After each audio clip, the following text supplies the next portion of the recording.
Hi guys, welcome to the course of LLMOps Masters. My name is Buktir Ahmed Bapi and I'm having more than 5 years of working experience in the field of Python, machine learning, deep learning, generative AI, MLOps and so on. So throughout the course, I'll be your instructor. And these are our social media. If you're interested guys, you can connect with us. So guys, the agenda of this video.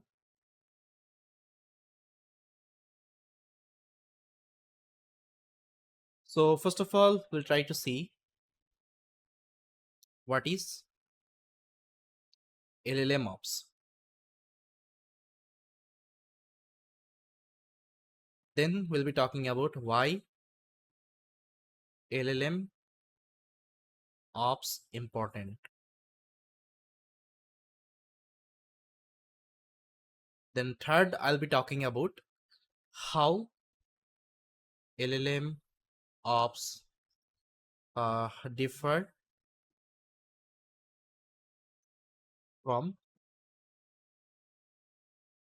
MLOps. So I think you already know that we have another domain called MLOps. We usually use this MLOps for the machine learning and deep learning model development. So there we just try to optimize the machine learning and deep learning model. Okay. So that's why I'm going to discuss how this LLM ops is different, okay, from your MLOps. Otherwise, people will have the confusion, sir, whether this MLOps and LLMOps is same or not, or it has some difference. So that's why I'm going to explain this part. Then once it is done, I'll be talking about how LLM ops works. Then at the last, I'll be talking about some popular, tools and platform, for LLM ops, which we usually use nowadays, whenever we develop any kinds of LLM powered application. So this is the video agenda. So first of all, let's try to discuss what is LLM ops exactly. Okay, so the first topic, what is LLM ops? See, LLM ops is nothing but LLM ops, that means large language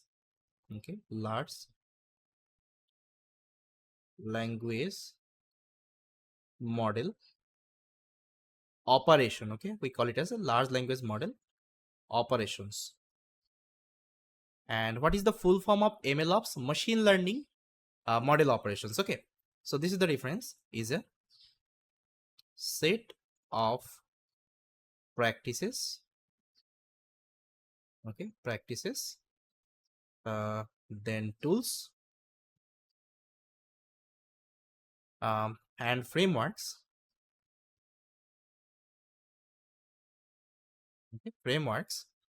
design,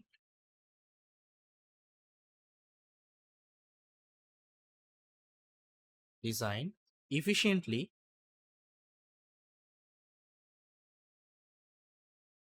manage, deploy,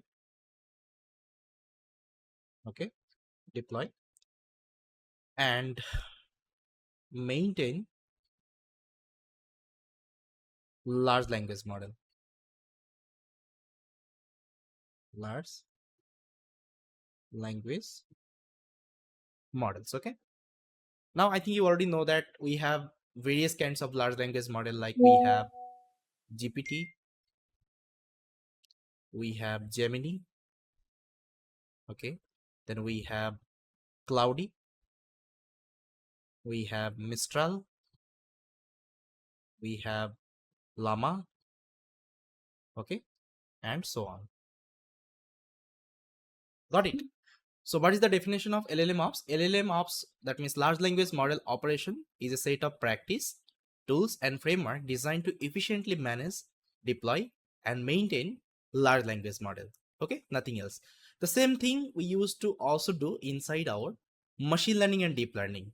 I think those who are from machine learning and deep learning, and if you know about MLOps, so what we do inside MLOps, we just try to we just try to do the same thing, right? We just try to do the optimization of the machine learning or deep learning model. Yes or no? Okay, that means whenever we try just try to train any kinds of machine learning and deep learning model, okay, we'll be using some set of MLOps practices whenever we'll be deploying and maintaining that particular model in the production. That time we'll be also using some tools and platform. Okay, so this is what your LLMOps. I think now you got it. So that means in machine learning, okay, sorry, in MLOps, what we do, we just try to optimize the ML model. Okay, and in LLMOps, we just try to optimize the large language model, that's LLM. Okay, so this is the difference only. Now let's try to discuss the second thing, why LLM ops is important. Okay, why LLM ops is important. So here, let me just write second, why LLM ops important.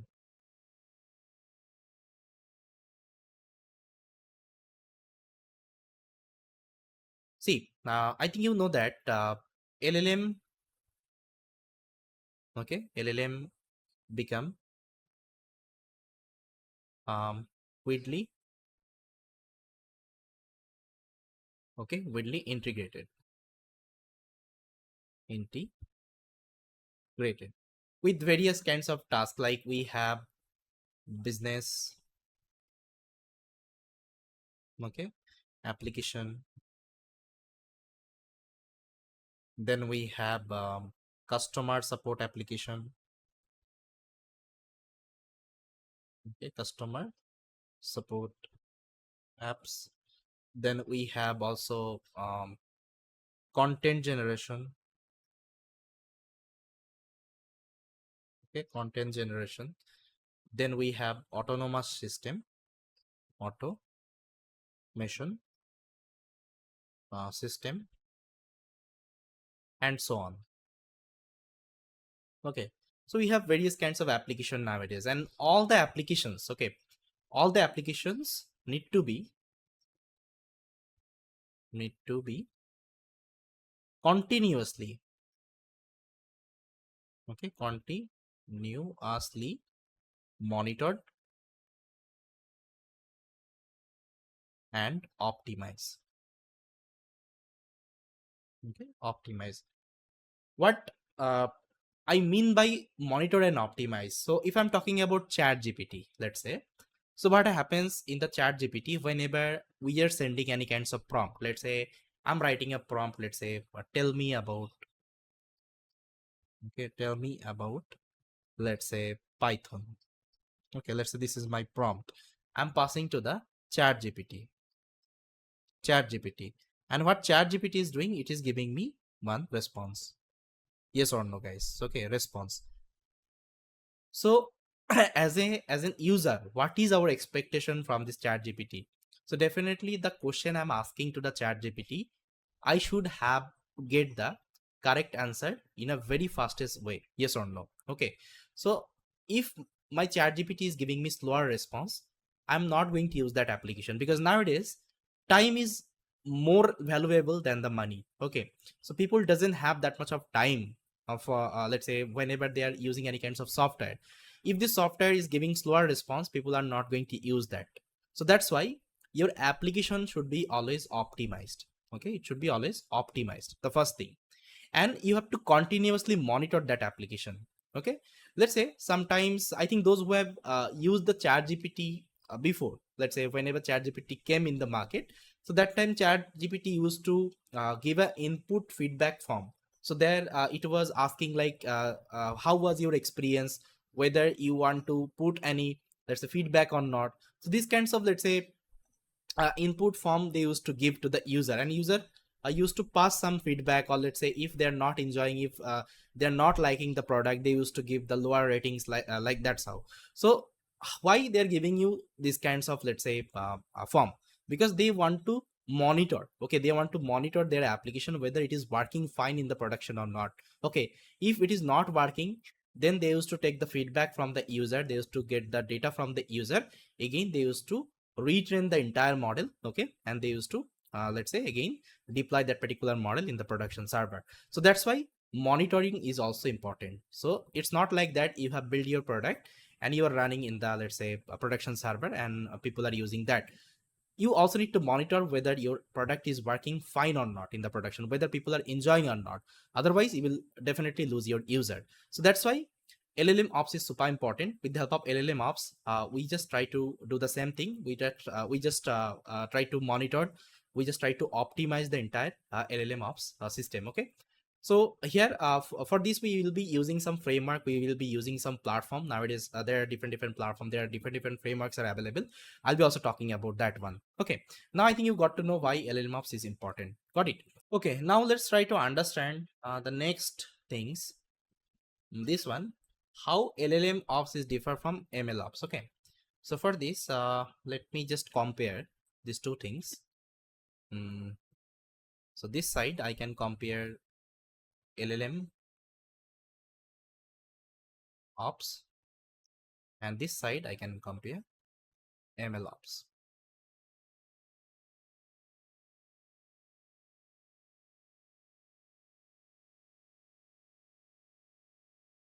Okay, so see, LLM ops require, okay, require vast amount of diverse, okay, text data. Nowadays we also have something called multi-model, so you can also consider it would be kinds of image data, audio data, and so on. And on the other hand, MLOps typically, okay, typically works with structured, okay, structured tabular data. Okay, and if you have a very less amount of data, it will also work. But on the other hand, your LLM ops, okay, needs more data. Okay, it needs actually huge amount of data. Otherwise you can't train actually large language model in a good way. Then it needs high, okay, high performance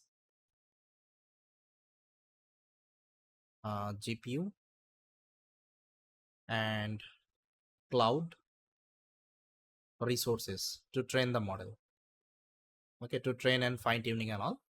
On the other hand, this LLM ops, sorry, ML ops generally requires lower computation, okay, lower compute power. That means you can also train on the CPU machine, okay, it will also work. Then here you need um, scalable scalable deployment for continuous inference, okay, continuous inference, okay. And here you need and here you can utilize often batch processing or periodic inference, okay. So what does it of mean? Let's say you have some machine learning data, okay, tabular data. So instead of doing continuous let's say prediction, you can collect some batch. Let's say you can give a duration. Let's say one day you will be collecting all the data, and next day you will be getting all the prediction, because in machine learning we don't need real time actually, let's say, prediction. That's why we can also do something called this batch processing of the periodic inference, okay. But LLM ops actually you have to do continuous inference, because here people will be asking the question continuously and you have to get the response real time, okay. Then here you have bias, yes, okay, hallucination, simulations, and misleading outputs. Okay, and here you have bias monitoring is important, but less complex, okay, compared to LLM. Okay, so in LLM, actually, I think you know that we have something called biases, hallucination, and misleading outputs problem. So this thing, whenever you want to monitor, you have to apply some complex strategy. But on the other hand, in the MLOps, okay, this is not that much of complex. Okay, you can easily handle these kinds of situations. Okay, so these are some actually key difference I can say between the LLMOps and MLOps. Now I think you got it. All right, now let's try to understand this thing, how LLMOps works. Okay, so I think you know that in LLMOps pipeline, what are the things we usually do? So let me just write here mm, how LLMOps works.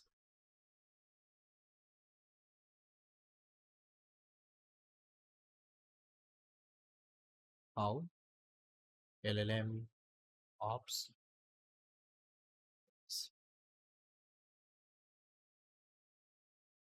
See, LLM ops follows a structured, okay, structured workflow,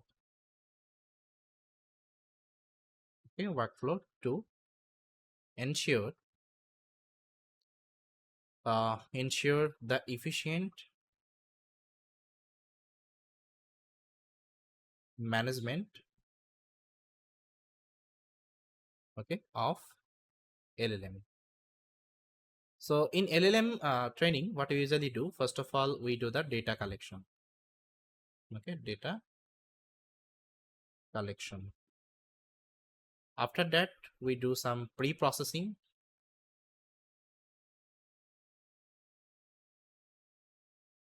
Okay, it requires some pre-processing.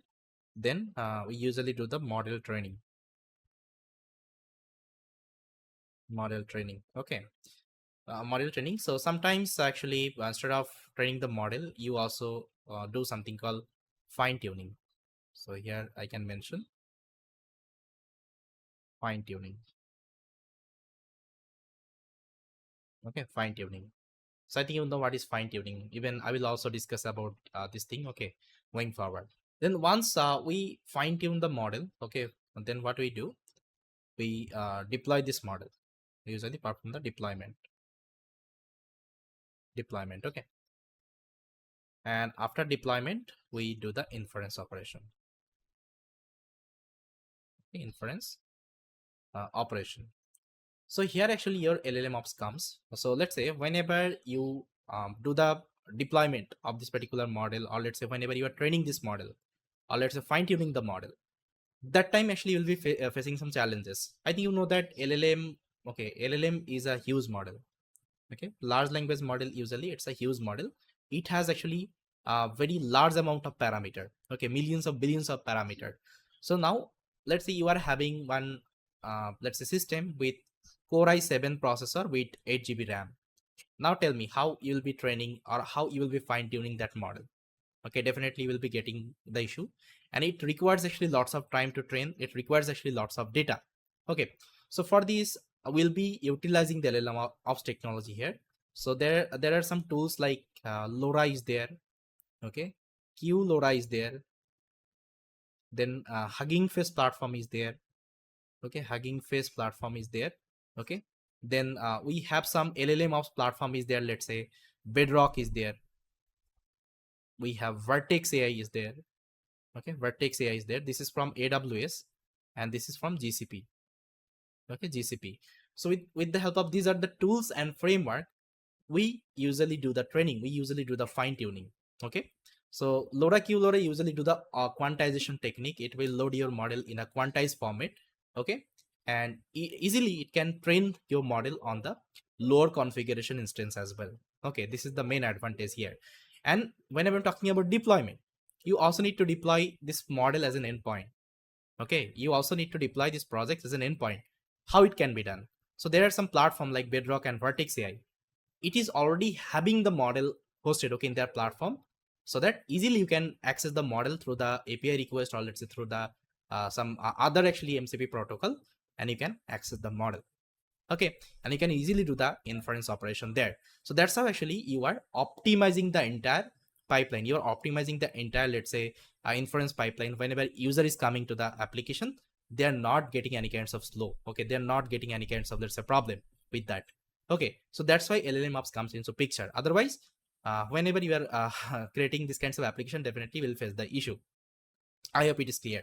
So always optimization is important, and you have to continuously monitor your application. That's why we'll be utilizing these are the tools and technology, and we'll be learning these are the platform also. So nowadays, a popular platform you will be getting in the market like Amazon Bedrock is there, GCP Vertex AI is there, then Azure OpenAI is there. So these are the platform nowadays people are using, okay, for their product development and all. Even OpenAI you can also use, because OpenAI has also their API. With the help of API request, you can access the model instead of using the open source large language model. Okay, because open source large language model, at the end you have to download in your system, then you will be using. But whenever I'm talking about OpenAI model, you have one OpenAI API key. So with the help of API key, you can access the model in their platform. Okay, similar, if you're using Bedrock, Vertex AI, they also have one API or other MCP protocol. With the help of that, you can hit the model and you can access it. Okay, I hope it is clear. Now let's try to understand, let's try to see some popular here, popular tools and platform for the LLMOps. See, I already talked about that tools and platform. Like if I'm talking about the tools, we have various kinds of tools, like we have Hugging Face. Okay, Hugging Face is there. Hugging Face is a platform and tool, both you can consider. So it is having actually lots of functionality. With the help of that, you can also utilize the LLMOps technology. Like we'll be using something called LoRa, QLoRa technique. Okay, LoRa and QLoRa technique for the model training and fine tuning process. Then we also have something called MLflow. Okay, MLflow. Nowadays, MLflow has also collaborated with the generative AI. So whenever you are, let's say, fine tuning your model, you can also track the experiment here. You can also monitor your LLM. Okay, so I can just write track experiment, okay, of LLM. Then we have some platform like Amazon Bedrock, AWS Bedrock. Okay, it's a generative AI platform, complete generative AI platform. That means here you can do everything, and it has all the foundation model hosted, okay, in their platform. Like we have LLaMA, we have Mistral, we have Cloudy. Okay, all kinds of like powerful models are available there. Then from GCP side, GCP, that means Google Cloud, GCP, we have something called Vertex AI. Okay, Vertex AI was the first MLOps platform, but now they have also upgraded with the LLMOps. So here also you can perform all kinds of LLMOps operation. That means it also has some foundation model like Gemini. Okay, whatever Google model you can see, everything's are hosted there. It can be multi-model, it can be embedding model, it can be image model, it can be language model. All the models are available over the GCP. Apart from that, we have another one called Azure OpenAI. Okay, Azure OpenAI. But the problem with the Azure OpenAI is the account creation. So here you need the organization mail. I was trying to create the account, but it was giving me some issue. So that's why in this program, I'll try to more focus on the AWS Bedrock and GCP Vertex, because this has got more popularity nowadays. Okay, and we'll be also learning Hugging Face, and we'll be also learning how we can utilize the MLflow and all. These are the things we'll also try to learn. Okay, so guys, I think now you got it. Like what is exactly the MLOps is. Okay, and why it is super important, and what are the tools, and what are the tools actually we have inside LLMOps, and how it is different from the MLOps. Okay, so this was the complete let's say overview about the LLMOps. Now going forward, we'll be learning actually some more topic inside LLMOps. We'll try to deep dive into the concept, and we'll try to also learn the practical implementation of it. Definitely your understanding will be more clear. Okay, And whatever resources I'm going to show you, definitely all the resources will be available. You can also get the resources. So with that, guys, I think you understood about the LLMOps. So yes, this was all about from this particular video. Thank you. Hi everyone, welcome back. So guys, in this video I'll be talking about why this LLMOps is different from your traditional MLOps. So for this, what I will do, I'll just try to write down each and everything. Yeah. So first of all, let's discuss about the LLM ops. LLM ops. Okay. So see, in LLM ops, the first thing we requires uh, use amount.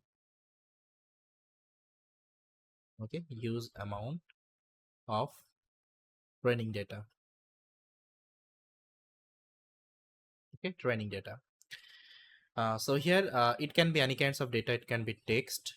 It can be image. Okay, it can be audio. Like that. Then we need high. Okay, high performance GPU and cloud resources. Okay, for the training purpose or fine tuning. Fine tuning. All right. Because what happens whenever we are trying to train these kinds of large language model, this large language model has actually huge amount of let's say training parameter. I think you know that it has billions of parameter. That's why to load this model, definitely you need a higher computational system. You should have good memory, you should have good GPU, you should have good let's say resources in the system. Then you will be able to train and fine tune these kinds of model. Then uh, it requires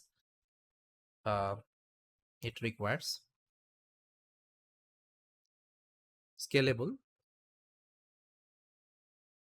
deployment. Scalable deployment. Why I'm talking about scalable deployment?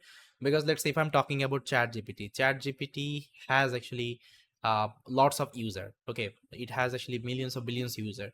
So if they're coming to the ChatGPT, if they're using at the same time, so this kinds of application should not be go down. Okay, it should not crash. That's why it should scalable deployment, and definitely it should have actually faster responding.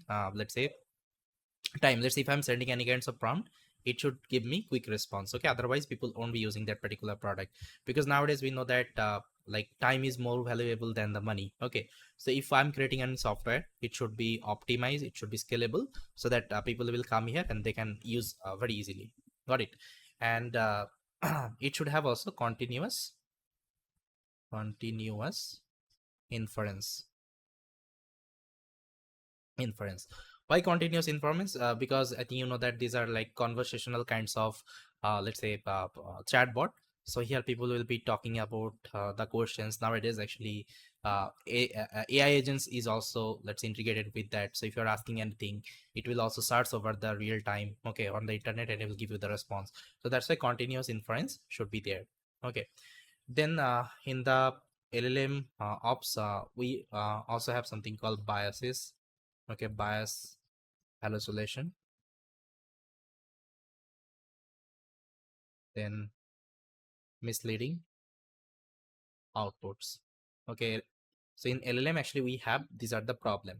Okay, and to handle these are the problem actually we use some strategy and we just try to utilize the LLMOps, and we usually fix that particular problem. Okay, now let's talk about the MLOps.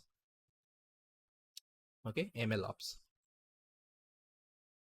So MLOps, you can see the first thing, this MLOps needs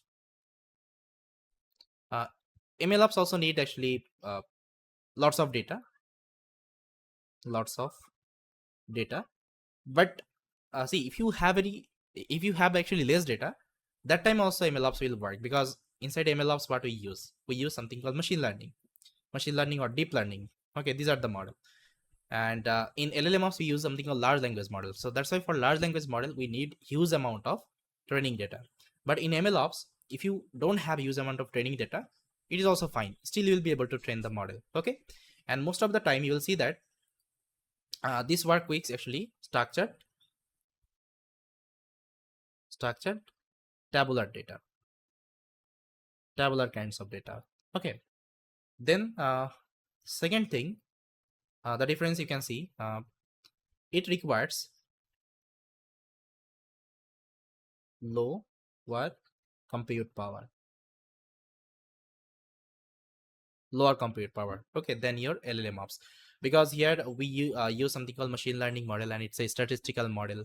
We also use some deep learning model, pre-trained model. Okay, so as compared to LLM model, you will see that these are the deep learning model are very lightweight and very it has actually less parameter. That's why definitely you can use lower computational power to train and fine tune these kinds of models. Here I can mention, so you can perform training and fine tuning. Okay, fine tuning you can do. Then third thing, you can do batch processing. Okay, batch processing or periodic. Okay, periodic inference. So what is batch processing and periodic inference? See what happens in machine learning. Let's say you have built one house price prediction. Okay, house price prediction. Okay, and you have deployed this model in the production. So instead of doing the continuous prediction, how you can predict? Let's say people have given you some test data, okay, from the different house. So what you can do, you can create a batch of that data, and you can do some periodic prediction. Let's say after 1 day, okay, after 1 day you can do the prediction. Let's say whole day you have collected the data, and after evening you have predicted, you have inference, okay, and you got the results. That's how you can do the periodic inference here, okay, with the help of this batch processing, instead of doing the continuous inferencing, because continuous inferencing it's not required here. Got it. But whenever talking about actually LM powered application, here continuous inferencing is required. Okay, I hope it is clear. Then the fourth thing, you'll see this bias. We know that bias is also there inside the machine learning. Okay, so bias handling is uh, bias handling is actually less complex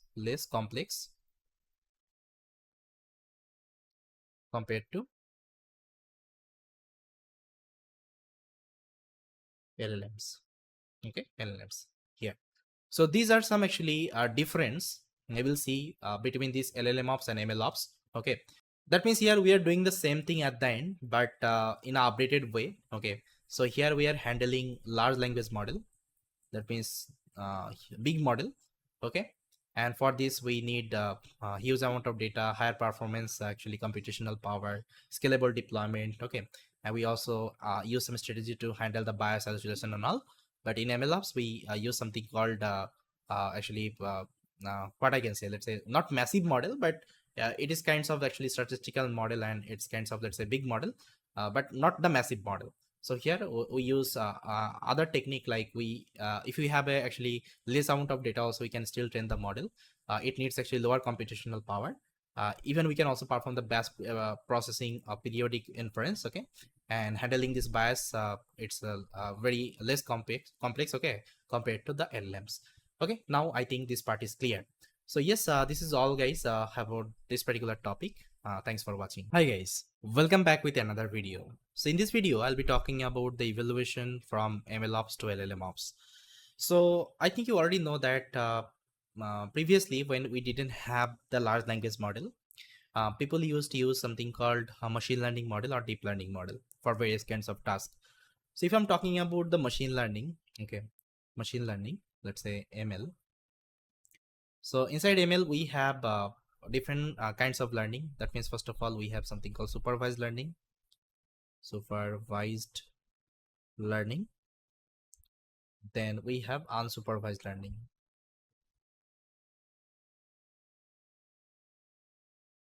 Unsupervised learning. So in supervised learning, we give the label data. I think you know that. Let's say this is my model in supervised learning.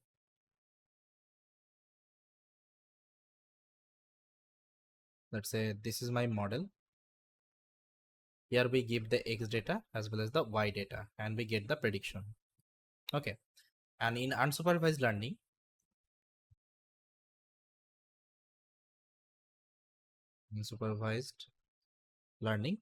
here we only pass the input data, which is nothing but X. Okay.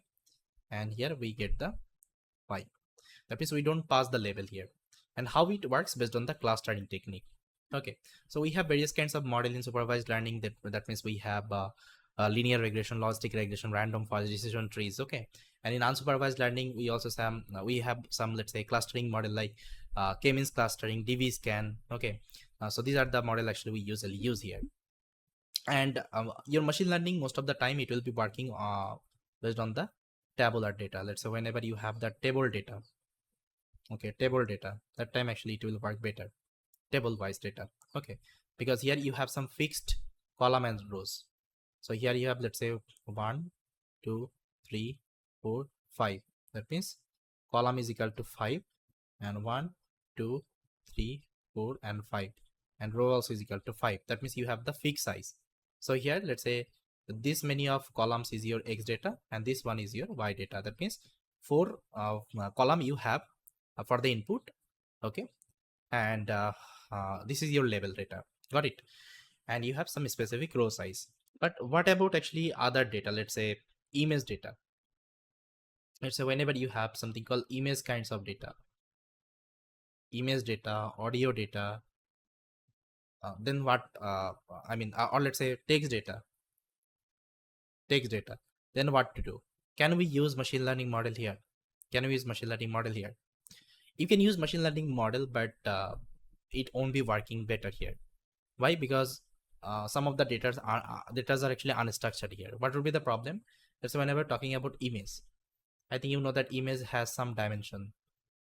Okay, it has some dimension, and inside of image actually we have some pixel value. Okay, so this is called actually pixel value, and this is the dimension. This is the height of the image. This is the width of the image. Yes or no? So let me show you. If I go to the website, let's say here, if you search like image pixel mnist, so see some of the example I can show you. Let's say this image. So if I zoom this image, see, you can see there are some pixel value. Okay, and the pixel value range is 0 to 255. So whenever it is having some number, so you can see there is a color, but whenever it doesn't have any number, that means 0, it is a white background. So that's why image has some pixel value, and this pixel value we have to give it to the model. But what will be the problem if you are using machine learning model? Machine learning model can't understand, okay, can't extract the features. Let's say there 3 has been written, so this thing actually can't extract the machine learning model. So for this we use something called deep learning model. Okay, we use deep learning model. Deep learning. And in deep learning we have 3 kinds of neural network. We have something called ANN, that means artificial neural network. Artificial neural network. Then we have CNN, that means convolutional neural network. Convolutional neural network. Then we have RNN, that means recurrent neural network. Okay, so ANN, this is the foundation of neural network. So here we just try to understand how to build a neural network. So most of the time we will be using the tabular kinds of data here. You can also use the image data, but the measure actually image data you will be using in the CNN, that means convolutional neural network. Okay, so here you have something called convolution operation. With the help of that you can extract the feature from the image. So I think you know these are the basics I'm expecting, guys, because this is the prerequisite. You should have familiar with these kinds of CNN, RNN. Okay, then you'll be able to understand the latest LLM architecture. Got it? So it can extract actually features from the image, and after that we just try to pass the features to the neural network. Okay, to the neural network, and our neural network will be working fine. So let me show you one CNN architecture. So let's say there are different CNN architecture. I will show you, let's say VG16. So VG16 one CNN architecture. So it has actually two kinds of layer. See here, this is the architecture. So it has the convolutional layer, you can see. Okay, it has the convolutional layer. So whenever you are passing an image with the help of convolutional layer, it is extracting the features. Okay, and with the convolutional layer, it also uses something called max pooling and railway activation function. Then once a feature extraction is done, see, it's not like that it will only have the one let's say layer. It will have the multiple conv layer. Okay, from the multiple conv layer, it will be going, your image will be going, and it will be extracting all the features, okay, part by part, and these particular features would be stored in the feature store, and this feature store would be passed to the actually dense layer. That means your artificial neural network, and artificial neural network will try to understand the features, and it will give you the prediction at the end. Okay, so this is the entire CNN architecture. I hope you cleared. So all the CNN image data, all the video data will be passing to the CNN architecture. Now what about the RNN? Okay, RNN is the required neural network. So here most of the time we'll be working on the text data. Okay, text data, because text is unstructured data. Let's say whenever I'm writing a sentence, let's say I am, okay, I am puppy. So this is the my first sentence, and let's say I'm writing another sentence. Python is a programming language. So at the first sentence, you can see we have how many words? 1, 2, 3. And the second sentence we have 1, 2, 3, 4, 5. Okay, now you can see input dimension is not same. So whenever we are creating any kinds of neural network, let's say, okay, neural network, I think we create the neural network like that. Okay, neural network like that. So as per our first input, okay, what how many actually layer we should have in the first layer? We should have three layer. Okay, so I can remove one layer here, one neuron here. Okay, so that means 3 input you can pass here like that. Now when it will come to the second sentence, it needs actually 1, 2, 3, 4, 5. 5, okay, 5 neurons, but you don't have the 5 neurons. Now have you seen any kinds of network that will automatically create the neurons, okay, during the runtime? No, you have to previously build that particular network, then you can pass the data. So that's why this kinds of text is unstructured data. Okay, it doesn't have any structure, so we can't use this kinds of network here. Okay, for this we'll be using something called RNN, recurrent neural network, RNN. Okay, now let me show you one RNN network, how it will look like. So RNN architecture. Okay, so here is the RNN architecture, guys. So it will be working based on the timestamp. So I think those who have studied about the RNN, okay, you know that inside RNN we have various kinds of architecture, like GRU is there, LSTM is there, okay, then encoder, decoder, then we also have something called attention mechanism. So because the attention mechanism is the very important things, based on that transformer architecture is created, and transformer is the core architecture behind all the large language model, okay, whatever we are using nowadays. So see, all the text has one timestamp. So let's say whenever I'm talking about I am Bappy, okay, so I has been written at the T1, I am has been written at the T2, and Bappy has been written at the T3. So it has actually one timestamp. Okay, so that's why we can also call it as time series data. That's why we have to use this particular architecture, so that it can unroll, okay, it can unroll that timestamp, okay, at the same time. Okay, so this is the actually mechanism of RNN architecture. Now I think you got it. So here, whenever actually we used to use these at the, let's say, model, okay, so there was a domain was proposed called MLOps. Okay, MLOps was proposed because we already know that if I want to create any end-to-end application, productionized application, at then we have to optimize that application. Okay, and for optimization, what we need some certain structured actually guidelines, so certain some actually tools and frameworks, so that we can automate most of the tasks. Got it? In MLOps also we do the same thing. Let's say whenever we train any kinds of model, what we do? We usually do the data collection. Okay, data collection we do. data collection we do. Okay, then we do something called EDA. Okay, then we do feature engineering. Okay, then we do model training, then we do model evaluation. Okay, then after that we do the deployment.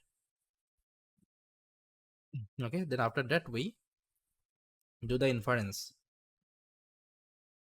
Then after that what we do, we monitor the app. Okay, and to build this entire pipeline, okay, to build this entire pipeline we need some certain MLOps tool. And I think we know that inside MLOps tool we have different tools, like we have MLflow. Okay, MLflow is there, we have DVC is there. Okay, then we have Docker is there, we have Kubeflow is there, okay, and so on. So with the help of these are the MLOps tool, we build the entire pipeline. Okay, so from the data ingestion itself, from the till the deployment, till the monitoring, we try to add some MLOps tools so that we can automate most of the tasks. Got it. Now when LLM was introduced, okay, that means large language model, LLM. Okay, so people started using the large language model that time, because we know that. So let's say whenever we didn't have these kinds of large language model, how people used to do the NLP kinds of task. I think you know that in NLP we have various kinds of tasks. We have text classification, we have language translation. Okay, then we have sentiment analysis. That means whatever task we do nowadays, okay, over the chat GPT or over the large language model, all kinds of tasks we used to also perform. Okay, but for this we used to use something called individual model. So if you go to the Hugging Face platform, so there is a platform called Hugging Face. Okay, Hugging Face platform. So it has actually all kinds of model. Okay, let's see if I go to the model section. Let's say you only want to do text classification, you can filter out. So these are the models are available for the text classification. And so you can see we have Fine BART, we have Distill BART. Okay, so these are the model we used to use. So those who have already worked with the traditional NLP, I think you know that. Yes or no? Got it. So this is called actually LM model, that means language model only. But later on, actually researchers introduced something called large language model and multi-model. That means the GPT, then Mistral, whatever model actually we usually use nowadays. Let's say if I'm talking about LLaMA, this model is also available over the Hugging Face platform. And what is the main advantage to use the model? It can perform multitask. That means whatever task we usually do inside NLP, all the tasks you can perform with a single model. Okay, and it will work like a human. Okay, that is the main advantage here, because it is having huge amount of parameter size.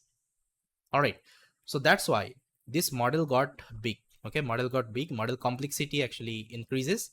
So that's why MLOps fails here most of the time. Okay, MLOps fails here.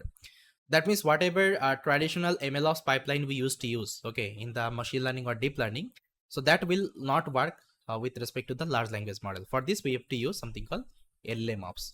Okay, LLMOps, large language model operation. That's why this concept has been came. So here we use some certain frameworks and tools, like we have Langchain. Okay, for the orchestration we have LLaMA index. Okay, for the orchestration. So see, you can't implement the LLM application with the help of TensorFlow and PyTorch. For this, you have to use the Langchain and LLaMA index. You also need to use some vector database. Okay, you can't use the traditional database. Then you have to use, nowadays Hugging Face also has some LLMOps functionality, like you can also perform the quantization with the help of LoDA, QLoDA. Okay, these are the thing.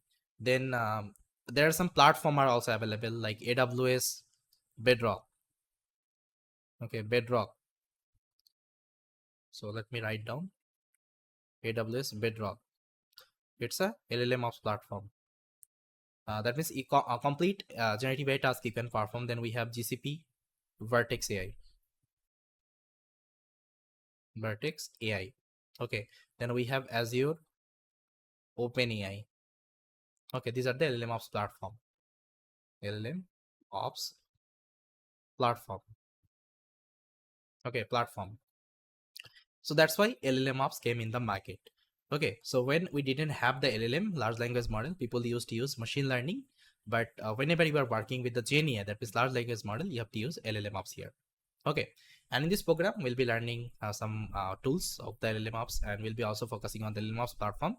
and we'll be building some amazing application. Okay, so yes guys, this is the entire evaluation of the MLOps to LLMOps. Okay, now I think you understood. So here in the LLMOps, we more focus on the optimization of the application and how we can build it scalable. Okay, we just try to take care, these are the part, because at the end large language models are big, and if you have actually low configuration system, you can't download that in your system, and you can't do the fine tuning, and you can't actually optimize your application. For this, definitely you have to utilize these are the LLMOps tools. Okay, that's why it is required. So yes guys, this is all about, I hope you liked it. So thank you so much guys for watching. Hi guys, welcome back. In this video I'll be talking about some key challenges. So here let me write some key challenges.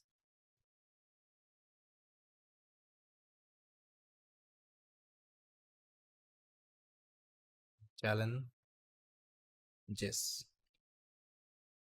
okay, in LLM ops.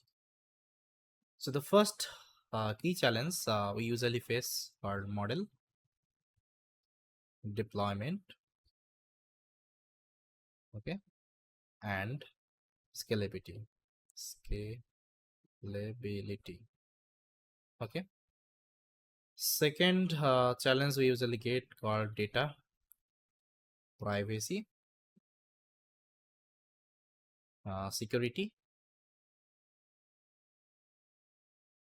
okay, and compliance. Okay. So what is data privacy, security, compliance? See, uh, whenever we are using any kinds of custom data, that means your private data. So sometimes what happens if you give that data to the LLM, so there is a possibility your data may get leaked. Okay, so that's why data privacy is super important. And what about security and compliance? Okay, see, nowadays actually if you see over the chat GPT or any other application, if you're asking any kinds of harmful content or let's say sexual content, these are the model will not give you the response. So that's why you also need to aware about the policy, okay, policy of your application. Otherwise people will be using these are the let's say application, these are the model in a bad way. Okay, they will be generating the sexual content, they will be generating the harmful content. Okay, from that, so you also need to take care of this part, and that's why there is a challenge whenever you are building the large language model, you also need to take care of this part. Okay, I hope it is clear. Then the third challenge people usually get called monitoring. Monitoring, evaluation, okay, and continuous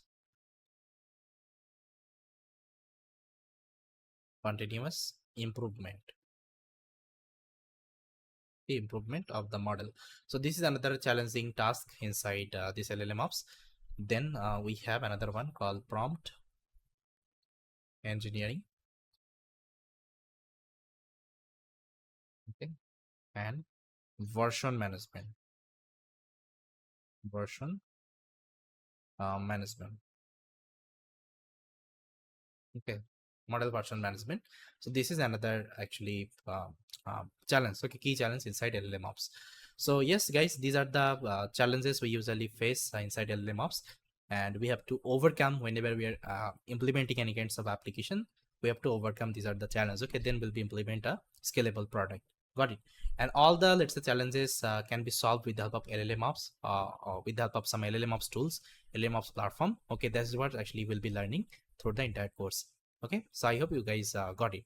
So yes guys, this is all about our key challenges inside LLMOps. Thanks for watching. Hi everyone. In this video, I'll be talking about LLM lifecycle.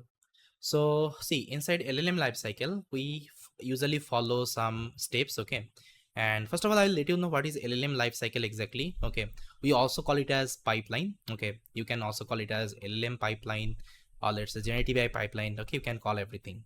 So what does it mean of lifecycle and pipeline? First of all, I'll try to give you the definition. So here, just let me write LLM uh, lifecycle. Lifecycle. See, LLM lifecycle is nothing but LLM life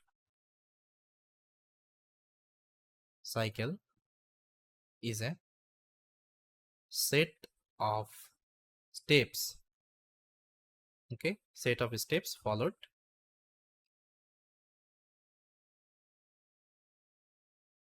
to build, okay, and end to end, okay, end to end software, okay, end to end software. That means here what we do, we just try to break the problems into several sub problems, okay, and then try to develop each sub problem step by step, okay. So this is called actually LLM lifecycle. Now inside LLM lifecycle, we have different, let's say, component. So the first thing you can consider, we have data acquisition, okay, data acquisition. So here we just try to collect the data. Now data can be available, okay, data you can extract from different API. You can also do the web scraping.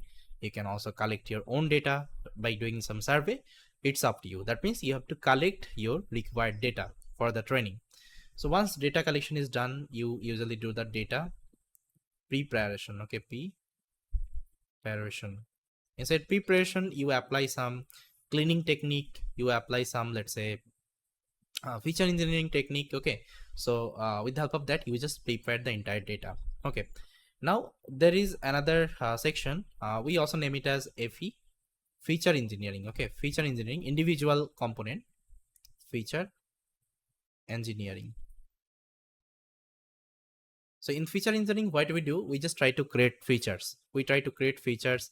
If any transformation is required, we usually do here. Then we also do the vectorization. That means we create the embeddings here mostly. Okay, embeddings of our text or any kinds of data. Because we know that large language model can't take the raw input, raw text, or let's say video, it can't take. So for this, what you have to do, you have to convert those data to the numerical representation, and everything can be done inside FE, that means feature engineering, okay. That's why it is super important. Then once it is done, we'll be doing the modeling, okay, modeling. So here we just train the model, we train model, okay, and train the model, okay. So once model got trained, what we usually do, we do the model evaluation, model evaluation, okay.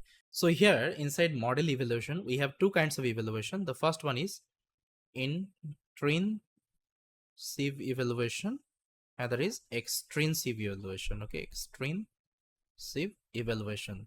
So in intrinsic evaluation, what you usually do, you try to apply some evaluation metrics like and you know that like we have different kinds of evaluation metrics are available, okay, based on the task you are doing, okay. Those are the metrics you will be applying.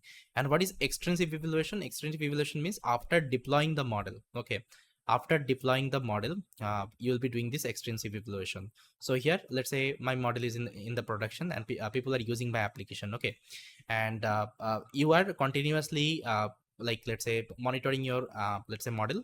And if user is not liking your model, let's say if they're giving the bad feedback, based on the bad feedback, you are again, let's say, updating your model. This is called extensive evaluation, okay. So after going to the production, you usually apply this particular extensive evaluation, okay. I hope you cleared. Now after model evaluation, we usually do the deployment, then we do the monitoring, and model update operation, model updating, okay. So this is the entire actually LLM lifecycle, okay, we usually follow whenever we just try to train any kinds of LLM from scratch. Even you also do the same thing whenever you do any kinds of fine tuning, okay, of any kinds of LLM, because training is a costly task, and for this we need lots of computation, for this we need lots of cost. So that's why we usually do the fine tuning of the LLM, okay. So there is another technique, okay, we usually follow. So instead of fine tuning, also you can again use your custom data. The concept name is RAG, that means retrieval augmented generation. We'll be also talking about this part. Got it? So yes, guys, this is all about. I think you got to know what is the LLM lifecycle. And yeah, this is all. Thanks for watching. Hi everyone. In this video, I'll be talking about some core components of an LLMOps pipeline. Okay, so let me just write down here um, core component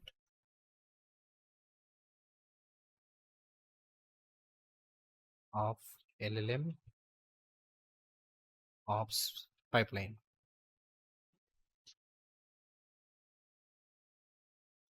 See, the first core component is data pipeline. Okay, data pipeline.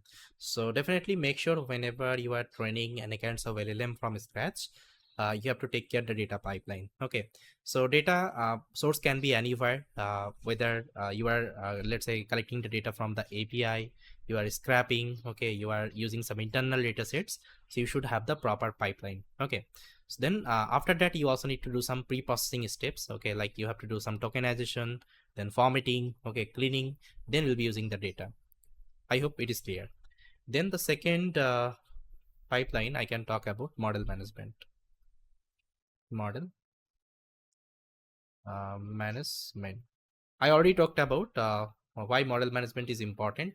Let's say I'm talking about, let's say, ChatGPT. So if I'm creating the ChatGPT and if it is slow, okay, if it is running slow, so if user is coming to my application app, if they're getting some delay, definitely they are not going to use my application. That's why model management is super important. Okay, whenever you are managing the model, make sure you are storing the model in a good storage. Okay, and it should have the tracking functionality, it should have the good infrastructure. Okay, and most of the model you have to run on the GPU based machine, because otherwise actually you won't be getting the faster inference. Okay, so that's why you have to keep the model in the a good infrastructure. Okay, GPU based machine, most of the time you have to take it. Then the next thing, you have something called prompt and template management. Template management. So this is another super important concept, prompt and templates management, because LLM is all about prompting. So whenever you are using, let's say, Langchain, or let's say LLaMA index, or any other orchestration framework, definitely you have to create the prompt template. Okay, that's the user can give any kinds of prompt, and internally you have to build the template so that it can match with the task they want to perform. So that's why it is super important. Then I can talk about model training. Another let's say super important pipeline I can talk about, because in the model training there will be using some technique like quantization technique, will be applying LoRa, QLoRa. Okay, so it's also part of LLM pipeline, LLMOps pipeline. Then model evaluation. Model evaluation. So this is another component. So here you have to evaluate the model. Okay, whether your model is good or bad, you have to evaluate. Then the last thing, continuous. Okay, continuous uh, learning loop. That means if user is giving bad feedback, okay, it should learn the new things. So nowadays we can also, let's say, solve this particular problem with the help of AI agents. Now our application can search over the internet real time and it can get the response. Okay, this is called agents. Okay, we can also build the agents. Nowadays all the apps are using the same thing. If you go to the chat GPT and if you're asking, let's say, what is the latest news of 2025, this will give you the response. Okay, so that's why this is also super important. So yes guys, these are actually, that's a core component of the LLMOps pipeline. Okay, thanks for watching. Hi everyone, welcome back. So in this video I'll be talking about some tools that are actually shaping our LLMOps let's say domain. So there are various kinds of tool you will be getting in the MLOps. Okay, in the field of MLOps, let me discuss some of them. So see, orchestration tools wise, you will be getting something called Langchain. So this is another actually, so this is one of the amazing actually orchestration tool. With the help of that you can build the entire GenAI system. And Langchain also has some ecosystem, like it has Langsmith. Okay, this is another LLMOps tool you can consider. Then it has LangServe. This is also another LLMOps tool. Then you have something called LangGraph. So LangGraph is the agentic AI let's say framework. With the help of that you can create the AI agents. Then second, you have something called LLaMA index. So this is another orchestration framework. With the help of that, you can orchestrate the entire application. Orchestration means you are creating the complete system. That means you are loading the data, you are loading the model. Okay, everything you are loading in an efficient way. That's why it is super important. Then there is another one called high stack. Okay, high stack. This is another orchestration tool. Then we have uh, vector databases. Vector database. So we have various kinds of vector database, like we have Pinecone. Okay, we have ChromaDB. Then we have Waviate, we have Fires, and so on. So these are the vector database, and here we can't use any kinds of traditional database, because traditional database can't do the similarity search operation, can't do the retrieval operation. That's why we'll be using the vector database, and this is also part of LLM ops tool. Okay, I think you got it. Then we have something called Hugging Face. Hugging Face. So this is another actually platform and tool you can consider for the LLMOps. So there we have different components we can use for the LLMOps work. Let's say we can use the quantization technique if you want to do the fine tuning of your LLM. Okay, so then you can also host the model in the Hugging Face let's say platform. It is also possible. Okay, then we have something called MLflow. Okay, so this is another LLMOps tool. With the help of that, you can track the experiment, okay, of your LLM. Then we can also add some technique from the MLOps, like CICD. So if we want to deploy the model, we can use the CICD technique. We can use GitHub Actions. Okay, we can use Jenkins. We can use Circle CI. With the help of that, we can also deploy the model. And some of the amazing platform actually you have inside LLMOps. So let me write down them. So the first platform you have AWS Bedrock. Okay. Second, you have GCP Vertex AI. And third, you have Azure OpenAI. Okay. So these are the platform from cloud provider. So everything you will be doing in the cloud. And what is the main advantage? So here you don't need to download the model. Okay, let's say if you're working with an open source model, okay, open source model, let's say any kinds of open source model. I think you know that there are thousands of open source models are available. Okay, let's say we're working with LLaMA. Okay, LLaMA, let's say 3. Recently they have published the 4. So open source model wise, if you're working, you have to download this model in your system, then you will be able to use it. And for this, what you need a good infrastructure. Otherwise you won't be able to use that particular model. Okay, but in platform, what happens, they have already hosted these are the model in their platform, in their cloud, and they have given you one API access. So with the help of API, you can access the model and you can do your work. Let's say you are using Core i3 processor, still you will be able to work with the model, okay, very easily, okay, with a very fast inference time. So that's why these are the platform is getting more popularity nowadays, because deploying your own model, it's super challenging, and it has actually more cost involvement. Okay, so that's why we are not going to host our own model. Okay, for this you can use something called DLC, deep learning container. So you can use something called Amazon SageMaker to deploy your model, but at the end, if you see the cost of Amazon SageMaker per hour, it would be huge. So that's why we are not going to follow this approach. So we'll be using some platform. There we'll be using the foundation model. With the help of that, with the help of some orchestration framework, we'll try to develop the projects. Okay, and we'll be integrating the vector database, and then we can build the entire LLMOps solution. Okay, I hope it is clear. So yes, guys, these are some actually tools that are shaping the LLMOps, and definitely you will be using this as the tool going forward whenever you will be implementing any kinds of LLM powered application. So yes, thanks for watching. Hi guys, in this video I'll show you some real world use case of the LLMOps. See, I think we are already using these other tools in our day-to-day life. The first tool I can show you, the ChatGPT.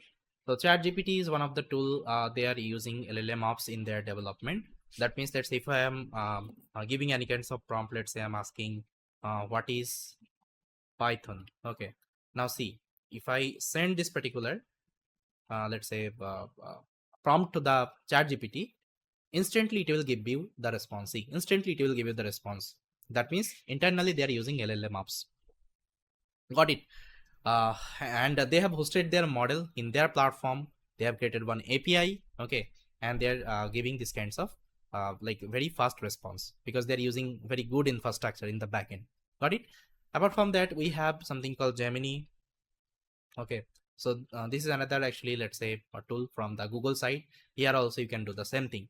That means these are the real world applications are using these LLM ops, because this is like very huge model internally they're using. I think you know that GPT 3.5, GPT 3. GPT 4, like how many, let's say, parameter they have, okay, in their model. You can see the model list. Let's say if I'm talking about OpenAI model list, okay, so they have already given the model list with respect to the token size and everything. You can maybe check here. Let's say I'm talking about this GPT-4 or mini, so you can see here the model size, okay, so you can see the context window, okay, and they have also given the parameter size, everything they have given, so you can check it out. So yes guys, these are some actually real world use cases you can talk about of the LLMOps. Apart from that, there are various kinds of tools, okay. I can talk about like AI customer chatbots are available, then local uh, then legal document summarizations are available, then medical report generations are available, then code generations are also available, okay, then recommendation system, then AI powered educational tool, content generation for marketing, all kinds of applications, okay, whatever applications you are using, okay, you can see over the internet, all the applications are using. So yes, all these kinds of tools are using LLMOps technology in their development, okay. I hope you got it. So yes guys, this is all from this particular video. Thanks for watching. Hi guys, in this video I'll be talking about what are the skills are required to become an LLMOps engineer, okay, because many people has the questions, if I want to be a LLMOps engineer, what are the skills I should have. See, to become LLM ops engineer, LLM ops engineer, LLM ops engineer. So the first skill you should have LLM fundamentals. Okay, fundamentals. Okay, and prompt engineering.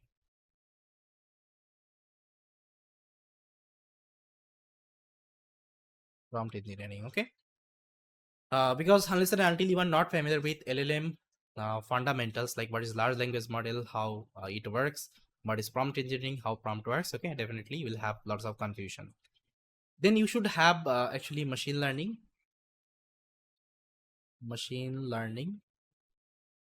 and little bit NLP concept, okay, NLP concepts, like you should know like what is supervised unsupervised learning, and in NLP like what is, let's say, LSTM, GRU, encoder decoder, attention mechanism concept, okay, you should have these are the let's say idea. Then transformer architecture overview, you should know these are the thing. Then you should have knowledge on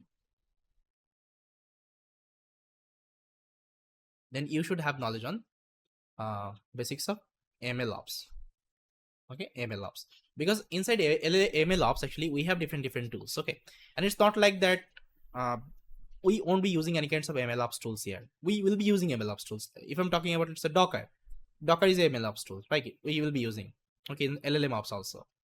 Then we have something called MLflow. We'll be also using that because MLOps is a technology, so there we'll be learning how to do the model optimization, whether it's a machine learning model or whether it's a deep learning model. These are the thing we'll be learning, and the same concept you can apply in the LLMOps, okay. Only maybe some tools will be changing, but at the end the concept are same, okay. So MLOps knowledge is required, a little bit of MLOps, and here you'll be also learning some cloud platform like AWS. You'll be learning GCP, you will be learning Azure, okay. So cloud knowledge required, so cloud platform knowledge are required, okay, at the end. then then you should familiar with generative AI. Okay, generative AI product. So to build this kinds of generative AI product, what are the tools and technology we use? Let's say Langchain, okay, Langchain, then LLaMA index, vector database, RAG, okay, fine tuning. Then we also use something called agents. Okay, so these are the concept you should familiar. Okay, if you're familiar with, definitely learning MLOps would be easy for you. Okay, and you will be become a good LLMOps engineer. Then once it is done, you can start exploring LLM ops. Okay, LLM ops. So inside LLM ops, you can learn some LLM ops tool. Okay, LLM ops tool. I already talked about the tools. I think you know that.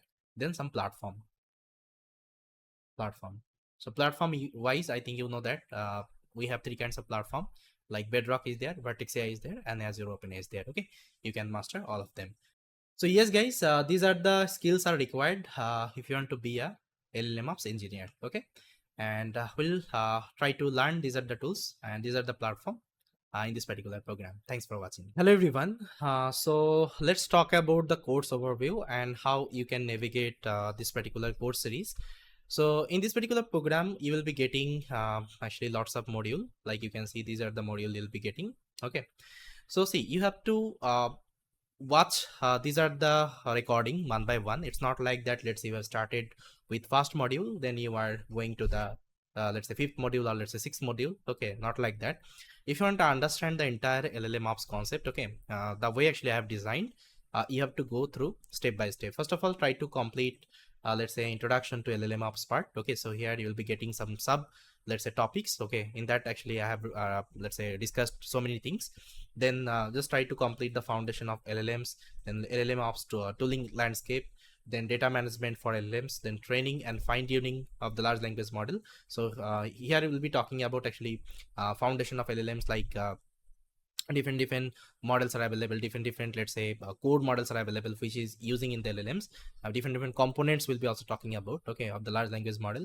Then I'll give you the entire tools overview, what are the tools are available, and we'll be also learning the practical implementation of it.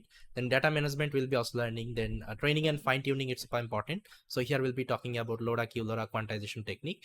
Then retrieval augmented generation, super important concept. Okay, because going forward you are not going to train or let's say fine tune the LLM. Instead of that, you will be implementing the RAG application most of the time. Okay, because RAG helps us to connect with our custom documents. Okay, instead of training the model, fine tuning the model. Then we'll be learning about the model serving and inference. Then we'll be also learning the evaluation and monitoring. Then security, privacy, ethics. Okay, then LLMOps platform will be learning. So inside that we'll be learning like Vertex AI, Bedrock. Okay, these are the thing we'll be learning. Then after completing all the topic, we'll be doing some projects. Okay, so this is the entire actually overview, and that's how you have to navigate the entire course. Okay, then you'll be able to understand each and everything I have explained here. So yes guys, so now let's start with our next actually let's say module, which is nothing but foundation of large language model. Hi everyone, in this video I'll be discussing about the transformer architecture. So I think you know that transformer is the core architecture behind all the large language model. So if you want to understand the large language model, how it works, actually how it takes the entire input from the user, how it let's say remember the previous context. So first of all, you have to understand this particular architecture, because in this architecture there are some very amazing concept actually has been used. So with respect to that particular concept, this architecture can work with actually very complex kinds of data. Okay, and it will give you like good performance. So if you search over Google the transformer architecture, so you'll get this particular paper link called attention is all you need. So this is the official paper from the Google site. So Google has published this particular architecture. So Google has published this particular paper, and you can see the author name. Okay, so these are the author, actually they're from Google brain team. Actually they developed this particular architecture. So if you have time, you can go through the entire paper. Guys, you can see this is the paper introduction, background. Okay, and this is the architecture of the transformer. Now at the very first time, if you're seeing this particular architecture, I know that it would be a little bit hard to understand. Okay, whatever let's say things they have mentioned here. So I'll try to break down the architecture, then I'll try to discuss. I think then after that this part would be more clear. Okay, so guys, what I'm going to do, I'm going to break this architecture. Okay, and I will try to discuss each and everything. For this I'm going to refer one amazing blog from LLaMA. So if you search like LLaMA actually transformer architecture, so you'll get this particular blog. Okay, the first website, this is the blog. So he has actually created this particular blog in an amazing way. he has used actually lots of visualization to explain the transformer architecture. So the entire video I want to dedicate to LLMR because of him actually I was also able to understand this particular transformer mechanism. Got it? So guys, you can see this is the blog. So first of all, he has shown like the high level overlook of the transformer. Let's say initially you can consider transformer is the black box. Okay, this is the transformer. So here let's see you are giving one input and you are getting an output. So the example he has shown with respect to the language translation. So he is passing actually French language and he is getting a English output. Okay, as in so here he is passing actually French input and he is getting English output. Got it? So initially let's say this is the transformer. So if you give any input, so it will return you some kinds of output. Now if I show you inside the transformer what we have. Okay, inside the transformer what we have, you can see inside the transformer we have two kinds of layer. One is the encoder layer, another is the decoder layer. So those who have already studied about basics of NLP, I think you know that inside NLP, inside RNN actually we have some networks like LSTM, GRU, okay, encoder, decoder. So these are the architecture were available. So this is the same encoder and decoder architecture. Now what we'll do, we'll just try to see what we have inside encoder and what we have inside decoder. So guys, you can see we usually pass the input to the encoder layer and decoder layer gives us the output. So here we are passing the French input to the encoder layer and it is going to the decoder layer, okay, after doing some pre-processing, and decoder layer is translating this particular French to English and it is giving you the output. Okay, that means inside encoder and decoder some mechanisms are happening. We'll try to see what are the mechanisms are happening. Okay, everything we'll try to discuss. Now see guys, I will suggest you after this particular video, just go through this particular blog and just try to read these are the, let's say, text. Okay, whatever he has written, see whatever things I'm going to explain through the entire video. So the same thing you will be getting, okay, with respect to the text. Got it? So first of all, try to watch this particular video, then go through this particular blog and try to read everything, whatever he has written. Then your understanding would be more clear. Got it? Now you can see guys, in the encoder layer, okay, in the encoder layer, we have 8 encoder layer. We have 8 encoder layer. It's not like that they're only using one encoder layer. No, they are using, okay, 8 encoder layer. You can see 1 2 3 4 5 6 1 2 3 4 5 6, sorry, 6 encoder layer. Okay, not 8. This was my mistake. 6 encoder layer actually they're using in one encoder, okay, layer. Now inside decoder again you have 1 2 3 4 5 6 decoder layer. Got it? That means whatever input you are passing, it will go through 6 encoder layer. Then some pre-processing would be happening, some processing would be happening. Then it will return the output to the decoder. Then again the output will go through the 6 decoder layer and you will be getting the output. Okay, I hope it is clear. Now you can see guys, in the encoder layer we have two kinds of layer. One is the self-attention and the feed-forward network. Okay, I'll be talking about the self-attention. What is self-attention exactly? And I think you already know what is feed-forward forward neural network. Okay, feed-forward neural network is nothing but it's a artificial neural network, dense layer. Okay, I think you know that all the architecture has this particular feed-forward neural network. Okay, at the last layer.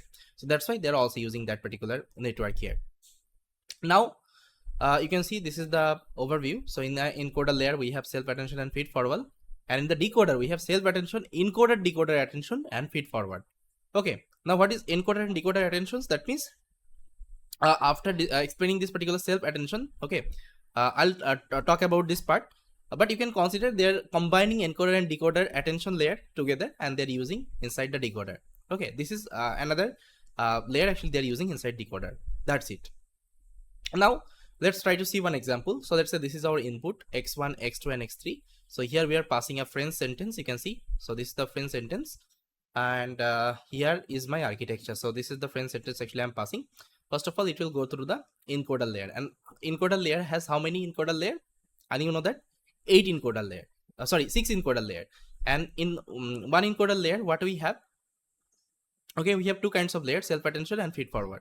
So first of all, it will go to the self-attention, and self-attention will return some output like Z1, Z2, and Z3. Okay, then it will go to the feed-forward, and feed-forward will give you some output. Now, how this Z1 and Z2, Z3 we are getting, we'll try to understand. Now you can see guys, here is the let's say demo. So ZLMR, what he did actually, instead of taking 3, let's say word, he has taken 2 words just to explain the things easily. So now let's say this is our words, thinking and machines. We are passing to the self attention, and self attention is returning one output, Z1 and Z2, and we are passing it to the feed forward.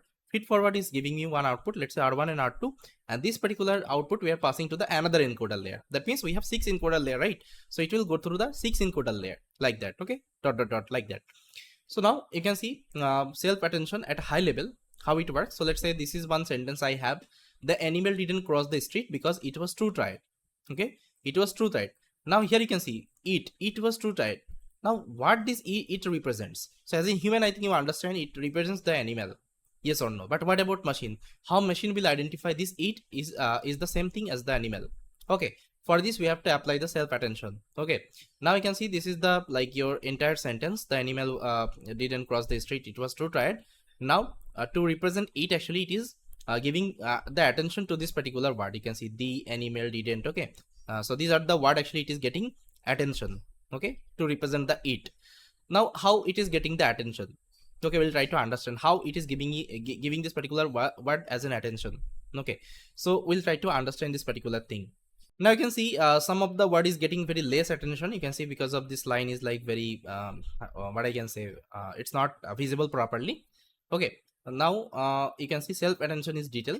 So how this self attention happens, we have actually so many words, but how it will give the more attention to the specific word, we'll try to understand from this particular example. So let's say this is our word thinking and machine. So first of all, what we have to do, guys, I think remember, first of all, we usually generate the embeddings, like we convert this text to the embedding model. Okay, sorry, embedding representation. Okay, embedding numbers, that means the vector numbers. Then what we do, guys, we initialize some weights. I think you know that in neural network we initialize the weights, right? So in this case, actually we initialize 3 kinds of weights: W, WQ, WK, and WV. Let's say this is our weights. Okay, now to represent this queries, keys, and values, what needs to be done? So you will be multiplying this x1 with w1. Okay, x1 with x1 with wq. Okay, x1 with wq, then you will be getting q1. Okay, then if you multiply x2 with wq, you will be getting q2. So similar wise, if you multiply x1 with wk, you will be getting k1, x2. So here see the calculation is happening like that. So let me take the pen. So x1 is getting multiplied with wq and you are getting q1. Okay, then x2 is getting multiplied with wq and you are getting q2. Then again x1 is getting multiplied with wk, so you are getting k1, and x2 is getting multiplied with wk, you are getting k2. Then x1 will multiply with wv, you will be getting v1, and x2 will multiply with wv, you will be getting v2. Okay, so that's how you are getting query, keys, and value. Okay, these 3 particular vector you will be getting and will be naming as query, keys, and values. Okay, I hope you got it. Now let me just clear everything. Now we can see, guys, we are the query, keys, and values. Okay, vector. Now here you can see this is the another example. So let's say this is our word. We did the embedding generation, then we got q1, k1 and v1, that means query, keys, and values. Okay, and how, I think I already showed you. Now you have to like get this code. Okay, how to get this code? You have to multiply this q1 with k1. Okay, q1 with k1. So if you multiply, you will be getting this particular number. Then again, for the machines, what you have to do, you have to multiply q1 with k2 and you will be getting the number. Now you can see I mean, which word is having more number? So definitely thinking is having more number here. Okay, 112. So thinking is having more number than the machines. Machine is having 96 and thinking is having 112. Okay, now here will be like generating some, let's say I mean percentage number. For this, some more calculation needs to be done. You can see again the same thing is happening. We are getting the score. Now we have to divide this particular score by 8. Okay, then after that you will be getting the number. Then you have to apply the softmax activation function. I think you know what is softmax activation function. It will give you the probability number. Okay, so in this case we are getting 88% probability of the thinking, and machines we are getting only 12% probability. Now that means your model is giving more attention to the thinking words. Okay, your model is giving more attention to the thinking words. That means thinking words is important, okay, in this particular sentence. Okay, so that's how actually this particular self attention works. It will give you the attention like that. So these are the calculation it will be doing, and it will give the calculation like that. Okay, now I think you are getting. Now one thing, so after doing the softmax, you have to multiply with the value. So this particular value you have to multiply, then we'll be getting the Z1 and Z2. Now I think you understood. So why we are getting the Z1, Z2 here. Okay, so after going through the self attention, Z1, Z2 and so on. Okay, so now I think this particular I think part is clear. Okay, what is Z1, Z2 and so on. So yes, so the same calculation I showed you. So he has also shown with respect to the graph with respect to the matrix. So first of all, you have the input, then you are generating the keys and queries and these particular values, okay, by multiplying with WQ, WK and WP. Then after that, you are applying the softmax activation function, okay, then you are getting the Z1, Z number. Then see, this is for the single head attention, okay, only single head attention. And what is the problem with single head attention? See, some of the word is getting ignored here. Okay, you can see this line is not visible. To represent it, actually these are the word is also required. Now to prevent this particular issue, they have introduced something called multi-head attention. Okay, multi-head attention. So instead of using single head attention, see the calculation we have done, it is only happening with a single head attention. Now what is the main benefit in the multi-head attention? They are using more attention layer. Okay, they're using more attention layer. How many attention layer? They're using 8 attention layer. Okay, you can see calculating attention separately in 8 different attention heads. That means the same attention, whatever calculation I showed you so far, they're using the same attention mechanism, but they're doing in 8 attention layer. Okay, 8 multi-head attention layer. Okay, that's why they're calling as a multi-heads. Okay, multi-head attention. The same calculation, you can see the same calculation, and after that we are getting Z1, Z2, Z3 and so on. Then we are doing the summation operation. Okay, then we are only getting 1Z. So see, this is the entire calculation, okay, with the multi-head attention. Now after doing the multi-head attention, this is the results, guys. Okay, you can see now those word actually was getting ignored, now it is also trying to capture. Okay, now you can see amazingly it is trying to capture. So this is the main benefit to use the multi-head attention. Okay, now transformer, whatever let's say large language model will be using, all the large language model use the multi-head attention mechanism in the backend. So these are some more visualization you can see. So this is the visualization. Now now we'll try to understand the positional encoding concept, like how this positional encoding works. So what is positional encoding exactly? So see, here you initialize one vector. Okay, this particular vector you initialize like t1, t2 and t3. So what happens actually, this positional encoding, see, it will try to capture the semantic meaning, okay, of your sentence. Let's say you have passed one sentence, they switch, okay, edutient. So after they switch is coming, okay, after switch edutient is coming. How your model is trying to understand this thing? Because of the positional encoding, because this is the vector, this is another vector, this is another vector. Now what you will you have to do, let's say if you subtract this vector with respect to this particular vector and this vector with respect to this particular vector, which will have very less, let's say, distance, definitely this will have the less distance. Okay, that time I can consider this switch is nearest to the JE. Okay, then this edutient. Okay, so that's how actually they are getting the semantic information, semantic meaning. Okay, after this JE, switch is coming, after switch this particular edutient is coming. Okay, that's why they're trying to capture the semantic information with respect to the positional encoding. So that's why it is also super important, because you will be passing actually very big prompt here, big, let's say, input, and to capture the semantic information, this is the way actually they're using. Got it? Now let's try to see the next thing. So see guys, this is the positional encoding concept. It's a vector only at the end, and if you just do the distance calculation with respect to all the vector, you'll see that this particular word will come nearest to this particular vector. Now these are some actually visualization graph he has shown. Now there is another concept inside this transform architecture called residual block. Okay, so those who have started computer vision like CNN architecture, I think you know that there is an architecture called ResNet 50. Okay, so ResNet 50 has also this residual networks. What is residual networks actually? So it has actually one skip layer.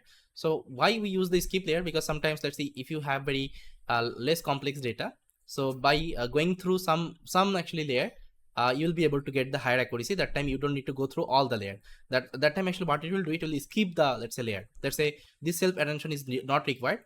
directly it will pass to the normalization. I think you know what is normalization. It will normalize the data. Okay, then after normalization, let's say it will again jump to the another normalization instead of feed forward neural network. Okay, so that's how it will skip automatically based on the performance of the, let's say, loss function or whatever actually you are using internally. So the same thing, whatever you have learned in the ResNet architecture, the same concept also using here. Okay, if you are not understanding, if you're not sure about the let's say ResNet architecture, you can go through and you can see that, okay, how ResNet architecture works. Now here you can see, guys, this is the entire architecture overview. Now this is the final one. So we are passing the words and it is going to the encoder. Inside encoder we have self attention, some normalization layer they have also added, and feed forward again some normalization they have added. Okay, then again it will go to the next one. Okay, next one will pass to the decoder. Okay, that means 6 encoder it will be passing, then it will go to the decoder layer. And said decoder, actually again you can see I have self attention, normalization, and encoder and decoder attention. That means encoder and decoder they have combined and they have created one architecture and they are using inside this particular decoder. Okay, and this particular output will go to the decoder. Okay, decoder second layer of decoder. Then after that they are applying the linear. Okay, then they are applying the softmax and we are getting the output. Okay, now you can see, guys, these are some visualization. You are passing the input, it will go to the decoder. Okay, and some processing is happening.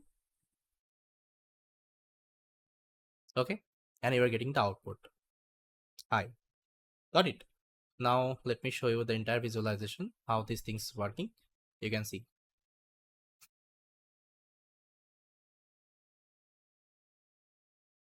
So if you have time, just try to open the this blog and you will be able to understand, okay, how things are working. See, it will coming here, and again the output we are getting here, it is going as an input to the decoder. Okay, and it is predicting this one. See, so this is the French and this is the English translation of that. And whenever you are getting end of the sentence, that means your sentence is done. Okay, your execution would be terminated that time. Okay, that's how the entire architecture works. Okay, now guys, see, these are the things are not required. Yeah, so this is the actually mechanism of our transformer architecture. That's how actually self attention works. Now going forward, whatever LLM you will be learning, okay, all the LLM are using this particular transformer architecture in the backend. Now if I open this particular architecture, now if I show you, you will see here, and now I think you will be able to understand what is input embeddings, what is positional encoding, okay, what is multi-head attention, what is normalization, what is feed forward, again what is normalization, and this is called actually our encoder layer. Okay, then we are passing the output to the decoder layer.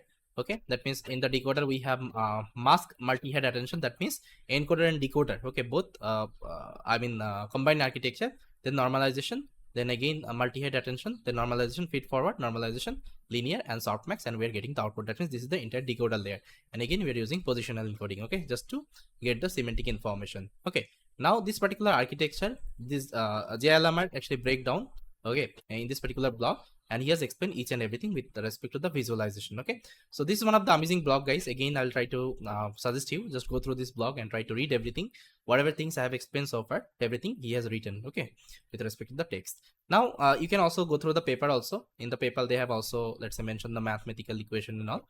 If you're interested, you can also go through this particular paper. So yes, guys, this is all from this particular video. So here we have explained about the transformer intuition. I hope you have liked it. Thank you so much. Hi guys, in this video I'll be talking about some component of the large language model. So if you have seen my previous video, so there I was discussing about a transformer intuition, and I showed you like different transformer component, how transformer works, what is self let's say attention mechanism, everything I explained. Okay, and I also told you transformer is the core architecture behind all the large language model, okay, nowadays we are using. So the same let's say component you'll be also getting in the large language model. So let me write down some of the component. So see, in the large language model you have LLM. Okay, you have something called tokenization layer, tokenization layer. Then you also have something called embedding layer. Okay, embedding layer. Okay, so what happens in the tokenization layer? We just try to create the tokens of the sentence, whatever sentence we have. Then with respect to the embedding layer, we try to generate the vector embedding. Okay, then we have something called transformer blocks. Transformer blocks. So whatever things we have learned in the transformer, the same thing would be available here. Okay, that means the core transformer. Okay, whatever we have learned, that means we have multi-head attention. Okay, we have like normalization layer, feed forward neural network. Okay, residual connections. Okay, then stacking the transformers. So these are the things are available inside that. Then additionally, he will be also getting something called mm, some additional components are also there inside LLM. Like we have something called rotary, positional, embedding. Okay, we also call it as ROPE. Then we have KV, cache. Okay, so we use usually these particular things during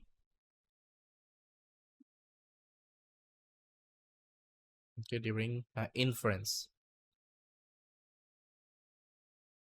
Okay, then we have layer, scale, deep norm. Okay, then RMS norm, normalization. Then we have LoRa, adapter. Okay, LoRa adapters and PFT module. PEFT module. So parameter efficient fine tuning module, we call it. Then we have mixer of experts, MOE. Okay, so these are some additional component you will be getting inside LLM. Because LLM training is a little bit different than our previous, let's say, language model training. So here we use different things like supervised fine tuning approach will be we usually use here. So that's why these are the, let's say, component is also important there. So yes guys, these are the things are available inside large language model. So the main architecture would be your transformer blocks. Okay, with the help of that it understand all the context and it gives the attention everything. I think I already showed you in that particular video. So yes, this is all and I hope you understand. Thank you guys. Hi guys, in this video we'll try to understand tokenization and embeddings. So first of all, let me discuss about tokenization. Okay, so we'll also try to do this thing as a practical so that your understanding would be more clear. So what is tokenization exactly? So let's say here I have a sentence. Let's say my name is Bappi. Okay, so this is my, let's say, sentence. Now if I perform tokenization, see, tokenization is two types. One is word level tokenization.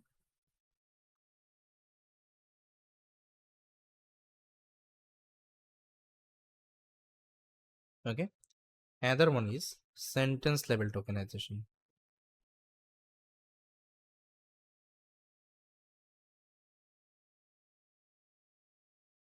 Okay, so first of all, let's try to see word level tokenization. Then I will also show you sentence level tokenization. See, word level tokenization, what happens? Let's say word token. It will create a list, and let's say this is our sentence. So it will create a token like that. First of all, my will come. So my is an individual word. Then name will come. Okay, then comma is will come. Okay, then comma puppy will come. Now how many token we got? 1, 2, 3, 4. 4 tokens we got. Okay. Now let's say here another sentence you have. I am a good boy. Okay, good boy. So let's say this is another sentence. Now if you apply word level tokenization, what will happen? Okay, it will create another list, and inside that it will add everything. Let's say I am, okay, then a good boy.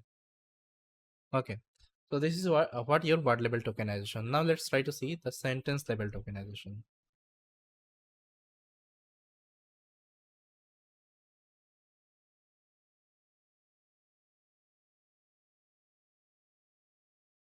So sentence token. Okay, how sentence token works? See, it will be tokenizing with respect to the sentence. So first of all, first sentence will come, my name. Okay, name is Bappi. So this is going to be one token, then comma, then second sentence, I am a good boy.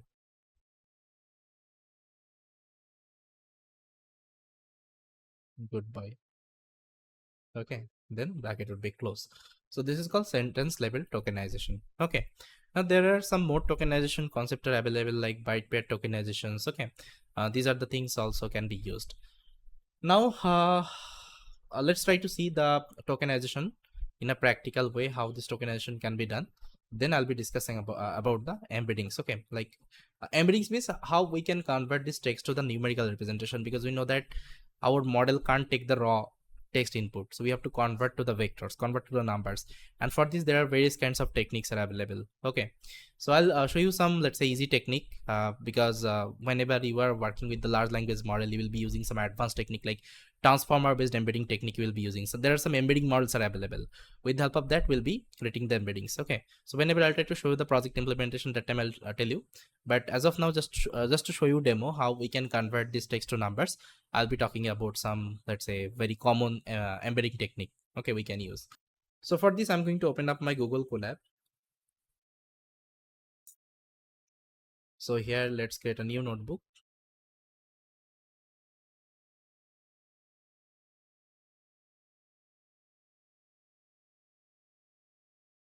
Okay, so here I'm going to name it as tokenization and embeddings.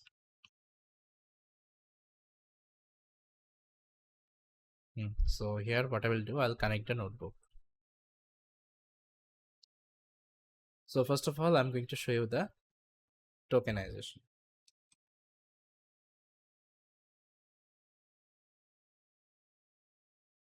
So for this, we need the NLTK library. So first of all, we have to import the NLTK.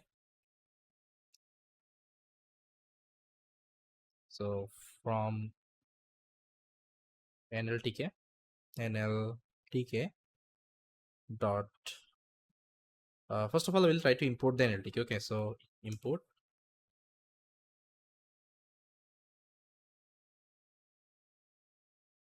NLTK. Okay, then I need the tokenization functionality from the NLTK. For this, we have to import from NLTK dot tokenize. Okay, I think tokenize import. I'll import two kinds of tokenization. One is word level tokenization and sentence level tokenization. Both will try to show you. Okay, and now let's import it. It's working. Now let's say, first of all, I will mention some sentence. Let's say this is my sentence. So here I'm going to write, let's say, my name is Bappi. Okay, so first of all, I will try to apply the word level tokenization. To apply the word level tokenization, you have to use this function from the NLTK, word tokenizer. Okay, now inside that, you have to pass the sentence, and this will give you your word underscore token. Now I'm going to print that word token. Now if I execute, it is giving me one error. It is telling resources punct tab not found.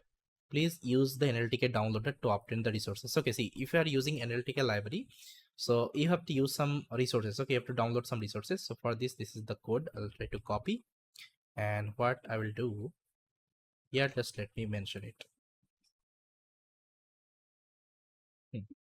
Now this punk tab would be downloaded. Now let's execute it again. Now see guys, it is working fine. Now this is what your word level tokenization. Okay, I hope you got it. Okay, so that's how individual word will come inside a token. Now we'll try to see the sentence level tokenization. Okay, so what I will do, maybe I can copy the same sentence and I will add some more text here. Let's say here I will add I am a good boy. Now this thing I will pass to the sentence level tokenization. Okay, so let's pass to the sentence level tokenization, and this will give my sent token.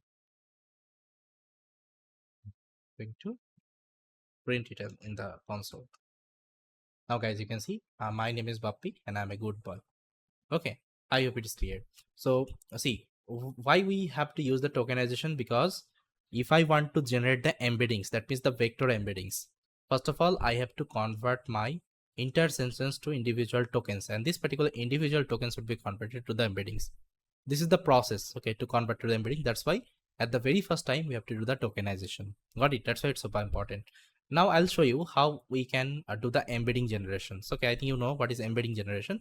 Embedding means we have to convert this text, okay, somehow to the numerical representation, somehow to the vector representations. Okay, this is what we'll be learning. Now there are some embedding techniques. See, OpenAI also has some embedding technique. Let me show you. OpenAI embeddings model. So with the help of these are the model, you can generate the vector embeddings. Even some open source embedding models are also available. So embedding model you can see. So they're using text embedding 3 small model, and they are giving the input text, and this is the vector embedding they are getting. Okay, so that's how we have different models are available. Then some Hugging Face embedding model are also available. Hugging Face embedding models. Different models are available. See, these are the models you can use for the embedding generation. Got it. Now I'll show you some, let's say, common embedding generation model, like technique, like we'll be using some. Now I'll show you some very common, let's say, embedding generation technique, like bag of word is there, TF-IDF is there. Okay, so these are the thing you can also use. But see, in an exact implementation in the large language model, we are not going to use it. But just to show you, okay, how things are working, I'll show this part as a practical. So for this, what I will do, first of all, let me show you the bag of word technique. So here, let me just comment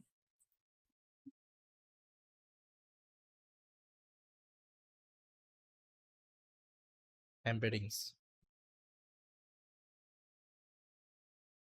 So I'll show you the bag of word.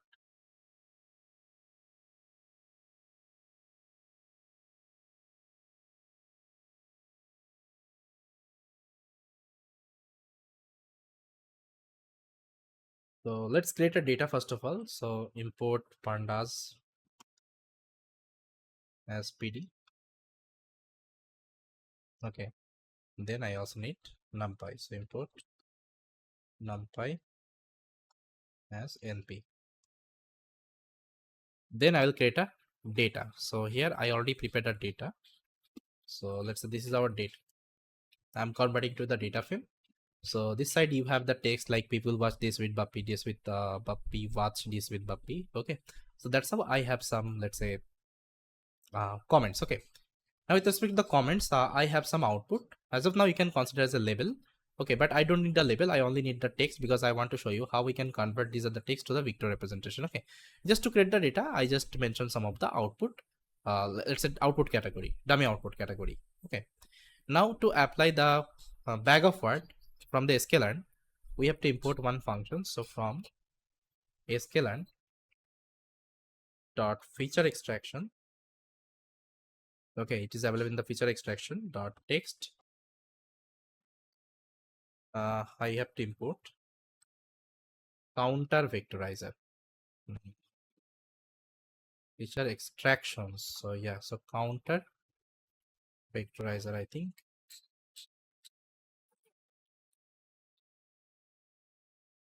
Feature extraction counter vectorizer.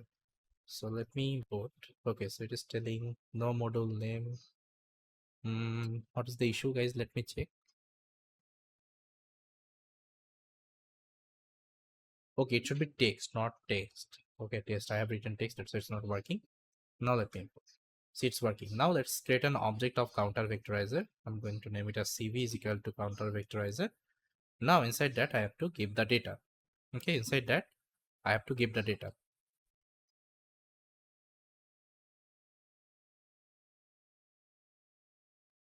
So here, how we'll be passing the data? So here, I'll just write CV dot fit transform, and here I'm only going to pass my text data.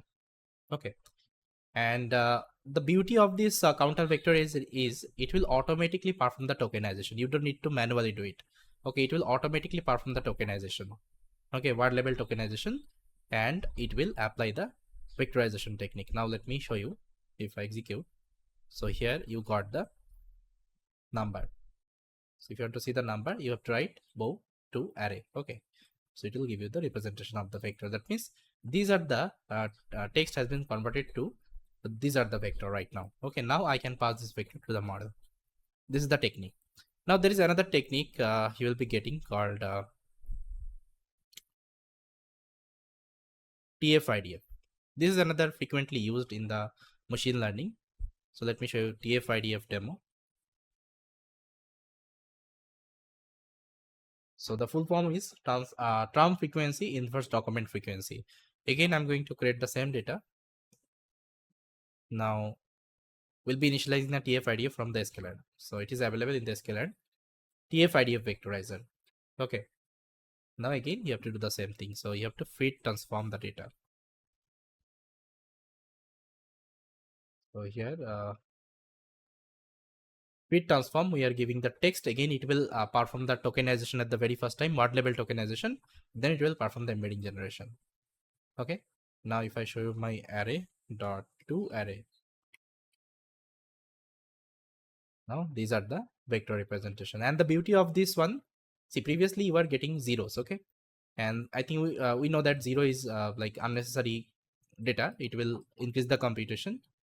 It's a dense vector actually we got, but here you can see it's a floating number.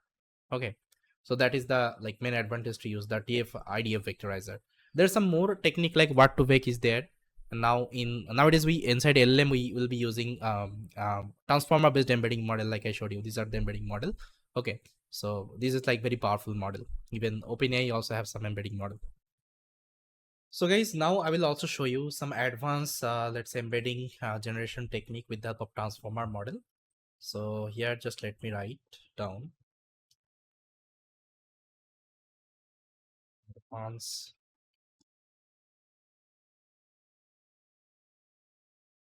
embedding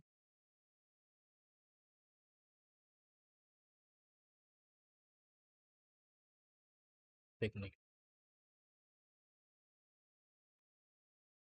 with transformers.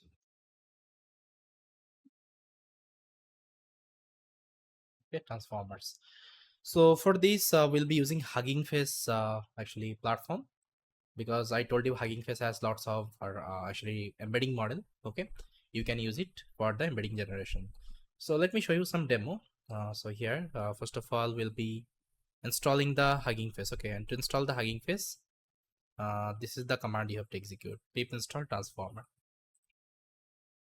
and make sure you have selected your runtime to GPU. I'll be selecting the free GPU, T4 GPU.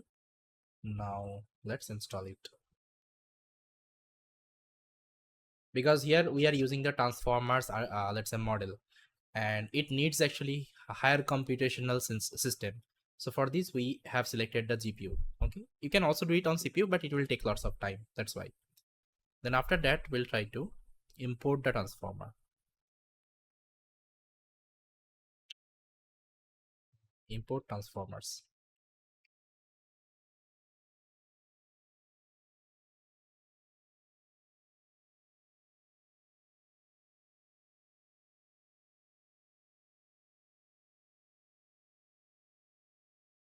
Okay, it's working fine. Now from transformers, we'll be importing something called auto tokenizer. Okay, so see, if you're using transformer model, you have to use this library called auto tokenizer if you want to generate the embeddings. Okay, auto tokenizer. Now inside that, you have to specify the pre-trained model, the model you want to use for the embedding generation. So here, this is the code. So here you can see, guys, auto tokenizer from pre-trained. So here I will be using BART based uncased model. Okay, and this will be my tokenizer object. Now let's say here I have a sentence called I was so not happy with the Barbie movie. That's this particular sentence I want to generate the embeddings. Then what is the beauty of this transformers, let's say embedding, or let's say tokenizer? It will also perform the tokenization at the same time. Let me show you. So first of all, you have to apply the tokenization. So how to perform the tokenization? Like that, tokenizer.tokenize. Then you have to pass the text. Now if I print it, you will see that this is the token. And what is the token, guys? It has applied word level tokenization. I think I should already explain this part, right? Word level tokenization, your transformer model will apply. Now I have the individual word. Okay, so now we'll try to convert these tokens to the vector embeddings. So for this, this is the code you can see. So you can directly pass this text to the tokenizer. The tokenizer we have created is tokenizer object. Okay, tokenizer, I'm passing the text, and this will return me the encoded output. That means the embeddings. Now let me show you. So this is the output, guys. So you can see this is my vectors. Okay, this is the vectors, and you will be also getting some token type IDs and attention mask. Why attention mask? Because I already told you about the attention mechanism. There, it was giving the attention to the word. Here's one means it is giving the attention to all the words. Okay, all the words of this particular sentence. Okay, and how attention mechanism works, I think you already know, because these are the transformer based model. Okay, internally they're using. That's it. So this is the input I have to pass to the model. Now if you want to decode, that means convert this vector to the text representation again, you can also decode it. So this is the code for that. Okay, decode. So to do the decode operation, you have to generate the input IDs. So how to generate the input IDs? So like that, you can generate the input IDs. Let me show you. So tokenizer, convert tokens to IDs. You have to give the token, this particular token. So it should have the this ID reference. Then it will be able to convert to the text again. Now this input IDs you have to pass here. Now it will give you the decoded output. That means the same sentence. I was not so happy with the Barbie movie. Got it? So that's how, guys, we use transformer model to perform the embedding operation. I hope it is clear. So yes, guys, this is all about our tokenization and embedding. I think you got to know. And that's how before passing any data to the model, we perform these at this step. Then we do the fine tuning or training, whatever you can say. So yes, guys, this is all from my side. Thank you so much. Hi, guys. To understand the attention mechanism, I'm going to refer the same blog written by LLaMA, because he has explained this particular concept in a very easiest way with lots of visualization and all. So here I will try to understand this attention mechanism concept with one of the amazing architecture, I think you know that, called transformer architecture. And this is the paper of transformer. So this is the main architecture, and inside that they propose something called attention mechanism. Okay, attention mechanism.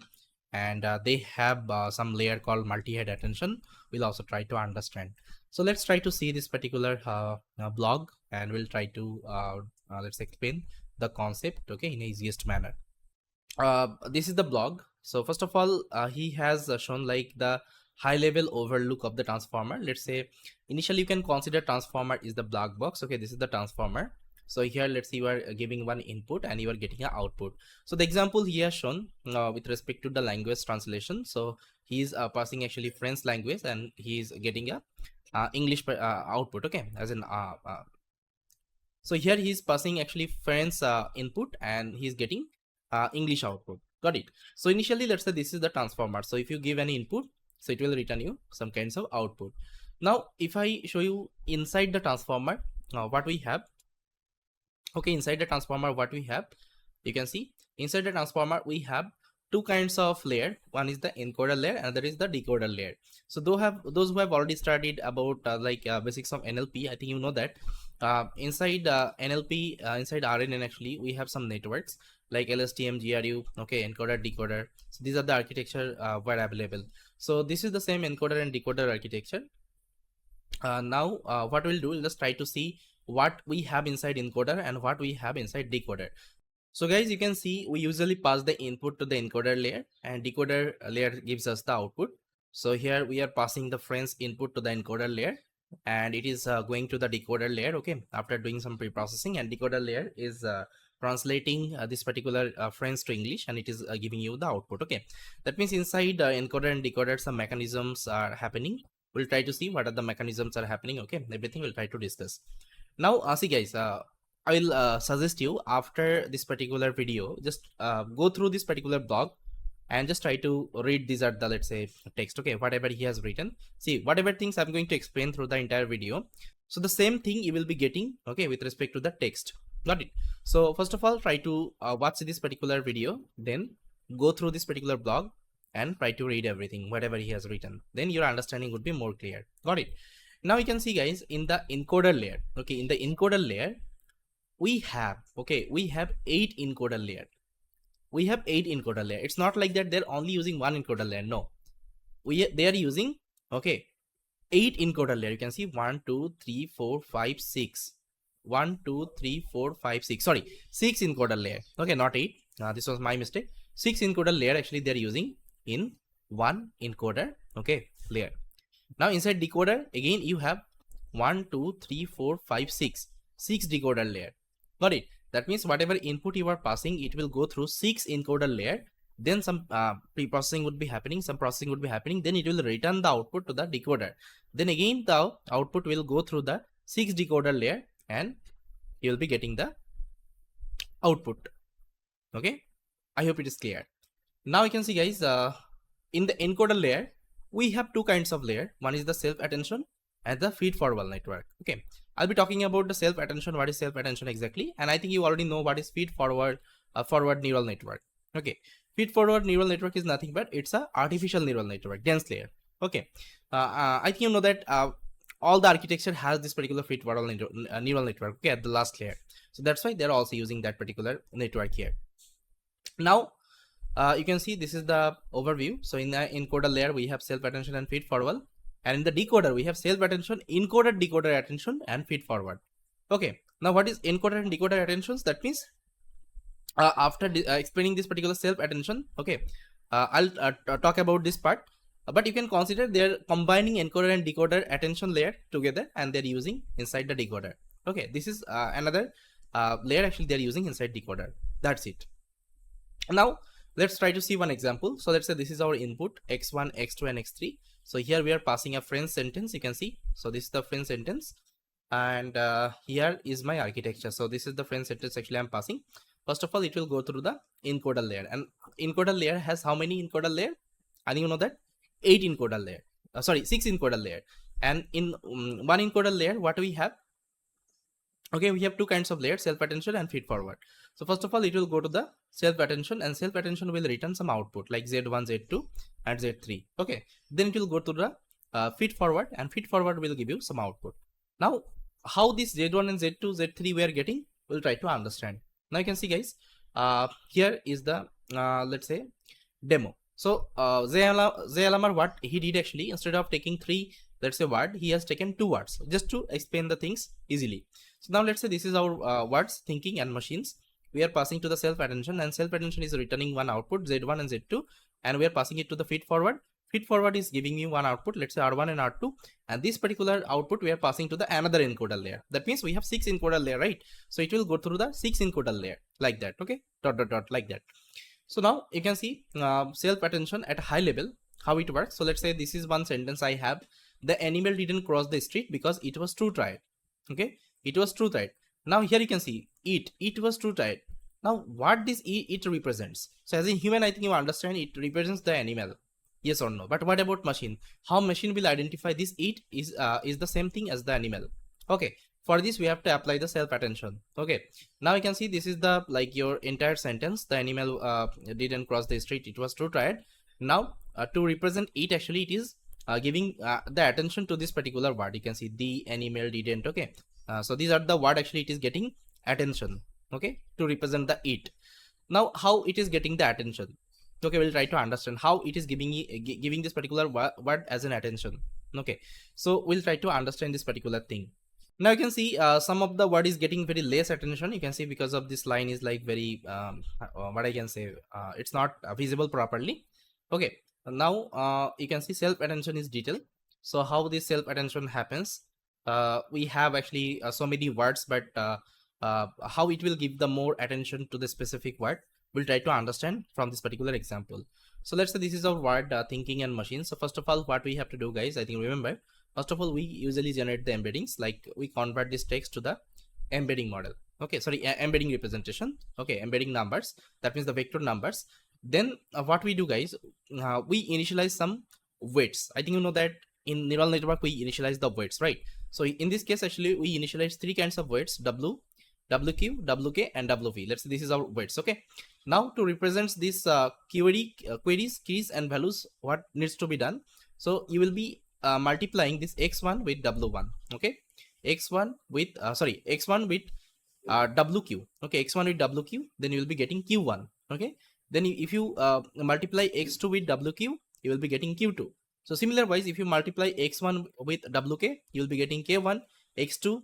So here, see, the calculation is happening like that. So let me take the pen. So x1 is getting multiplied with wq, and you are getting q1. Okay, then x2 is getting multiplied with wq, and you are getting q2. Then again x1 is getting multiplied with wk, so you are getting k1, and x2 is getting multiplied with wk, you are getting k2. Then x1 will multiply with wv, you will be getting v1, and x2 will multiply with wv, you will be getting v2. Okay, so that's how you are getting query, keys, and value. Okay, these three particular vector you will be getting, and will be naming as query, keys, and values. Okay, I hope you got it. Now let me just clear everything. Now we can see, guys, we are the query, keys, and values. Okay, vector. Now here you can see this is the another example. So let's say this is our word. We did the embedding generation, then we got q1, k1, and v1, that means query, keys, and values. Okay, and how, I think I already showed you. Now you have to like get this code. Okay, how to get this code? You have to multiply this q1 with k1. Okay, q1 with k1. So if you multiply, you will be getting this particular number. Then again, for the machines, what you have to do, you have to multiply q1 with k2, and you'll be getting the number. Now you can see, I mean, which word is having more number? So definitely thinking is having more number here. Okay, 112. So thinking is having more number than the machines. Machine is having 96, and thinking is having 112. Okay, now here will be like generating some, let's say, I mean, percentage number. For this, some more calculation needs to be done. You can see again the same thing is happening. We are getting the score. Now we have to divide this particular score by 8. Okay, then after that you will be getting the number. Then you have to apply the softmax activation function. I think you know what is softmax activation function. It will give you the probability number. Okay, so in this case we are getting 88% probability of the thinking, and machines we are getting only 12% probability. Now that means your model is giving more attention to the thinking words. Okay, your model is giving more attention to the thinking words. That means thinking words is important. Okay, in this particular sentence.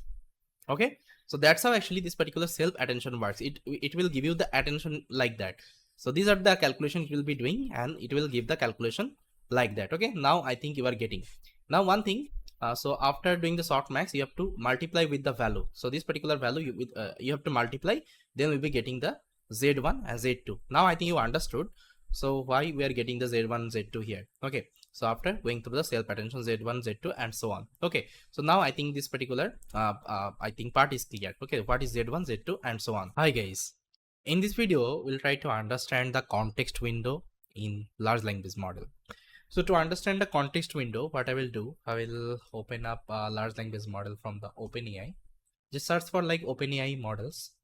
You will see like the model list OpenAI has, and if you go below, see, it will have actually different model, whatever model OpenAI actually published so far.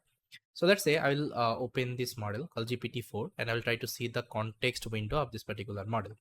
So what is context window exactly? See, context window is nothing but it refers to the maximum number of tokens, okay, a large language model can process at a one time. That means whatever input you are giving to the model, okay, whatever input you are giving to the model as a prompt, this is called your input token. Okay, this is called your input token. And how many tokens your model can process at a one time, this is called context window. So all the model has one specific context window. Let's say if I'm talking about GPT-4, it has 8192 context window.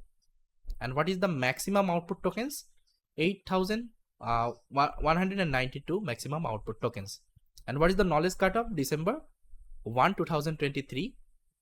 It has updated with the knowledge base. Okay, that means the information they have trained. So if you go to any model, you will see this particular context window. Okay, now how to count the tokens? So OpenAI has one amazing things called OpenAI tokenizer. So they use this OpenAI tokenizer to count the token. So here you can select different model. Let's say I want to select GPT-4 3 and 4, and I want to see the tokens, number of tokens here. So for this, let's say I will copy a text. So maybe I can open up the paper. Let's copy some text here. Now if I pass it here, now it is showing it has 75 tokens and 332 characters. Now you can see this is the tokens, this is another tokens, this is another token, this is another tokens. Okay, this is another tokens. That's how if you count, it has 75 tokens and 332 characters. Okay, I hope you got it. So that's how whenever we pass any kinds of input to the large language model, first of all, with the help of tokenizer, it will count the token and it will match with the this one, your context window. Okay, it will match with the context window. So sometimes if you give like very big prompt, which will, let's say, overcome the context window, that time your model will give the error like input token limit out of range. Okay, this kinds of error it may raise, and that time you will get the error for sure. Okay, so that's why we also need to take care the input prompt we are giving to the model. It should always less than the context window we have, okay, of the model. So yes guys, that's how we can see all the context window for all kinds of large language model websites, LLaMA, Mistral, Falcon, okay, whatever you have, all the model has the description. In the description they have already mentioned the context window size. Got it? So yes guys, this is all about our context window. Thanks for watching. So guys, as you can see, what is prompt engineering? Prompt engineering is nothing but, prompt engineering is the process of structuring an instruction that can be interpreted and understood by a generative AI model. That means I already told you na, inside generative AI, prompt is everything, and whatever prompt actually you are giving to the generative AI model or your large language model, okay, this should be well structured. Okay, this should be well structured and well organized. Okay, otherwise what will happen? Your model will give random kinds of output. Okay, that is why here I have written the definition what is prompt engineering exactly. Okay, I hope it is clear now. Now as a generative AI engineer, you should have some responsibility whenever you will be working with the large language model, whenever you will be preparing the prompt and all. See, here I have listed down some of the points. Write, refine and optimize prompts. Perfect the interaction between humans and AI. That means you always need to make sure whether your prompt is perfect or not. Okay, to communicate between human and AI. That means you will be communicating with your AI assistant. Let's say whatever, let's say application you are having with the help of large language model. Okay, there is a good interaction or not. Okay, the prompt actually you have given, you have to always make sure. Continuously monitor those prompts. You have to continuously monitor those prompts whether this prompt is perfect or not, and is there any change in the model or not. Then maintain and up to date the prompt. That means if let's say model got updated, let's say they again did the fine tune that particular model, and if let's say previous prompt is not working better, in that case what you can do, you can maintain and update that particular prompt for that large language model. So these are the key responsibility you should have as a generative AI engineer. Now let's try to understand why prompt engineering. Okay, so for this I'm going to show you one demo. I think this demo will give you the clear-cut idea why prompt engineering is super important if you want to work with the generative AI. So here you can see I have written a prompt. You can see this is the prompt I have written. Correct my paragraph. Today was the great day in the world for me. I went Disneyland with my mom. It could have been better if it wasn't raining. You can see some of the spelling mistake is there. That means grammatical mistakes are there in this paragraph I have written. So what I'll do, I'll give this prompt to my, let's say, large language model. So large language model wise here I'm going to use ChatGPT. Okay, you can also use Google Bard or any other actually, let's say, model. It's completely fine. But just to show you the demo, actually, I'm going to use the ChatGPT platform. Later on, whenever, let's say, we'll be implementing different, let's say, application with the help of large language model, that time actually we'll be using this prompt with the help of Python code. Okay, as of now, just to show you the demo, I'm going to use the ChatGPT application. So guys, as you can see, I'm inside my ChatGPT. Now, let's say if I give this prompt to my ChatGPT, now let's say if I send it here, see what will happen. See, it has given me straightforward results without, let's say, explaining this like paragraph I have given, without, let's say, asking me any kinds of question. It has given me straightforward answer. So here is my paragraph, and here is the correct of my paragraph, correct version of my paragraph. Today was a great day for me. I went to Disneyland with my mom, and it could have been better if it wasn't raining. Okay, you can see. So here you can see this grammatical mistake I did. It is resolved, okay, by my large language model. Now let's say you are learning about English language, you are learning about grammar, you are learning about, let's say, spelling and everything. Like that means the complete, let's say, English guidance you want, okay, from your mentor. But as a mentor wise, what you want to use the ChatGPT, let's say your large language model. That time, instead of giving this kinds of prompt to the large language model, what you can give? So instead of giving the prompt like that, you can design your own prompt in an effective way. So let me show you another example. So guys, as you can see, this is the next prompt I have designed. So here is the prompt, guys. I want you to act as a spoken English teacher. I will speak to you in English, and you will also reply to me in English to practice my spoken English. I want you to keep your reply neat, limiting the reply to 100 words. I want you to strictly correct my grammar mistakes and typos. I want you to ask me questions in your reply. Now let's start practicing. You could ask me a question first. Remember, I want you to strictly correct my grammar and mistakes, typos, and factual errors. Okay, so this is the prompt I have designed. Okay, see, previously the prompt I have given, it was like very straightforward prompt I had given, right? But now what I did, I just designed one very powerful prompt here. Now see, what should be the response from my large language model right now? So let me give this prompt to my large language model. This is the prompt, guys, the same prompt I have given. Now let me send. Now see, it is giving me great. Let's start with a question. What is the most interesting place you have ever visited, and why did you find it so fascinating? Okay, now let me give the answer. Let's say the most interesting place I visited, India, because I loved Indian food. Okay, now you can also do some grammatical mistake. Let's say here I'll just write like that. Okay, now let's say this is my response I have given to my model right now. See, my model will try to correct. First of all, you can see here is the correct version. The most interesting place I have visited in India because I loved the Indian food. Now see the reply you have given. So there actually lots of spelling mistakes were there. There are lots of actually grammatical mistakes were there. Now it has corrected everything. Now as a learner, you can easily get to know, okay, so that's how actually you have to write this particular sentence. Okay, now you don't need any kinds of actual actually English teacher. Okay, with the help of these kinds of large language model, you can easily learn these kinds of syntax. Yes or no? Fine. Now again, it is, you can see it is asking me one question. Can you tell me more about your favorite Indian dish? That means now this conversation is like more interactive. It's not like straightforward answer it is giving me. It is like more interactive. The way actually human communicate with each other. Yes or no? Now, yes, I can give another response. So here I can give, I loved chole bhature. Okay. Now let's see the output. So here is the correct version. I loved chole bhature. What do you like most about chole bhature? Okay. So here I can write the puri. Now see, this is the correct version. I like the puri. What do you enjoy about the puri? Okay, now see, this conversation is more interactive. Now you can just keep on replying to the question actually this model is asking. That's actually you'll be learning about the correct, let's say, grammar, correct, let's say, spelling and all. Yes or no? Now see, with the help of just only one simple prompt design, I got like very interactive output from my large language model. Okay, this is called actually prompt engineering, and that's why it's useful. Okay, that's why it is important, because sometimes whenever you'll be creating any kinds of application, any kinds of LLM powered application, that time you have to design the prompt in such a way so that it can give the correct answer to the audience. Even it can be more interactive to the audience. That means those who are using your application, so they should enjoy your application, yes or no. So guys, that is why it's like very interesting concept, and it's like very important concept inside generative AI you have to master. Now see, to master the prompt engineering, the first thing you should know about the linguistics. Okay, what is linguistics? Linguistics is nothing but it's a study of language.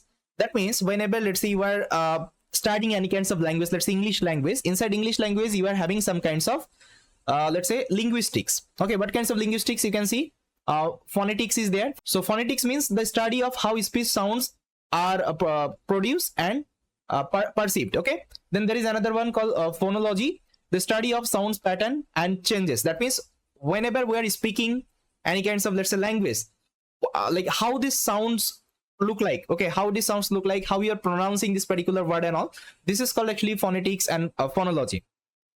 Got it? Then there is another one called morphology, the study of word structure. Then there is another one called syntax, that means the study of the sentence structure. That means whatever grammar you usually learn inside English. Then you have also having the semantics, that means the study of the linguistic meaning. Then the next one is pragmatics, the study of how language is used in the context. Then historical, the study of language change, then so on. Okay, you can see these are the actually linguistics are available to study about the language. Okay, and if you have good knowledge, on these kinds of, let's say, linguistics, definitely you can design a very good prompt for the large language model.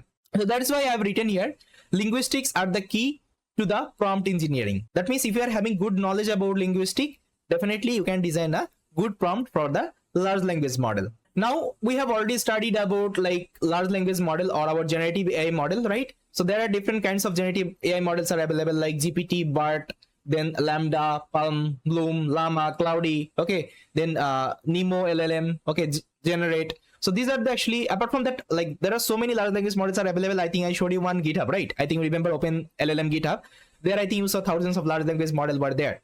And these are the provider and vendor, okay, like those who are created this, these are the actually large language model. See, all kinds of large language model over the internet, all the large language model accept this prompt. Okay, that means you have to give the prompt there if you want to use this kinds of large language model. Okay, because this large language model is already trained with huge amount of data, huge amount of unstructured data. Even they also did something called supervised fine tuning. They also applied something called reinforcement learning technique to improve the quality of the model. That means this model is also trained with the instruction, lots of instruction. That means they did the chat operation with this model. I think I showed you one in one video, one of my video, I already explained how ChatGPT were trained. Okay, so that's why whenever they trained with this kinds of instruction data, that means they are passing the prompt. And whenever you want to use this particular model, you also need to provide the prompt. I think now it is clear why this prompt engineering is super important. And whenever you want to use any kinds of large language model, why you have to use the prompt engineering technique. That means why you have to give the correct prompt always to the large language model. Now let's learn about some best practices to design a prompt. See, if you want to design some best prompt for the large language model, you have to keep some of the point in your mind. Let's say the first thing, clear instruction. Definitely you have to give the clear instruction to the large language model. Then adopt a persona. Then specify the format, avoid leading the answer, and limit the scope. Okay, so these are the things actually you have to always remember. Now let's open our ChatGPT and let's try to see some of the best practices. Okay, we can perform whenever we're giving any kinds of prompt to the large language model. So guys, let's say if I give a prompt here, let's say I'll give when is the election. Okay, when is the election? Let's say this is my prompt. Okay, now see, if I pass this prompt to my large language model, let's see the output. It depends on which election you are referring. See, election can be vary by the country, definitely, because it's the correct one. Now you are asking what is the election, but you are not clarifying. Okay, you are not clarifying in which country you are referring. Okay, that means you have to always pass a clear prompt. Okay, clear instruction to the large language model. Now see, I can give this prompt like that: when is the next president election in USA. Okay, now see, this prompt is clear and it is like well organized for my large language model. Now see, if I pass, now see, this is the answer. The next US president election is scheduled for the November 5th 2024. Okay, now I'm getting the correct answer from my large language model. But whenever you are not giving any kinds of clear, let's say clear let's instruction to the model, it will give you unnecessary output. And again, it's a chargeable, because whenever you are using ChatGPT or let's say any kinds of let's say commercial large language model, it is charging based on the token, input and output token. I already showed you, okay, how it will count the token and how it will charge. So whenever you are getting these kinds of unnecessary output, that means unnecessary you are spending your money, yes or no? Okay, so that's why whenever you are using these kinds of commercial large language model, make sure you have the proper prompt, so that in just one prompt you will get the actual output you are looking for. Okay, this is what actually you have to always remember. Now let me give you another example. I'll just write a code to filter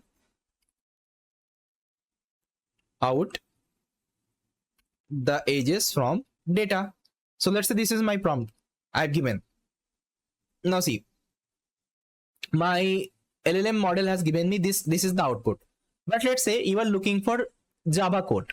You are looking for Java code, but it has given you the Python code. Again, what you have given? You have given actually uncleared instruction to the model, yes or no, right? So you have to give the clear instruction always. Now you can write this prompt like that.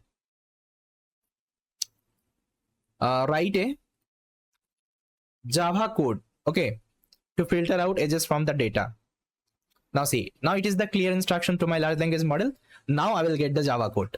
Now let's see the next one, like the adopt the persona. Okay, like what is the persona exactly? Whenever you are giving any kinds of let's instruction to the model, what kinds of persona you have to adapt there. Let's say this is one prompt I'm giving to my large language model. Write a poem for a sister's high school graduation that will be read out to the to family and close friends. Okay, let's say this is my instruction I have given to my large language model.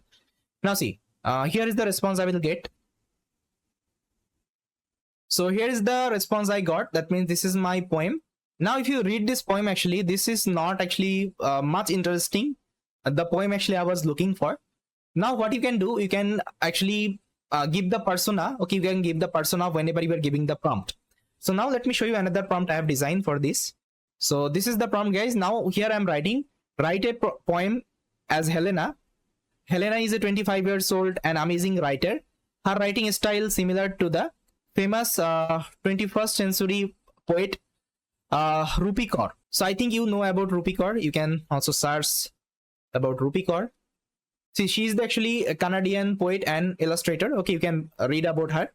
Now see, writing as a Helena, write a poem for her 18 years old sister to celebrate her sister's high school graduation. This will be read out to the friends and family at the gathering. Okay, now see, this is the prompt actually I've given. Now see, if I send it, if I send this prompt right now, now see the response actually I got here. Now if you read this poem, actually it is too good.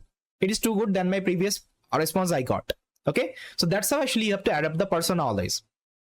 You have to adapt the persona, what kinds of things you are looking for. Now see, this large language model is already know about Rupi Kaur. Okay, because it is already trained. It is already trained, let's say around 2022 data. Okay, till 2022 data it has already trained, and in that data actually Rupi Kaur poem was there. Okay, that's why you all that's why this model is already known about Rupi Kaur, and it is trying to get the similar kinds of, let's say, poetry. Okay, whatever, let's say poem actually Rupi Kaur used to write. Okay, the same actually syntax context actually it is trying to, let's say, gain. Now the next thing, you can also specify the format. Let's say what kinds of format you want as a output. Let's say what I will do, I will give you one example for the summarization. Let's copy one English story here. So let's say this is one English story. I'll just try to copy the entire story. And here I'll go to my ChatGPT and I'll just write, please summarize this story. Okay, summarize this story. Now I can pass the entire story here. Now see, I can send it. Now see, it is giving me the summary, but see, this summary again, it's a paragraph. Okay, it's a paragraph. Now I can also specify the format. Let's say I'll give, I want, I think I can copy the same instruction.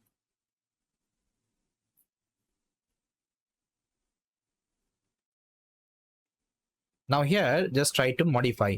Please summarize this story in bullet point. Okay. bullet point. Now see, I'm specifying the format. Now see, if I pass this, now see, it will give me inside a bullet point. Okay, now see, it's like more readable. Nah, it's more readable. It is giving me some actually important actually summary of this entire story. It is trying to return me. Okay, so that's how you can provide any kinds of format you need. Let's say you need a data and you need a JSON format data. You can also provide, I need a JSON format data. Okay, you can pass the prompt and it will give you that. So that's how actually whenever you are designing your prompt, you have to always keep these are the point in your mind. Okay, the point actually I listed down in my presentation. I think you saw that, right? Now there are some types of prompt are available. So the first type you can consider zero shot prompting, and the second type actually few shot prompting. Apart from that, actually there are like some types of prompts are available like emotional prompting and all, right? But this is not actually required. But if you want to create any large language powered application, so this two prompt actually very famous. So I have seen like people are using this to prompt a lot, like few shot prompting and zero shot prompting. So let's explore this zero shot and few shot prompting in the example. So again, I'll go to my ChatGPT. Now, first of all, let's write the zero shot prompting. Zero shot prompting means you are only asking the instruction, because see, this ChatGPT is already trained with huge amount of data. So this ChatGPT has already like lots of knowledge about, let's say, the data over the whatever data they have trained. Now let's say I will ask one question: when is the Christmas in America?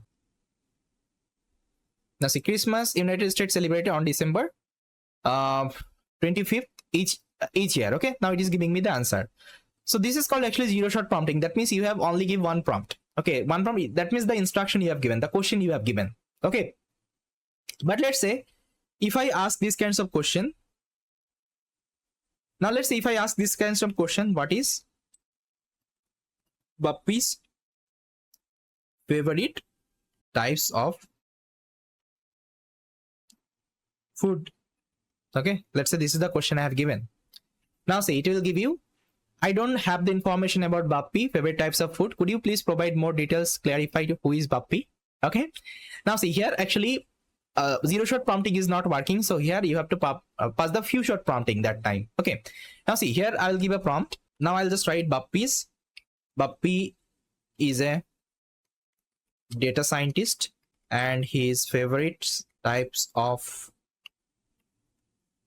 food are, or you can write food includes, let's say burgers, pizza, okay, and chicken.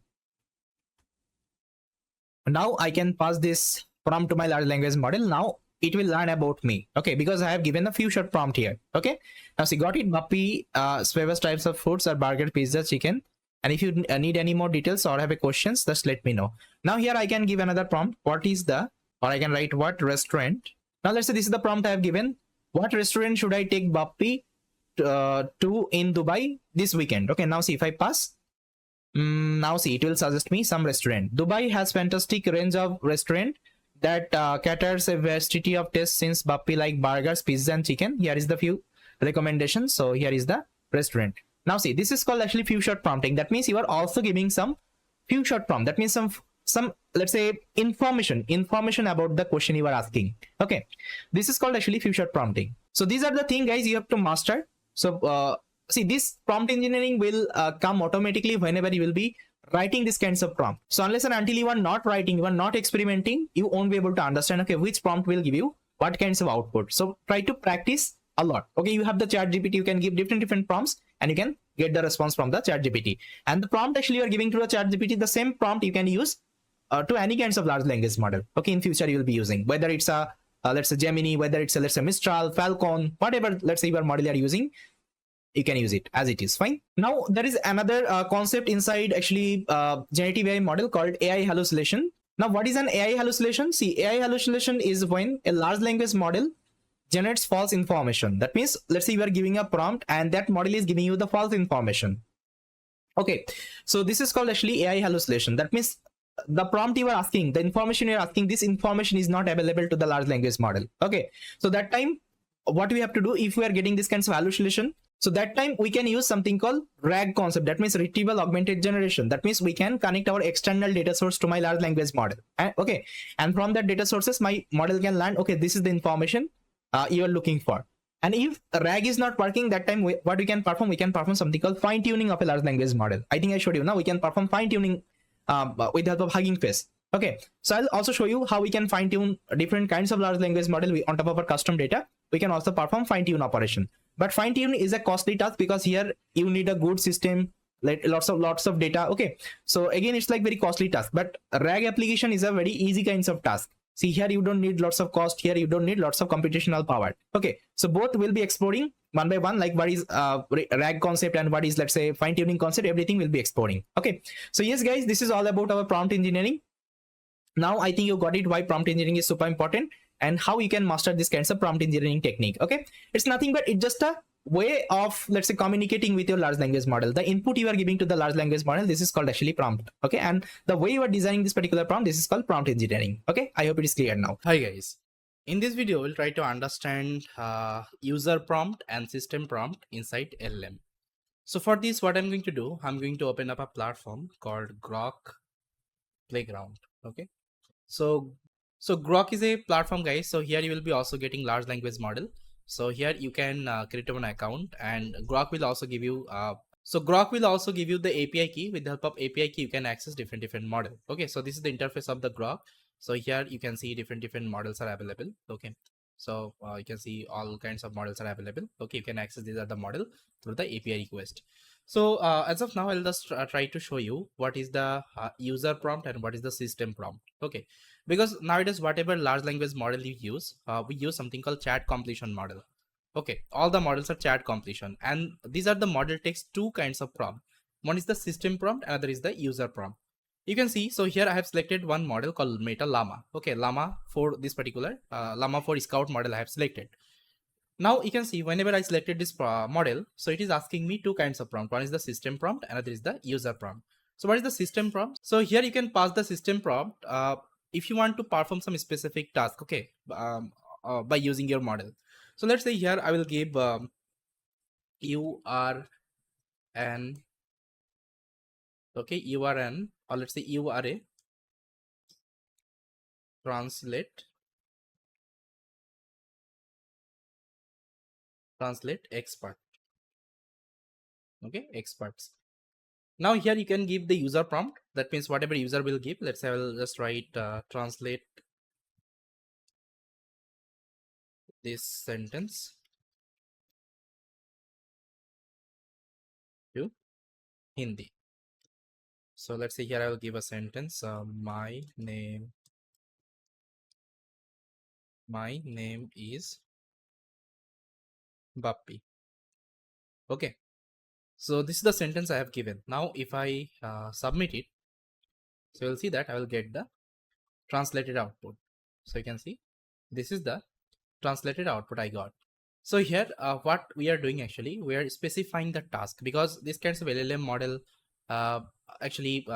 can work with, because this kinds of model has various kinds of tasks. Okay, because these model call actually multitasking model. You can perform language translation, you can perform text summarization, you can perform content generation, code generation, everything you can perform. So it's better whenever you are creating any kinds of specific application. Let's say I want to only create the language translation. So that time you will just try to provide the system prompt. Okay, so that your model will more focus on the translation part. Okay, whatever user is giving, that will give you the translation. And in the user, okay, we'll try to give the prompt. That means our input prompt. That means system prompt you have to mention one time, and user prompt, okay, it would be let's say changing multiple time. That means whenever user will give any kinds of input, you have to pass to the user, and to specify the model to a specific task, you have to use the system prompt. This is the idea. And you can also play with the temperature and max token parameter if you want. Okay, so yes guys, this is what actually our system prompt and the user prompt. I hope you got it. Because nowadays whatever model you will be using, all the model has the same things. Okay, system prompt and the user prompt, we call it as a chat completion model. Okay, so yes guys, this is all. Thanks for watching. Hi guys, in this video we'll be talking about open source LLMs and proprietary LLMs. Okay, what is the difference between them? So here you can see open source LLMs is nothing but so just let me show you.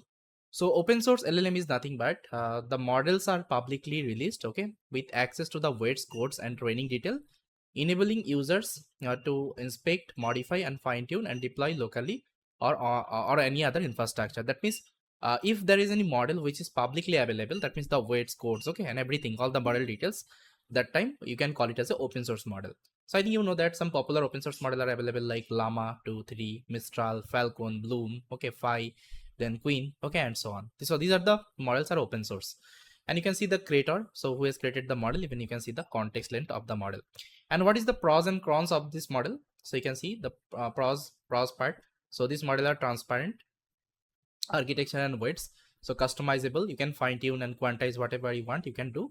Then you can run on locally, okay, no vendors locked in, and great for research and innovation. Let's say if you are interested in research and innovation, you can use this as the model.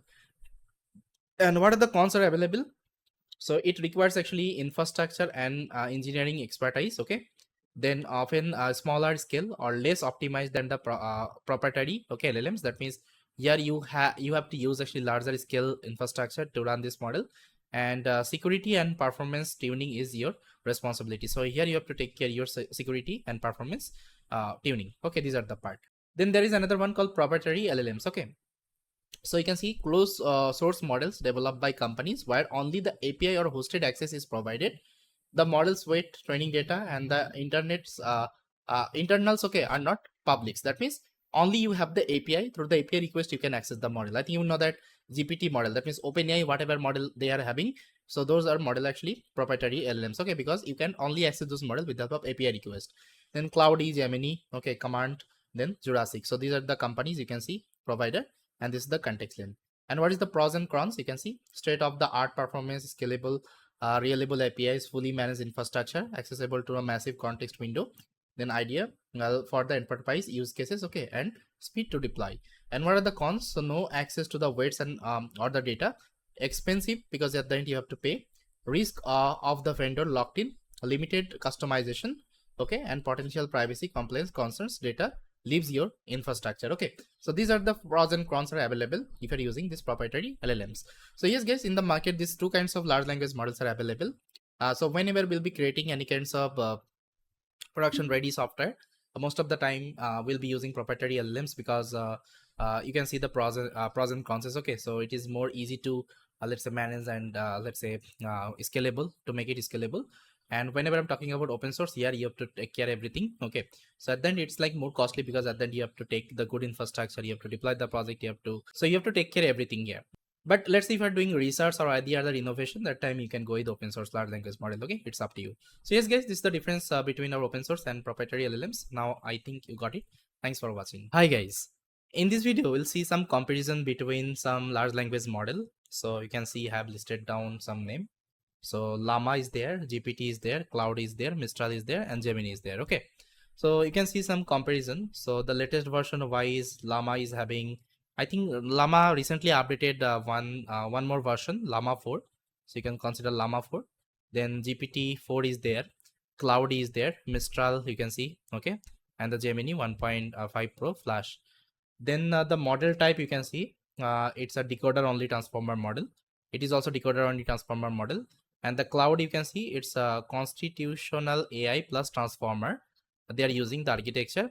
The Mistral MOE mixer of experts, okay, and dense, okay, dense layer they are connected with. And the Gemini multimodal transformer, text, image, audio, and code. Open source wise, yes, LLaMA is open source. This GPT is not open source. Cloud is also not open source. Mistral is open source. Gemini is also not open source, okay. Then size, you can see this is the size of the model. You can see sizes available. It is having 8 billion, 70 billion, GPT 3.54, then small and large, then 7 billion and 12.9 billion and not disclosed, okay. Then context window wise, it is having 8K to 2K actually context limit, then 4K to 128K, then 200K, okay. Then this is the context set, and up to 1 million tokens, okay. Then fine tuning wise supported, if you want to, there's a fine tune with the help of parameter efficient fine tuning like LoRa, you can do it. Proprietary fine tuning only, that means you can only fine tune in their platform only, not yet you can't fine tune the Cloudy. Then yeah, you can also do it, and Gemini you can also do. Then tooling wise, Hugging Face platform you can use to access the model. and you can use OpenAI API to access this model. Cloudy API you have to use. This model is also available over the Hugging Face Transformer Gemini API. Okay, you have to use. Then local inference wise, yes, you can do the local inference of LLaMA. GPT you can't do. Cloudy you also can't do. Mistral you can do, and Gemini you can't do that. Then multi-model, it is a text only model. This is actually vision supports. Then it is also having multi-model. This is also only text only model, and image audio code text model. Okay, that means multi-model. Then unique strength, you can see best OS for the fine-tuning industry leading performance tools, best long reasoning. Okay, then you can see first OS MOE models and unmasked context plus multi-modality. Then pricing wise, it is free, it is paid, again it is paid, it is free, again it is paid. Okay, so these are some comparison between some large language model. There are so many large language models are available over the internet. So let me show you one website. So if you go to Google and search for Open LLM, okay, Open LLM GitHub. So there is one amazing GitHub actually you will be getting. So this person has collected all the large language model, okay, and he has created one GitHub repo named Open LLM, and he has also listed down. You can see the model name, release date, checkpoints, paper and blogs. If you want to understand this particular let's say model, you can refer the blog. When the parameter size, context length, and the license. See, all kinds of large language models are available. Okay, so you can check it out, guys, because it's not possible to remember all the model name. You just keep this particular GitHub with you. Just try to bookmark, and whenever you require anything, just try to come here and try to see the paper and blogs. Okay, and let's try to use the model. So yes, guys, this is all about from this video. I hope you liked it. Thank you so much. Hello everyone. We'll try to see what is pre-training, fine-tuning, and instruction training. So you can see in the pre-training here, the main objective is to learn the general knowledge. That means you just try to train the model with massive amount of unstructured data, and it learns the pattern, it's learned the grammatical, let's say, concept and all. Then in the fine tuning, you just try to train the model to a specific use case. Let's say you want to do only language translation, or let's say text summarization, you will be working on that. And in the instruction training, you just try to follow the human instruction technique. Like you give some instruction. Let's say I want to do language translation. First of all, I'll just write translate this text, okay, to a specific language. Then I will give, let's say, the specific language English. Then I want to translate to French. Okay, so I will also give the same example. That means here I'm giving the complete instruction, and my model will get trained. Okay, on top of that, then you can see data wise, here we'll use unlabeled massive data, and here we use domain specific data, and here we use instruction response paired data. Okay, so here supervision wise, actually you can see it's self-supervised technique we use, and here we use supervised and unsupervised technique both. And in the instruction technique, we use the supervised technique, because here we are also giving the label data, we are also giving the instruction to the model. Okay, that's why. Then customizable wise, not specific, task domain specific customization you can do, and here you can consider dialogue following instruction. That means if you want to customize, you can give the dialogue on the or any kinds of let's instruction, okay, to the model. Then output behavior wise, actually it's a generic knowledge rich and narrow specified. Okay, and this one narrow specialized. Okay, and this is one the conversational task aware actually technique, and this one follows actually conversational task aware technique. Okay, so yes, these are the difference between your pre-training, fine-tuning, and instruction training, okay, process. So most of the time people usually do the fine-tuning process if they want to train with any custom data, specific data. And nowadays we have some better option like RAG is there. With the help of RAG is what we can do, we can connect with our custom data. Okay, I will also show you this part, what is RAG exactly and how it works, and how we can build a RAG application. Okay, we'll also try to cover that. So yes, guys, this is all about it. Thanks for watching. So guys, I think you already know inside generative AI we use something called large language model, that means LLMs. So LLMs actually have some limitation. You can see the first limitation it is having. So the first limitation, you can see LLM can't answer correctly to the private data. Let's see if we're having any kinds of private data, so that large language model won't be able to give you the answer related that. So if I give you one example, let's say you are having one personal website. Let's say I have one website called Code Commander. Okay, so Code Commander is my website. Now if you open up your ChatGPT and if you ask related Code Commander, your ChatGPT won't be able to give the answer because ChatGPT trained with older data. That means I think ChatGPT trained around 2021 to 2022 data. Okay, around this year actually they trained this model. After that actually I created this channel. Okay, so this data is not available inside my ChatGPT knowledge base. That means that time actually this data was not available in the internet. Okay, so you can consider it's a private data, or you can consider any kinds of private data, your private let's say website data, private, let's say your company data, anything. So if you ask any question related to the private data, your model won't be giving you any kinds of response to that, right? Then you can see the second limitation, LLM can't provide the most current information. Let's say if you're asking any question which is like more current, okay, more current, let's say information, your model won't be giving you the answer. Let's say if you ask the question related this Olympic, okay, the current Olympic, it won't be able to give the answer because it hasn't trained with the current information. Okay, so these are the actually limitation we're having with the LLMs. But I want to create an application. That application will be also able to give the answer related to the private data as well as the current information. So how it can be performed? Okay, we can do it with the help of RAG concept, that means retrieval augmented generation. Now let's see how RAG works. So guys, here you can see RAG allows LLMs to use external sources for the better response. That means let's see if you're having any private data, let's say any external documents. So what you can do, you can give that documents to the large language model. How? For this, you just need to use one embedding model. You just need to use one embedding model. With the help of this embedding model, you'll just try to generate the vector embedding of the data. The data actually will be giving. And this vector embedding you will be storing to the knowledge base. That means to the vector database. Okay. I think we have already learned this thing previously. Previously, we already implemented this kinds of application. But I think you didn't know. Okay, this is a RAG application. I just given some high level overview, like how we can, let's say, use our external documents. I think we already created some of the project, right? So yes, this is called actually RAG. That means we are using our external documents. We are creating our knowledge base, and to the knowledge base actually we are integrating our large language model. Okay. Now whenever user is asking any kinds of question, okay, whenever user is asking any kind of question to the private data, what it will do, it will go to the knowledge base. Okay, it will go to the knowledge base. Knowledge base will give the response. Okay, the question you are asking, the relevant question you are asking, and your LLM will process that answer as well as the query, and it will give you the correct response. Okay, so this is the complete architecture of RAG. That means retrieval augmented generation. Okay, so with the help of this concept, actually we can easily use our private data sources, or let's say external documents, to get the information. Okay, I hope it is clear. That means if you are using RAG concept, it would be more accurate answer on the private data.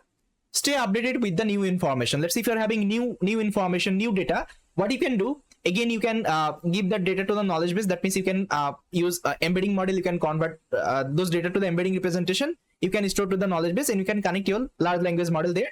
And if you're asking any question related that information, it will give you the answer. Okay, your model will give you the answer. So this is the concept of retrieval augmented generation, or RAG. So guys, now let's try to see how RAG works. So as I already told you, whenever you are using RAG, that means you are connecting your external data. That means your private data. Let's say you have connected your private data. Let's say you have connected your website. Okay, you have connected your website. That means from the website itself, it will extract all the information. Let's say you are running one e-commerce site. So user has asked one question, what are your business hours? Okay, now how it will give the response by using your information. So first of all, what it will do, it will try to use something called retriever. So with the help of retriever, it will try to fetch all the information from your website. Okay, all the information it will fetch from the website itself. Then it will perform something called augmentation. So what augmentation will do, it will just try to augment the query. That means whatever question user has asked, okay, and the data actually you are getting after retriever, so it would be actually augmented. That means it will add them together. Okay, let's say the query as well as the data. Then it will pass to the generation. That means to the large language model. Large language model will try to understand the entire data as well as the query user has asked. Okay, and based on that, actually it will provide the answer. So the answer is Monday to Friday from 9:30 a.m. to 6:30 p.m. Okay, so that's how actually RAG works. That means it will use actually three components. One is like retrieval, another is like augmentation, and another is like generation. Okay, that is why it is called retrieval augmented generation. Okay, I hope it is clear now. So guys, this was the introduction of the RAG, and I think you got it, how RAG works and all, and why RAG is important. Now let's try to see one practical example of RAG. So guys, here you can see I already prepared one code example of the RAG demo. So first of all, we'll try to understand this Jupyter notebook file. Then I will also show you how we can create a user application. That means app, let's say Streamlit app, how we can create it. Okay, so for this, what you have to do, guys, first of all, you have to install. These are the requirements, and this code would be shared, guys, in the resources section. From there you can download. And I already told you how to create a virtual environment. So to create the virtual environment, you have to execute this command. So conda create -n. You have to give the name. Let's say here I have given OpenAI demo. You can give any kinds of name. Let's say I will give test, then Python is equal to 3.10. Okay, 3.10, then -y. So this is the command you have to execute, and make sure you are using Python 3.10. Okay. So for me, I already created. I'm not going to create again. Then after that, you have to activate it. That means conda activate your environment name. Okay. Then you have to install this requirements. Just write pip install. Okay. -r requirement.txt. Fine. Now if I see press enter, it will install all the requirements I'm having in the requirements file. You can see inside requirements file, I'm installing Langchain, Langchain community, Langchain OpenAI, Python.emb, Streamlit. Okay. So these are the actually dependency packets you have to install one by one. So for me, I already installed each and everything you can see. Then after that, just open this notebook, rag demo notebook, and try to select the environment. So let's say I have created this environment, OpenAI demo, I'll select it. Now see, now if I execute the first line, see it is working fine. There is no error. Okay, that means it is working fine. So guys, in this experiment, I'm going to use one website. Okay, that means as a private data, as a let's say external data, we'll be using website. So from the website itself, we'll be collecting the data. On top of that, actually, we'll be implementing this rag application. So you can see this is the website URL. Now let me open this URL. So this is the URL of the website. So this is the entire website, guys. You can see. So they have given different information. So now I just collected some of the more page. Let me show you. So this is another page. This is the index page, and this is the contact page. Okay, now let me open them. See, this is the index page, this is the contact page. So you can see, guys, this is the index one and this is the contact one. Okay, so that's how actually you can use any kinds of website. I'm using this website. For you can use your, let's say, personal website. You can use your, let's say, private website, your official website, anything you can use. Even I will also show you how we can use any other format. Let's say how we can use PDF documents. Okay, these are the things I will also tell you. So this is the website data actually I'll be using. Now to load this website, I'll be using something called unstructured URL loader, and this is available inside Langchain. Okay, you can see I'm importing this unstructured URL loader. Now this is the URL list. So if you're having multiple URL, you can create a list, and this list you can pass to this function, and this function will give you one loader object. Now we can call loader.load, and it will extract the data. Let me show you. So if I execute this line, now see it is extracting all the information from the website itself. So extraction is done. Now if I show you the data, now you can see it has extracted all the information. Now why 3 documents is coming? Because here I was using 3 URL. Okay, 3 different actually pages. Okay, that's why it is coming 3 documents. Okay, now what I have to do, guys, I think you remember we have to perform something called chunking operation. So for this we can use recursive character text splitter. Either we can use character text splitter, either you can also use token text splitter. Okay, so here I'm using recursive character text splitter. So here chunk size is equal to, I have given 1000. That means 1000 word would be considered as my 1 chunks. So let me create the chunks and let me show you the chunk size. Okay, you can see 11 chunks it has created. Okay, now if you want to see the first one, so you can see this is the first chunks and this is the URL it is referring. Now I think you remember, after extracting your data, that means documents, you have to use one embedding model and you have to generate vector embedding, and that vector embedding will be stored into the vector database. Okay, any kinds of vector database you can use. So I have already showed you like multiple vector database, like we can use ChromaDB, Pinecone, Web8. Okay, Files, you can use any of the vector database. So here I'm going to use something called ChromaDB vector database. Okay, ChromaDB is a local vector database. Fine. So guys, you can see I'm importing Chroma from the Langchain itself, because inside Langchain this ChromaDB is available. Then I'm importing one embedding model. So here I'm using OpenAI embedding model. Okay, OpenAI embedding model. You can also use any open source embedding model. I'll also tell you okay how we can do it. Then I'm also importing OpenAI. That means I'm going to use OpenAI large language model. So let me import all of the package. And now if I want to use OpenAI, what I have to do, I have to set my environment. Okay, environment variable. So OpenAI API key, you have to pass your API key. So just try to create one API key and try to pass here. Then let's load this API key with the help of load env package. Then after that, I'm going to initialize my ChromaDB vector database. Okay, so you can see I'm going to pass my documents here, the documents I'm getting. Even I'm also passing my embedding model. So it will give me the vector store, entire vector store. That means this is going to be my knowledge base. Okay, see, this is my knowledge base right now. Now here you can perform something called semantic search operation. Okay, similarity search operation. So let me show you one example. So vector store as retriever, I want to perform similarity search operation. Search keywords, that means how many, let's say, result it will return. So here I've given 3. That means after searching, it will give me 3 relevant answer. Okay, let me show you. So let me create the retriever object. Now here I'm asking one question, what kinds of service they provide. Okay, this website, let's say I'm asking one question. Now if I perform the invoke operation, see, it will give you 3 results. Okay, 3 results actually it will give you. So let me show you. See, it has given you 3 relevant information. And from where it is referring, it has also given the URL, and you can see the 3 relevant information. But what I need the actual response. Okay, this question I have asked, what kinds of service they provide. I need the actual response. I don't need this kinds of response. Okay, for this, what I have to do, I have to connect my large language model. I think you remember. So here I have to connect my large language model. Okay, then user will ask the query. So it will process the query as well as the relevant, let's say, answer you will be getting from the vector database. Then your LLM will give the actual response. Okay, so now let's try to see how we can perform it. Now, if you want to see the page content, okay, the let's say result you are getting, if you want to see the contents, what you can do, you can call this one page content. Okay, I want to see the first, let's say, answer page content. So this is the entire page content. You can see. Fine. Now here I'm initializing my large language model. I think you know what is temperature parameter, what is max token parameter. Now here you can see I have created one chain. Okay, create retrieval chain. So this will give me the chain object. That means I can connect my large language model as well as the vector database. Okay, then I'm also going to pass one prompt. Okay, system prompt, and for this I'm going to use prompt template. Okay, I think you remember we can also create the prompt template. So this is the prompt I have created, guys. You can see you are an assistant for the question answering task. Use the following piece of retrieved context to answer the question. If you don't know the answer, say that you don't know, use 3 sentence maximum to keep the answer concise. You can also change the prompt, it's up to you, but I will use this prompt. Okay, it will take the context and it will give you the answer. Now for this I'm going to create a prompt template first of all. So here I've created the prompt template. This is going to be my system prompt, and user will give the input. Okay, whatever input actually user will ask, let's say this is the input user will ask. Okay, this input actually it will come here. Okay, and it will create the complete prompt that time. Now let me initialize the prompt. Now here I'm going to create a chain. So I'm using create stop document chain. So this is the function actually I'm using, because I already told you inside Langchain actually we are having different chains, right? Now here I'm passing my LLM as well as the prompt.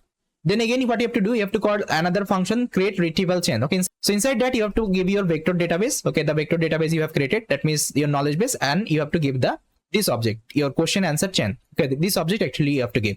Now it will give you the entire RAG chain. Now here you can ask any kinds of questions. So here I am calling this RAG chain invoke, and this is the input, what kinds of service they provide, and I'm only extracting the answer. Now see, if I show you the answer right now, see, this should be the concise answer. That means the accurate answer actually it will try to provide. Now see, Victoria on Move provides efficient and careful relocation services for the apartment, village, householders. Okay, see, blah blah blah. That means it is giving me the correct information right now. Okay, so this is called actually RAG system. Now it is referring my private data, my external data. On top of that, actually it is giving me the answer. And if you ask this question to the ChatGPT won't be able to give the answer, because ChatGPT hasn't trained with this data. Okay, I think you are getting my point. Now let's try to see how we can create a user app. Okay, so what I've done, I've created another file called app.py, and whatever code I have written, okay, cell by cell, I just copy pasted and I just created like that. In this particular dot file, you can see I've imported all the library. I'm loading my, let's say, secret keys, that means OpenAI API keys. Then I'm giving the URL, I'm extracting the data, I'm creating that means chunks. Okay, then I'm creating the vector store. I'm initializing my large language model. Then I'm using Streamlit. You can see ST. Then I'm initializing my prompt. So you can see this is the prompt. And now if user is asking any query, this query actually I'm passing here, and it is giving me the response. That response actually I'm showing on the Streamlit application. Okay, now let me execute and let me show you how this app will look like. So for this, you can execute one command called Streamlit run app.py. Okay, now see, if I execute the command, so it will open up my application. Now see, this is the title. I think you saw that st.title we have written here. See, RAG demo, and this title will show in the search bar. You can see this is the search bar, because here I'm taking chat input na. So you can see this is the chat input. Here it will show the message. Now you can change the message as per your requirement. Now let me ask one query. So I'll ask the same query. So I'll copy this query, and here I can ask. You can go to the website and you can ask any kinds of query. It's up to you. So guys, as you can see, it has given me the response. Victoria on Move provides a range of services including apartment moving, villa moving, okay, and so on. That means it is working fine right now. You can ask any kinds of question, guys. Any kinds of question you can ask, whatever actually information you are having in this website. Fine. So yes, guys, this is the RAG demo, and that's how we can create a RAG. So thanks for watching, guys, and I will see you next time. Hi guys, welcome back with another video. In this video, I'll be discussing about what is Langchain exactly and why we use Langchain for the LLMOps development. We also use Langchain for the LLMOps development because Langchain is having some ecosystem. We also call it as LLMOps tool. So these are the ecosystem we can also use for the LLMOps development. So first of all, let's try to discuss why Langchain. Okay, why we usually use Langchain for the LLMOps development. So I think you know, guys, in generative AI. Okay, in generative AI. So here, just let me write down Langchain. Langchain. So in generative AI,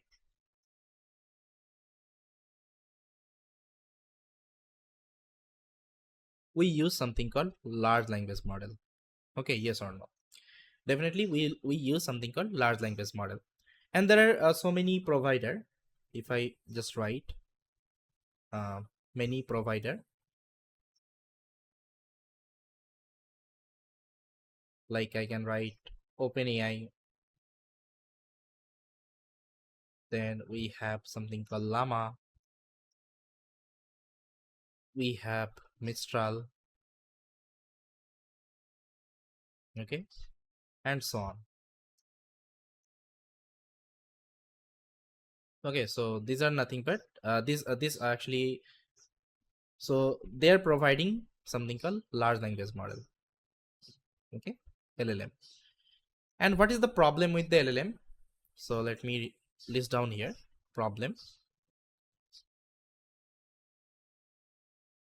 So the first problem, you'll be getting limited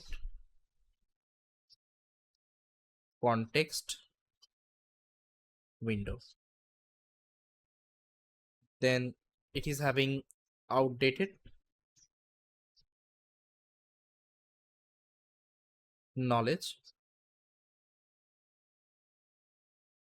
base. Then it is having data privacy. Then definitely cost involvement is also there. Okay, cost involvement is also there. Then no connection with third party tools. Okay, and so on. So whenever we create any kinds of GenAI applications, Gen AI apps. So what are the functionality we have? So the first functionality, I think you know, we have data input functionality. Okay, data in. So here what we can do, guys, we can give any kinds of data as an input. Let's say we can give .txt file, we can give .pdf file, we can give .csv file, we can give .sql file. Okay, then I think XLS is there, then HTML is there, and PNG file also we can give, and so on. Okay, and our application action wise, what happens? We can implement RAG, we can implement agents, we can implement APIs, format, manipulate we can also do. Then we can also perform the transformation, we can add the memory, we can connect with third-party tool, and so on. Okay, and as an output, we get anything. Okay, it can be, there's a text output, it can be image output, it can be audio output. Okay, anything you can get. So this is what actually we usually implement whenever we create any kinds of GenAI applications. Okay, and these are the functionality we should have. So now what happens, let's say whenever we want to create this kinds of application, so definitely we'll be using some provider. Okay, let's say you want to create these kinds of application with the help of OpenAI. Now previously when we didn't have any kinds of, let's say, orchestration framework like Langchain, LLaMA index, okay, Haystack, how people used to create, so they used to learn the OpenAI. Okay, let's say OpenAI, I think you know that OpenAI is also, let's say, a framework, okay, in Python. With the help of that, you can load the GPT model, you can create the RAG application, okay, you can connect the vector database, you can do it. Okay, so with the help of OpenAI also you can create the application, and that will have also these kinds of functionality. Now let's say you don't want to use the OpenAI. Now you want to use the LLaMA model. That time what to do? Can you load the LLaMA model with the help of OpenAI? No, it's not possible. For this, again, you have to learn the LLaMA framework. Okay, I think there is a framework called LLaMA CPP. Okay, so that particular framework you have to learn. Then you will be able to load the LLaMA model. Then again, you have to learn the like how we can add the, let's say, memory, how we can load different kinds of data. Okay, how we can perform all kinds of actions. You have to learn separately. Now let's say you don't want to use the LLaMA, you want to use the Mistral model. That time what to do? You have to learn the Mistral framework. That means what is happening? Okay, if you're using any provider, any other provider, let's say Falcon, Gemini, so you have to learn those individual frameworks separately. And as a developer, it's not possible for us to remember all the framework, right? It would be hard task for us. So that's why we don't use these kinds of individual framework to work with the GenAI application. For this, some common framework should be there, some common orchestration framework should be there, so that with the help of that we can load all kinds of model, we can perform all kinds of tasks, we can load all kinds of data. Got it? So that is why actually your Langchain comes into picture. Okay, Langchain comes into picture. Langchain. So what is Langchain? Langchain is nothing but it's a orchestration framework. Okay, or orchestration framework. Orchestration framework. What does it mean of orchestration? That means with the help of Langchain, you can perform everything. You can load the data, you can perform all the actions, even you can get all kinds of output. That means you can entirely orchestrate the application. Okay, you can build the application entirely with the help of this particular Langchain, and this is a universal framework. That means it can load all the large language model out there. Got it? Now if I go to the Langchain documentation, so just search here, let's say Langchain. Okay, Langchain documentation. You'll see that they have one amazing documentation. You can refer their documentation and you can learn about the Langchain. Okay, so they have given some amazing, let's say, tutorial. They have given amazing some, let's say, example. With the help of that, you can learn the Langchain. Got it? So in this program, I'm expecting, guys, you are familiar with the Langchain. Okay, because here we are learning the LLMOps, and whatever things you need for the LLMOps from the Langchain itself, I'll try to cover that part. So Langchain is also having one ecosystem. Okay, in the ecosystem you have something called Langsmith, LangGraph, and LangServe. Okay, so let me write down here. Langchain is having a ecosystem. So it is having something called Langsmith. This is a, I think, Smith. We just write it.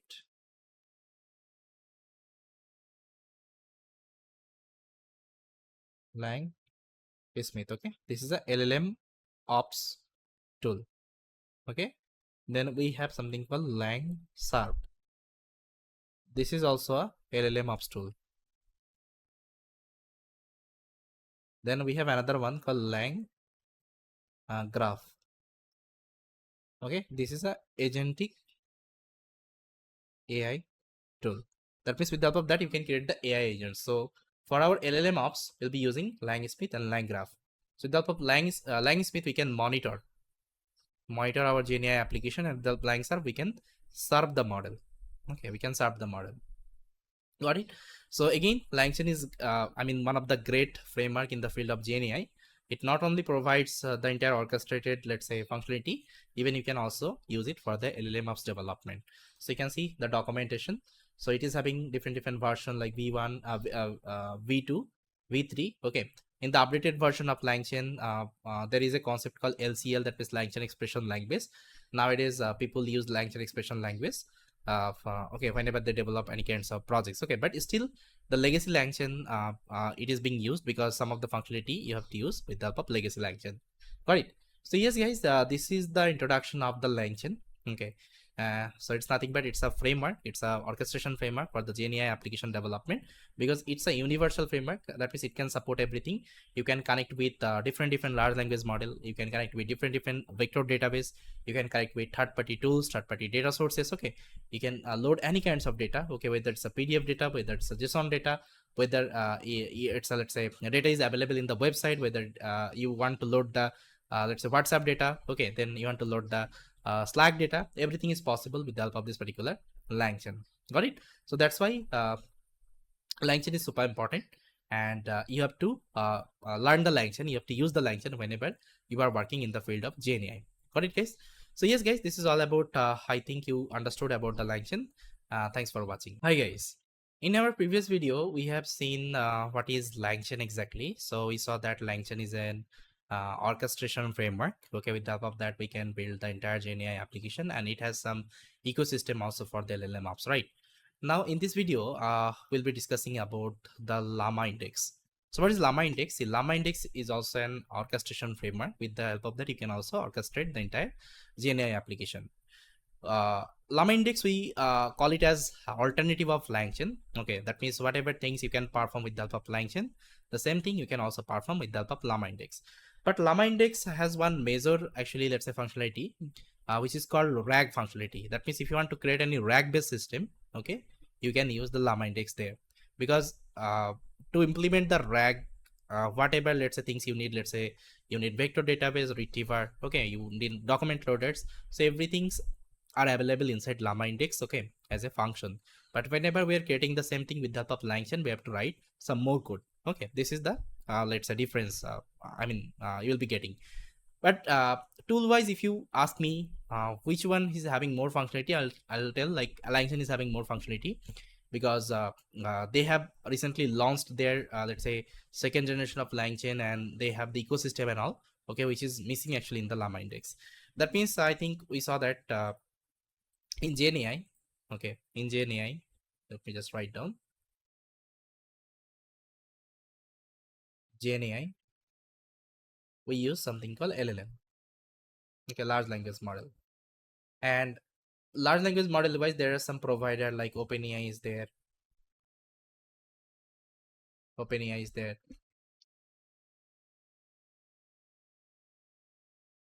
Then we have LLaMA is there. Okay. Then what we have, guys? We have something called Mistral. Then we have something called, let's say, Falcon. Okay, and so on.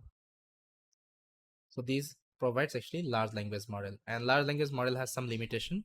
What are the limitation? I think you know that the limited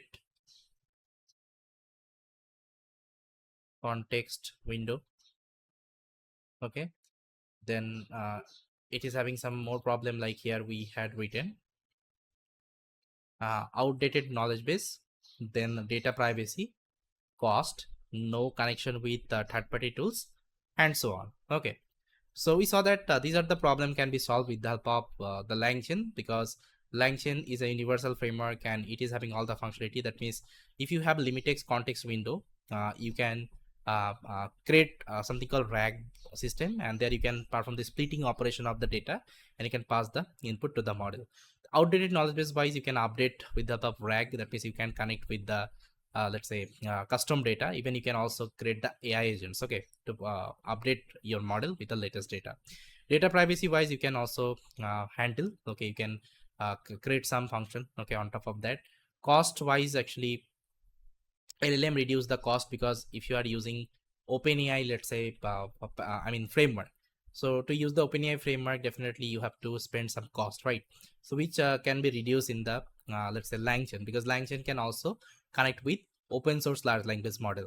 Okay, so with the help of that, you can reduce the cost. You can also connect with third-party tools. Let's say you want to connect with third-party vector database, let's say ChromaDB, Finecone.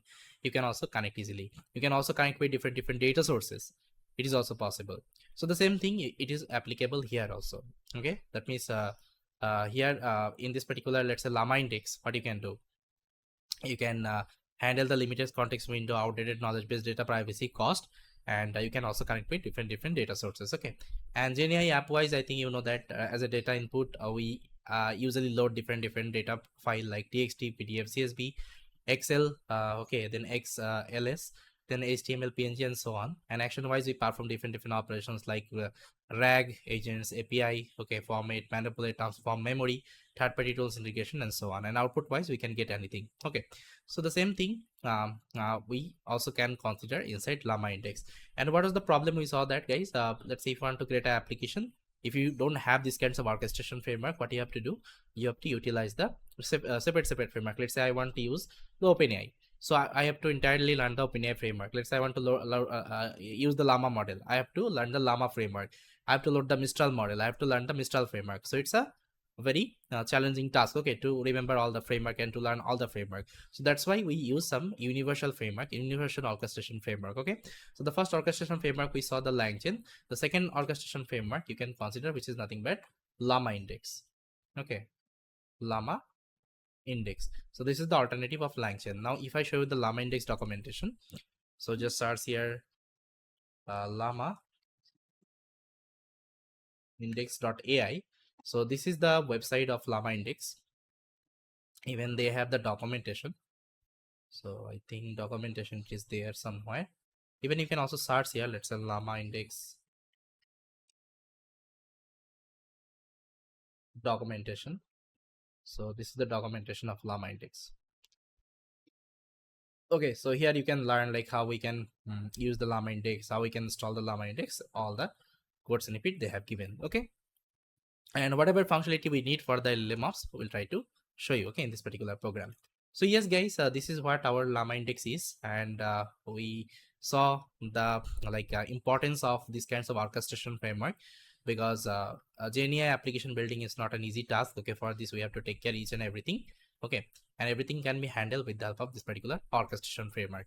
So yes, guys, I hope you understood and you like this video. Okay, thanks for watching. Hi guys, welcome back. In this video, we'll be discussing about what is a haystack. Okay, so let me just write down haystack. So maybe you have already heard of this name. Okay, haystack. So haystack is nothing but it's a powerful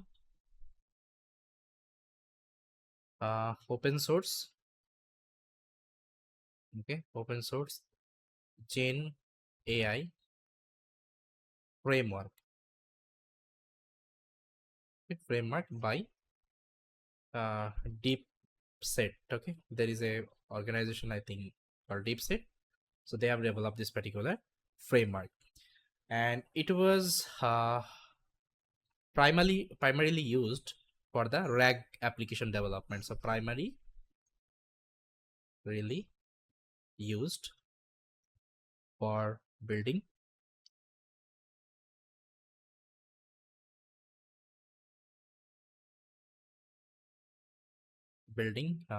RAG application.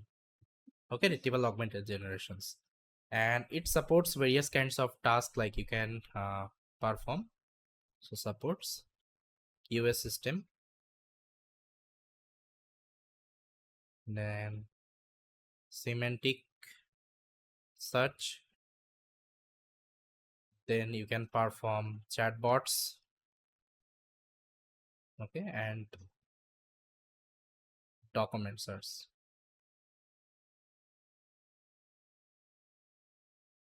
Okay, so why we use haystack? If we take a different color, okay, why? Because it has some amazing functionality. So here you can combine retrievers and reader in modular pipeline. Okay, modular pipeline. So those who have already used, I think they already know pipelines. Then second, plug and play supports for Hugging Face, bias vector database. Okay, even OpenAI, then Elasticsearch,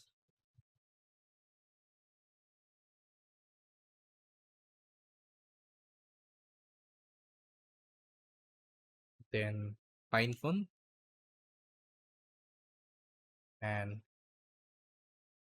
Milvas. Okay, these are the things. And designed for production ready, scalable GNAI app. GNAI apps. Okay, so these are the actually, let's say, main things we have inside Haystack.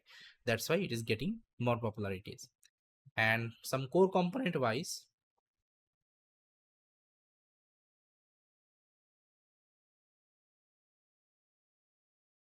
the core component wise, it has document store,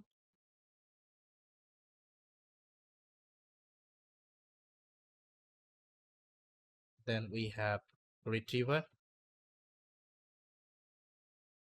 then we have reader, okay, and pipelines. Okay.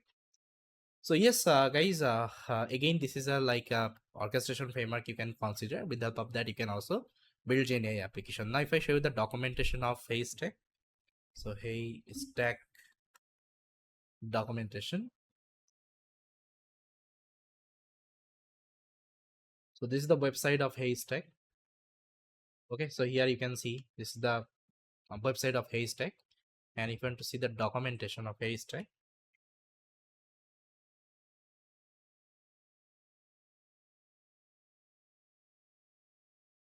this is the documentation. So here they have given the guideline, so how we can install the Haystack. Okay, Haystack AI. So how we can write the code, each and everything they have given. Okay, let's say you want to create the pipeline. So this is the example of pipeline. Even they have their own tutorial, you can also follow. Okay, so yes, guys, this is another framework you can use for GenAI application development. Okay. So most of the time we'll try to utilize the Langchain, because Langchain is having the ecosystem, and those ecosystem helps you to build most of the GenAI application with the help of LLMOps integration. So that's why we are not going to focus on Haystack, okay, or any other, let's say, orchestration framework. So most of the time we'll try to use the Langchain. Even nowadays people are using Langchain broadly. That's why, okay, we'll also try to utilize the Langchain. So yes, guys, I hope you understood what is Haystack, and thanks for watching. So guys, if you see the difference between your Langchain, LLaMA index, and Haystack, so you can do some comparison, let's say, based on three kinds of, let's say, feature. So the first feature you can consider primary purpose. So what is the primary purpose of Langchain? So here, just let me write down, we're doing it for the Langchain. So the primary purpose is nothing but this framework is for building LLM application with uh, some tools, okay, and agent chaining. Okay, it has one chaining concept. With the help of that, we build the application. The second feature, you can talk about the core strength.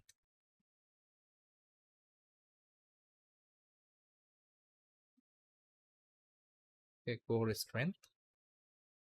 So it has agents, memory, tools, chain, okay, chain of reasoning.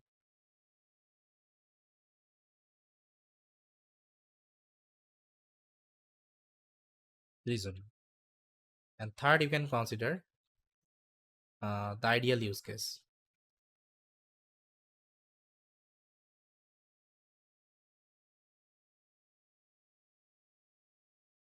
Okay, ideal use case. Ideal use case wise, multi tool agents, LLM apps, custom workflow. So MLflow. Okay. Yeah. Now let's consider about LLaMA index.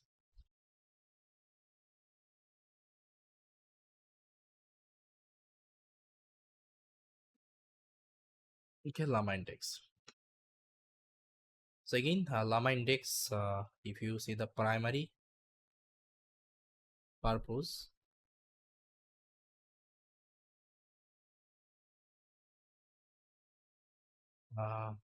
for building, indexing,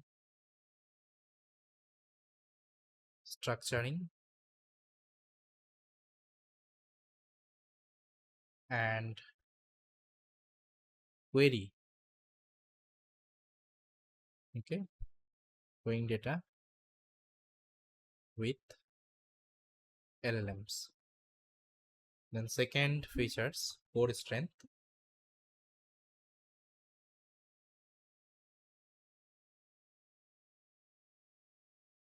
data connector,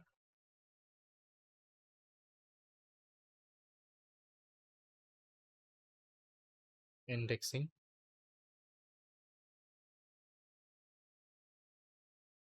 query engines.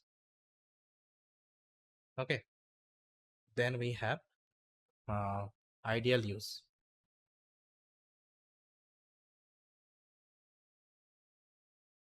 connecting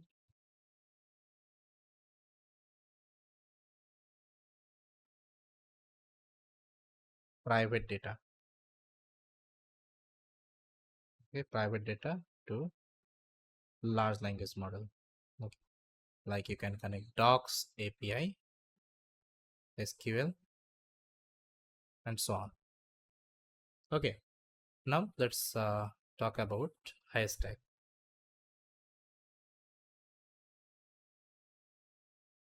So primary purpose,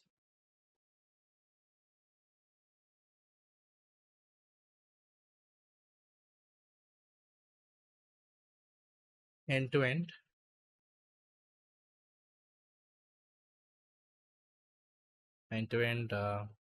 SARS, UA. Okay, even you can also implement RAG and QA. Then second core strength,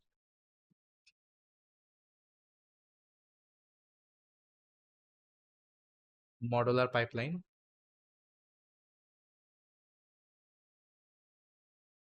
for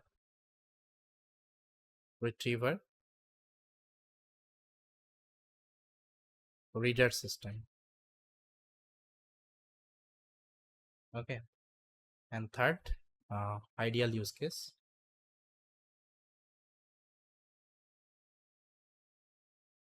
document search,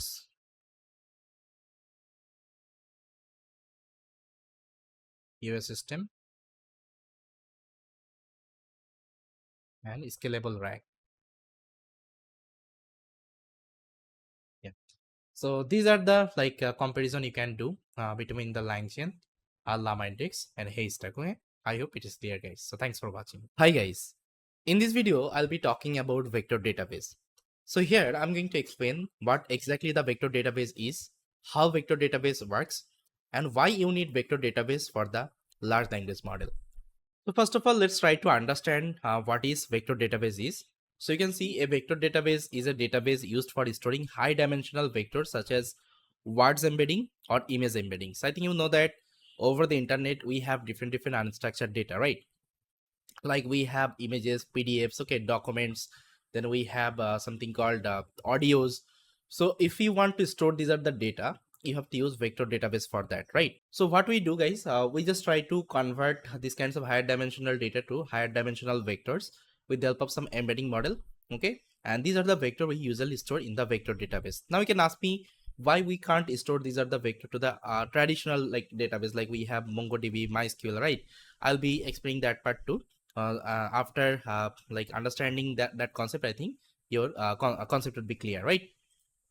So you can see, guys, over 80 to 85% data out there is unstructured data. Like if I'm talking about images, videos, text, okay, and audios. and we can't easily store them into a relational or traditional database like MySQL, then Postgres SQL, okay, then SQLite, or any other, let's say, whatever database you are having. Why? Let's try to understand, okay, why we can't store these other data to the traditional traditional database, and why we need the vector database exactly. We'll try to understand each and everything. So guys, to give you one example, let's take one image data as an example. So let's say I want to store these kinds of dog images to our relational or our traditional database. So if I want to store it, I can't directly store these are the data to our relational database. Okay. So if I want to store it, so what I need to do, I need to create some of the schema. Let's say I have some schema here. I have some table. So in this table, let's say I have one column called animal. Okay, animal. Then I have another column called color. Okay, then I have another column called tags. So basically you need to manually label them to store these are the images. Okay, if you want to identify similar kinds of images, if you want to apply the query on top of that, then you need to create these kinds of schema manually. Now here you just need to set those parameter manually. Let's say animal wise it's a dog. Okay, it's a dog. Then color wise, let's say it's black, or let's say I can, and color wise you can give any color, let's say golden. Okay, this is the golden dog, golden dog. Then we have, let's say, black dog as well. Okay, black dog, you can give anything based on your image actually you are trying to store. Then you also need to assign some of the tags. Let's say this is very cute.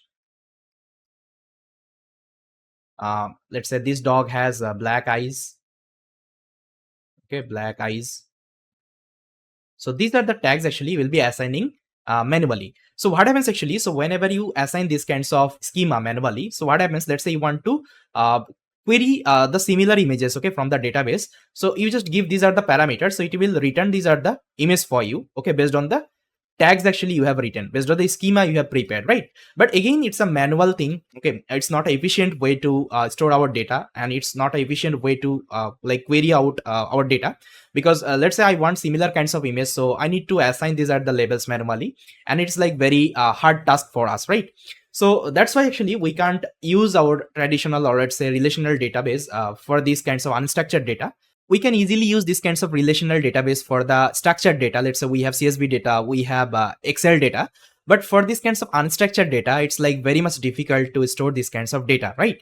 You can store them, there is no issue, but the thing is, like, whenever you will be querying out from your database, let's say you want similar kinds of dog images, at the time it would be very much difficult, because if I, let's say, convert this image to base64 string, so using base64 string I can easily store the data to the relational database. But I'm talking about whenever, let's say, you are applying query on top of that, let's say you want similar kinds of dog images from this database, at that time it would be very much difficult for you to querying out, because it doesn't know like whether this base64 string is a dog image, or let's say it's a cat image, or let's say it's a horse image. Okay, it doesn't know. So there is only one option to filter out these kinds of images. The thing is, like, you need to create one manual schema, like these kinds of tags you need to generate, you need to label out these are the images. Using that actually you can filter out these kinds of data, but again it would be very hard approach, as I already told you, because you need to apply manual observation here. Now guys, I think you already got the idea like why it is difficult to store these kinds of unstructured data to the relational database, because as you can see, image is nothing but it's a pixel, and your relational database doesn't ever know like how to query out similar kinds of images using these kinds of pixel, right? So guys, this is the one major problem with these kinds of relational database whenever we are using unstructured kinds of data. So guys, whenever I'm talking about unstructured data, it is not only image data. So it can be video data, it can be text data, and it can be audio data as well. So guys, to overcome this issue, there is a concept introduced called vector embedding. So let's say we have unstructured data. Let's say we have image, we have text, and we have audios, and it can be also videos. So first of all, what we need to do, we need to apply something called embedding model. Okay, so embedding model is nothing but it's a neural network based model. It's a deep learning model. So using this embedding model, first of all, you will be generating some of the embeddings, or let's say vectors. Okay, let's say this is my image. We have applied embedding model. Embedding model will give you vectors. Okay, like this is the representation of the image. Okay, this is the numerical representation of this image. It can be also applied to the text data. So you see here I'm giving the text data, and this is my embedding model, and it is returning this kinds of vector. Again, you can also put audio data, so it will convert to the numerical representation, and this is the representation of the audio. So here if you see, embedding model is nothing but it's a neural network based model. Here you can use any kinds of embedding model. Let's say we have what to wake, then we have transformer based embedding model as well, right? So these are the things actually you can use. So if you're already familiar with NLP, that means natural language processing, I think you have heard of like what to wake, then you have heard of like transformer embeddings, okay? And nowadays actually we have large language model based embeddings, like we have OpenAI embeddings, we have lots of open source LLM based embeddings as well. We have Hugging Face embeddings as well. So using these kinds of embedding model, we can easily generate these kinds of vectors and we can store them in a vector database. So guys, this is the entire idea on top of this unstructured data, like how we can store these kinds of unstructured data to the vector database. So first of all, what we are doing, we are just trying to convert these are the unstructured data to the vectors, vector representation. Then we are storing these are the vectors, okay, to the vector database. So guys, here is an example you can see. So let's say we have text unstructured data, and here you can use any kinds of embedding model. So in this case, actually, I have referred this OpenAI embedding model. So it is already trained on GPT model, okay, GPT 3 and 4 model. And if you put these kinds of unstructured data to the embedding model, it will give you this kinds of vector, okay, this kinds of vector representation of all the text actually you have in the documents. Then once you got this vector, actually this vector embedding, then you will be using some vector database. It can be anything, any database you can use. So here you can store one by one, these are the data, okay? So this is the complete idea of this vector database. Like instead of directly storing our text data to the database, first of all, what we are doing, we are taking help from the embedding model, and using the embedding model, we are trying to generating these kinds of vector embeddings. Then we are storing these kinds of vector embeddings to the vector database. And guys, this kinds of vector database has one beautiful function called similarity search. So using this similarity search functionality, it can return you similar kinds of vector represented in the vector database. Okay, I will show you this similarity search as an example, like how it is doing actually similarity search. Now guys, you got to know like what is embedding, but you don't know like how these embeddings are generated. So to give you one example, I will open my whiteboard and there I will try to make you understand. So guys, I'm inside my whiteboard, and here first of all what I will do, I will take one pen, and here I'll be using unstructured data, unstructured data as text data. Here I'll be using text data to give you the example. So first of all, what I will do, let's create one table here. So let me create one table. So guys, let's say I have taken one table here. So here we are using one embedding model. So let's say we are using one embedding model to convert our text to numbers. So here you can use any kinds of embedding model. You can use OpenAI based, you can use what to wake, you can use large language model based, you can use anything here, okay? Now whenever let's say I have some words here. So let's say I have something called king, then I have something called queen, then I have something called man, and I have something called woman, then I have some let's say monkey. So let's say I have 5 words here. Now what this embedding model will do, it will try to generate some of the features on top of the words, okay? Let's say this is my feature column, features column, okay?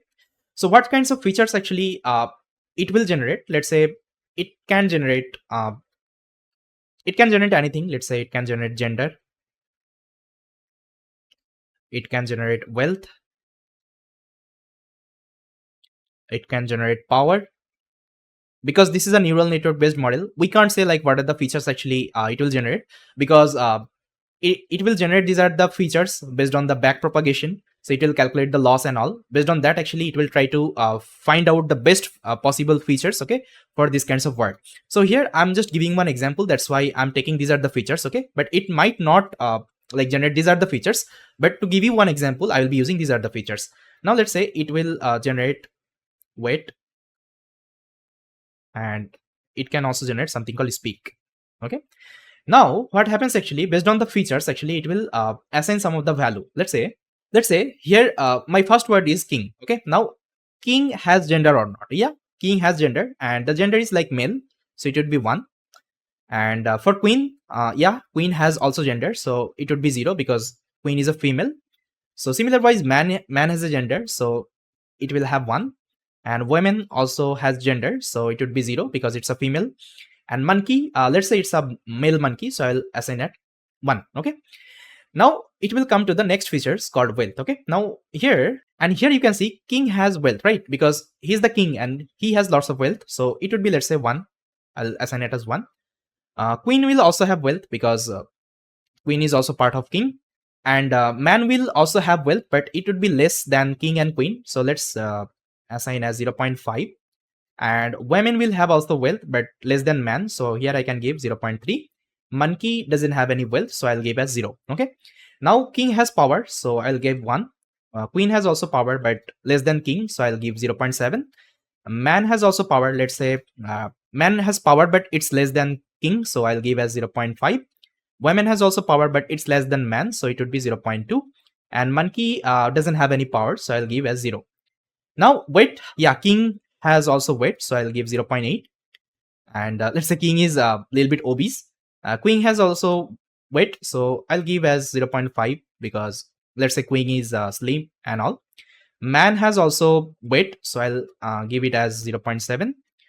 Women has also wealth, I'll give 0.5. Weight is fine, I think.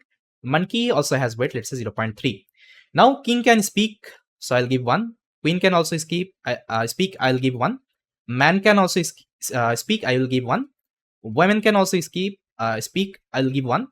And monkey doesn't speak. Okay, so I'll give as 0. Okay, now see guys, beautifully it has generated, these are the vectors. Okay, by generating these are the features.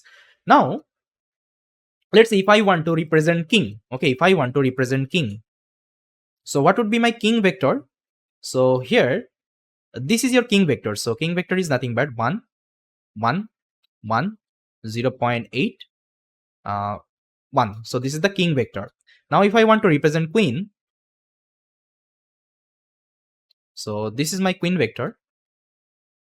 So queen vector would be 0 1, then 0.7 0.5 and 1. Okay, now if I want to represent man, so this is the man vector, so 1 0.5 0.7 and 1. Okay, now let's say if I want to represent women, okay, I think you are getting it, like how we have generated, these are the vector. Now this is the vector of the women, so 0 0.3 0 0.3 and 0.2 0.5 and 1. Okay, now let's take one 2D dimension, okay, and plot these are the vector and try to understand like what will happen. So let's say here I will take one 2-dimensional space. So let's say this is my 2-dimensional space. Okay, so this is my x and this is my y. So if you plot all the vector here, okay, if you plot all the vector here, you will see king and queen, king and queen will appear to the similar. So here let's say this is my king and this is my queen. Okay, so what will happen whenever you will plot these are the vector to the 2-dimensional space, or let's say 3-dimensional or any dimension, okay, you will see king and queen will appear like very close together. Because if you see here, okay, if you see here, as per the features, if you calculate the number, if you calculate a distance between these are the vector, you will see this distance would be like very less. Okay, that's why king and queen would be appearing very closely together. And here man and woman, let's say this is my man vector and this is my woman. Okay, this is my woman. So these two vector would be appearing closely. And here if you see here, there is another vector called monkey. Okay, monkey will appear completely different from these are the vector, because monkey is a different entity here. So let's say this is my monkey. Okay, now if I show you, see, so it has built one cluster. So this is one cluster, this is another cluster, and this is another cluster. Okay, now if you see here, using this concept called vector embeddings, we are easily getting these are the similarity score. Okay, similarity vector. So now if I want to extract any kinds of vector, okay, let's say I want queen. Okay, I want queen, so it will go to this cluster and will return this vector. And let's say not only queen, let's say it would be, let's say I want something called princess. Okay, I want something called princess vector. So what what will happen, it will come in this cluster, because if you calculate the vectors, okay, of the princess, you will see it will have these are the features, okay, it will have these are the features related to the king and queen. Okay, so now this princess will appear here. So that's how actually this embedding model works actually. So it will first of all assign some of the features, based on that it will generate these are the vectors, and it will plot these are the vectors to the higher dimensional space. So here in this case I have taken 2-dimensional space, but it might be 3, 4, 5 and so on, okay, based on your dimension of the data. So whenever I'm using unstructured data, whenever I'm using real world data, so dimension might be vary, okay, it might be millions dimension, it might be 1,000 dimension, we can't say like what are the dimension it will have, but as a visualization we can only show 2D space here. Okay, so this is the complete idea guys. I think you got it, like how these embeddings model are working, okay, and how it is generating these kinds of vector. Okay, now here in this case actually you have lots of embedding models. So we have OpenAI embedding model, and this model is trained on GPT. Okay, GPT model, I think you have heard of GPT model. Then we have something called Hugging Face embedding as well. Okay, Hugging Face embedding. So it is already trained on, let's say, lots of open source LLM. Okay, that means large language model. Then we also have something called LLaMA. Okay, LLaMA 2 embedding. I'll be discussing like what is LLaMA 2 and all. Okay, as a open source model. Then we have something called Google Palm embedding. So these are the open source embedding you can directly use. So this is from Facebook research, okay, and this is from Google research. Okay, and this one is paid, because if you are using OpenAI embedding and OpenAI model, so you need to pay. This is completely paid, and these are the things are free. Okay, these are the things are open source and free, but to get the LLaMA 2 access, actually you need to send some information, then they will give you the access. I'll tell you like how to take this LLaMA 2 access and all. Okay, everything I'll be discussing about. Don't worry about, like, just try to stay with the video. I'll be discussing each and everything. So guys, I hope you got the entire idea, like how these embeddings models works, okay, and how it generate these kinds of embeddings as a vector, right? So guys, here I kept another example. If you just see this example, your concept will be very much clear. See here, I have these kinds of words, okay, and we are using these kinds of embedding model, and we are generating these kinds of vectors. And if we plot these are the vectors to the 2D dimension, so it will look like that. So let's say we have this 3 word, we have this 3 word, and we have this 3 word, and we are getting different vector. And this is the cluster. Okay, this is the cluster of each of the words. If you see here, king, man, women, it's appearing in the same cluster. Then apple, banana, orange is appearing to the another cluster, and football, golf, and tennis, it's appearing in the another cluster, because this is related to a person. Okay, person, and this is related to fruits, and this is related to sports. Okay, that's why this cluster is different. Now I think you got it, them vector embeddings, like how this vector embeddings looks like and how it is generating. Okay, I have given you the entire idea. But one issue actually with this vector embeddings, which is nothing but whenever you are getting any similar kinds of vector, it is applying something called a distance formula. I think you have heard of like distance formula. We have Euclidean distance. Okay, we have Manhattan distance, or let's say we have something called cosine similarity score as well. Okay, so using these are the equation, actually it try to calculate the similar kinds of vector. But again, if you see here, it would be very much time taking, because it will calculate with respect to one by one all the vector, then it will give you the similar kinds of vector. So the main problem is like the time. If you are using this thing directly, so it will take lots of time to give you the similar kinds of vector. So to overcome this issue, actually they propose something called indexes in the vector database. Okay, like we call it as vector indexes. So what is vector indexes? So let's say whenever we are having these kinds of unstructured data, we are applying these kinds of embedding model, and it is generating these kinds of embedding. Okay, so on top of this embedding, what is trying to do, it is trying to add some kinds of indexes. Okay, so this indexes is nothing but it's a data structure. It's one kinds of data structure actually. So what it will do, it will find out similar kinds of vector, and it will assign some of the indexes. Okay, and it will make some cluster kinds of thing. So whenever let's say you have any new data, first of all it will see like which indexes actually it lies this data. So in that index only, it will search that query. So to understand this, let's say this is my example. So first of all, let's say it has assigned these kinds of indexes. Now you have one new data. Now first of all, it will see like which cluster actually this is lies. Okay, so it will go to that cluster, then it will return the similar kinds of vector with respect to the new data you are giving. Okay, instead of searching to all of the clusters. So this is the idea of these indexes in this vector database. Now using these indexes to our vector database, it's like very fast. Now whenever you are asking any kinds of query to the vector database and it is returning any kinds of vector, so this process time would be very fast. Now guys, I hope you got the entire idea like what is a vector database and all about, and what is embeddings and all about. Now you can tell a vector database indexes and store vector embeddings for faster retrieval and similarity search. So we used to use our traditional database to directly store our data, but in the vector database, first of all, we try to convert as vector, then we try to store them to the vector database. Okay, this is the complete idea. Now guys, let's discuss some use cases like why this vector database is useful, like what are the use cases are there. So as you can see, it will help you the long term memory for the large language model, because it is storing all of the data as a vector to the vector database. So whenever you are connecting these kinds of large language model to the vector database, so it can be used as a memory. Okay, memory of your large language model, like long term memory. And it can also perform something called semantic search. I already told you how to perform the semantic search using the formula and using the indexes and all. So search based on the meaning of the context. Let's say if you're giving something called, let's say, king and queen, so it will not only consider the text you are giving, it will also consider the context, like what is king, what are the features of king, what is the features of queen. Based on that, it will give you the similar kinds of vector, okay, as a output.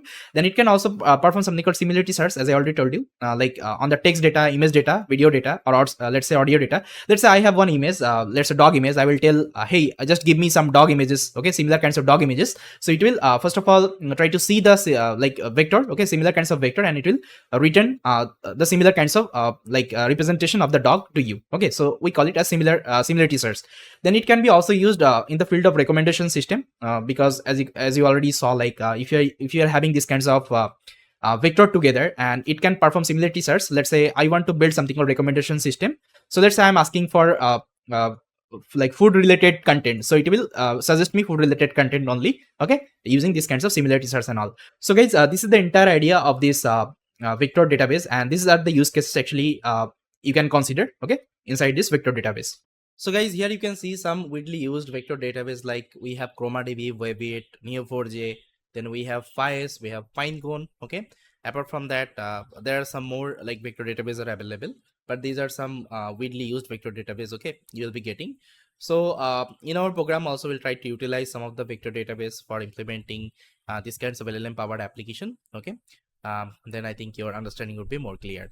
So yes guys, this is all about our vector database concept. I think you got the entire concept, okay, why vector database is required. So with that guys, this is all from this particular video, and thanks for watching. Hi guys, in this video I'll be talking about Pinecone. So what is Pinecone exactly? Pinecone is a vector database for storing vector embeddings. So I think you know what is vector embeddings and what is vector database. So in our previous session, I was talking about the vector database, how vector database works, how we convert our data to the vector embeddings, and how we usually store them, okay, and why vector database is required. Each and everything I have clarified. So Pinecone is one of them. It's a famous vector database, and it is hosted over the cloud. That means all the vector embeddings you can store in the cloud, okay, cloud platform. I mean, Pinecone provides one cloud infrastructure, so there you can store your vectors, okay. Now you can see this is the website of the Pinecone. So just visit pinecone.io. So this is the official website. You can also search over the Google. You will be getting this particular link. Now you can see guys, they have their entire website. Even they have already written their demo, okay, whatever service they are having, everything they have given. So if you have time, just go through their website, you'll be able to understand. So first of all, what you have to do, you have to create one account here if you don't have the account. So for me, I already have the account. So what I will do, I'll just try to log in with the account. So if you log in with your account, you will be getting something called Pinecone console. Okay, so this is your Pinecone console, and by default you will be getting these kinds of console. Now I will show you how we can work with the Pinecone. I will show you one practical demo. After that, I think this part would be clear, how you can store any kinds of documents, or let's say vector embeddings to the Pinecone. Okay, so here the first thing what you have to do guys, you have to create one Jupyter notebook. So here I already created one Jupyter notebook. So here I created a Jupyter notebook over the Colab, Google Colab. Okay. So here you have to install the Pinecone at the very first time. And how to install the Pinecone? This is the command pip install Pinecone. Even they have also given their tutorial. You can see the quick start tutorial. So you can also refer the tutorial and you can set up the Pinecone environment. So let me first of all connect my notebook. And all the resources should be available in your resources section. From there you can download. So once it is connected, now first of all install the Pinecone here. So Pinecone is installed. You can see this is the version. And now you can see this is the code to create the index in the Pinecone. And what is index exactly? See, index is nothing but it's a database. Okay, so here you have to create one database. In that database cluster, you will be storing all of your embeddings. Okay, embeddings vector. And how to do it? So either you can create it manually. So there is an option called create index. Either you can create with the help of Python code. And if you're using Python SDK of Pinecone, with the help of this Python code, you can easily create that. For this, you need a Pinecone API key, because with the help of API key, you will be able to let's say access your Pinecone account. And how to generate the API key? Just click here, API key. So there you will be getting one option called create API key. So here you can click and you can give the name. Let's say I will give demo. Okay. Now if I click here, so it will be creating the API key for me. So you can also visualize the API key. You can copy here. And here you can mention it. Okay, so I already created the API key, that's why it's visible here. Now what I will do, I'll just try to close. And if you want to delete any API key, let's say I want to delete it, click here and try to click on delete. And here you have to give the name of your API key. So this is the name. Now I'll delete the API key. Okay, now I'll go back to my instance database. Database means your index. Okay, so now let's create a database here. We will be calling as index. Okay, now how to create the database? So you can see, guys, first of all you have to import Pinecone, this Pinecone class from the Pinecone itself. Then you have to give the API key. So you can see I'm given the API key, so it will initiate. Okay, it will initialize the Pinecone and it will do the authentication. After that, this is the index name I'm giving. Now you can give any name here. Let's say here I've given dense index. You can give any name. Let's say I'll give something called any other name. You can give any name. Okay, and as of now I'm not giving any name. I'm giving as a dense index. Okay, you can give your name, my name. Okay, your project name. Let's say you're creating a chatbot. Let's say you're creating a medical chatbot. So here you can give medical chatbot. Okay, it can be any kinds of name. Now once index name has been initialized, so then you have to execute this particular code. You can see, first of all it will check whether this index is available or not. If not, it will create the index. Okay, you can see it will create the index. It will initialize the cloud infrastructure. So by default it will be using AWS cloud, and this is the region. And by default it has one embedding model called LLaMA text embed v2. Okay, so you don't need to use any OpenAI embedding model. Okay, previously if you see the previous version of Pinecone, we have to initialize the OpenAI embedding, but here you don't need to do. So it by default it has one embedding model. It will try to utilize that embedding model, and it will convert your vector let's say text to embeddings. Okay, then you have to also initialize the field map text chunks. Okay, so once you have let's say written everything, now if I execute, so you'll see that in your index it would be one new index would be created. Let me show you. So see, execution is done. Now let's get back to the console. Now if I refresh here, okay, if I refresh here, you will be seeing, see, the index has been created. The name actually I have given dense index, it has created, and you can see this green tick mark. That means it is running right now. Okay, now if you want to see that, just try to click here. You can see all the information, like it is using cosine matrix. This is the vector dimension 102524. This is the host URL. It is using AWS cloud. This is the region. Your index type is dense, and you can see capacity mode and model. It is using LLaMA. Okay, LLaMA embedding model. Now as of now we don't have any records here. You can see record count is equal to 0. Now we'll try to store our vectors. Now she initially will be getting some free trial access. Okay, so you can store up to 2 GB. Okay, and this is the infrastructure actually you got. Apart from that, if you want to get more infrastructure, you can upgrade now. Okay, you can upgrade their, let's say, service. So if I click here, see, it will have a different let's say planning option. So you can upgrade, okay, as per your requirement. So unless and until you are not using it for the production, you don't need to upgrade. Okay, if you're using for the learning purpose only, I think free tier access is fine. Now what I will do, I will initialize our data. So you can see, guys, this is the record I have created. So here I have some text chunks. okay, about the Eiffel Tower or any other, let's say, a category I have just mentioned. I think around 50 example I have here. Okay, you can see. And even I've also mentioned the category. This is the physics category, this is the geography category, this is the nutrition category. So different categorical data we have. Now you can load any kinds of documents from the PDF, from the documents, from the image, okay, anything you can load. Now let me initialize the records. Even I have also given one unique ID here. Now once it is done, now what I will do, guys, I'll try to store these are the records to the Pinecone index. Okay, for this, first of all, you have to initialize the index name. So here you can see I have initialized the index name. Index name is equal to my dense index. Okay, so here I'm initializing that. Then after that, you have to upsert. Okay, upsert the record. So if you want to store anything, you have to use the upsert function. Now here you have to give the namespace. Okay, some naming convention you can give. So here I have given example namespace. You can give any name just to filter out your data. Now here you have to give the record. So the record you have. So this is the entire record. I'm passing it here. Now if I execute, it will store all the data to the Pinecone index. Now if I get back here, now if I refresh, you'll see that it will store all the data. See, okay, all the 50 records has been updated. Now it is also visible here. So sometimes it takes time to get the update. Okay, even they have also mentioned in their documentation, you have to wait for some times, then you'll be able to see that. You can see ID, category and text. Now you can see the score, okay, like the semantic score, like what is the score of this vector, okay, what is this vector store of this vector with respect to all the vector. You can see all the score here. Now if you want to see the embeddings, what you can do, you can click here and you can click on fetch. Now here you will see this particular value, and this is nothing but your vector embedding. Okay, this thing we usually pass to the large language model. You can also edit the records.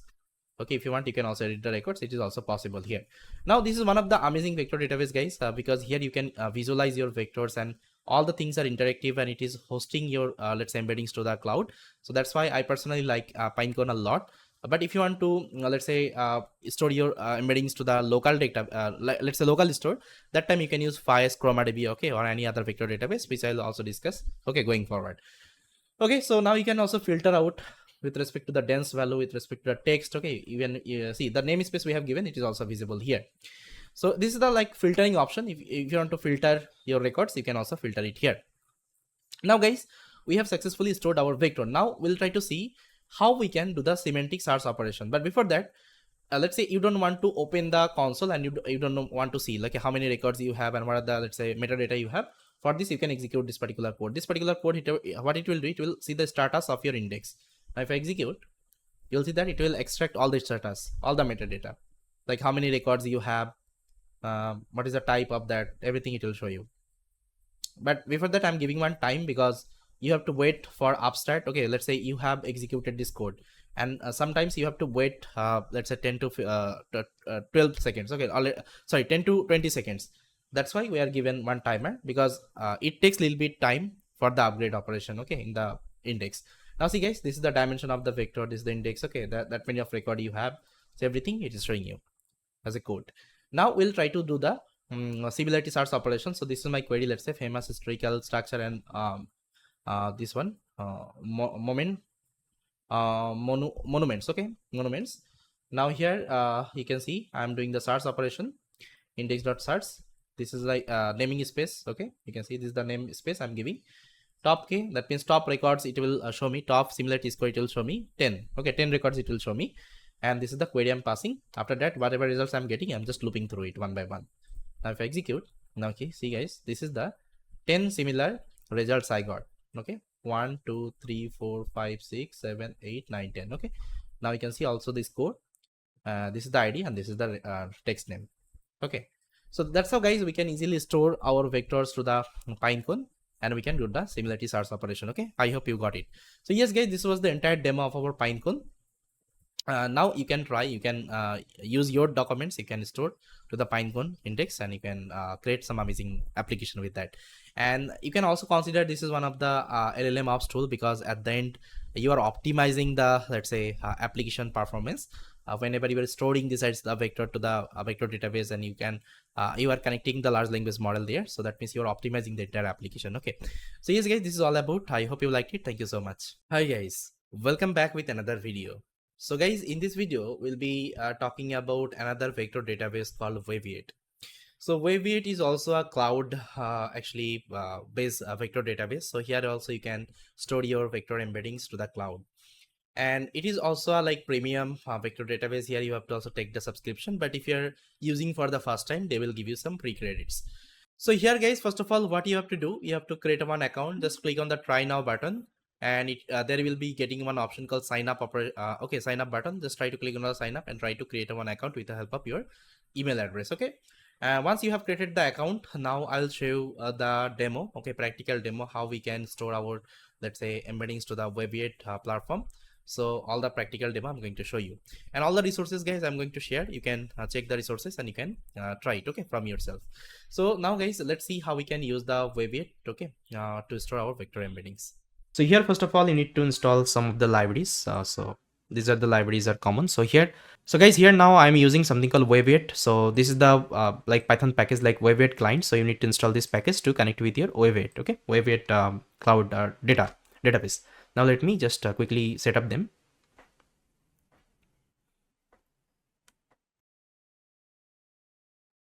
Now guys, what to do, you need to collect some of the credentials. So these are the credentials are required. So first of all I need my OpenAI API key, then I need my Wave8 API key and Wave8 cluster, okay, cluster URL. So this three thing actually I need.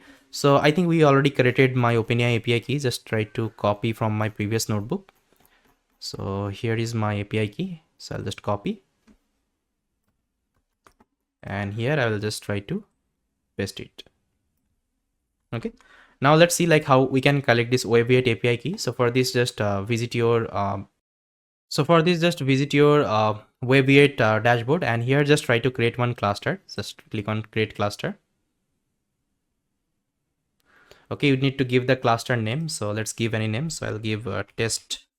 Okay, so you can give any name. So everything will remain same because this is a free one, and it will expire in 21 days because this is the free version, free tier I am using. Okay, but if you want to use for your production grade applications, at that time you can take the subscription. Okay, now just try to create the cluster.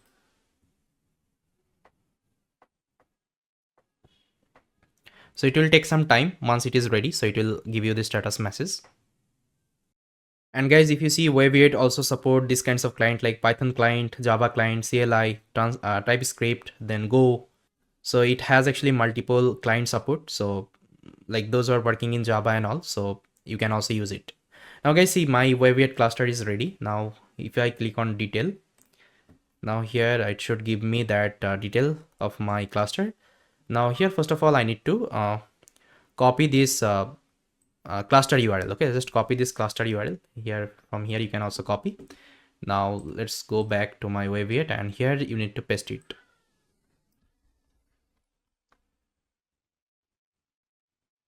Oh sorry, this is my API, so I need to paste it here. This is my cluster URL. Okay, now I also need to copy the API. So here is the API option. Just click here, and this is the API key. Just try to copy and don't share. I'll delete it after this recording, so that's why I'm sharing.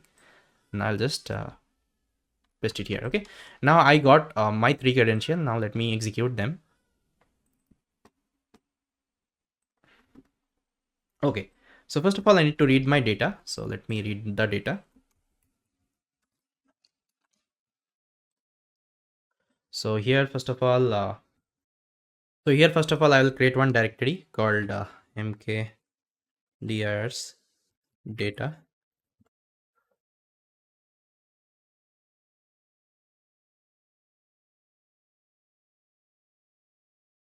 Okay, now data folder has been created. Now inside that I will upload one PDF file I have here. So this is the YOLO paper, actually YOLO related content. So you can download any kinds of PDF and you can upload here. No issue with that. You can either use text data, okay, doc data, it's up to you.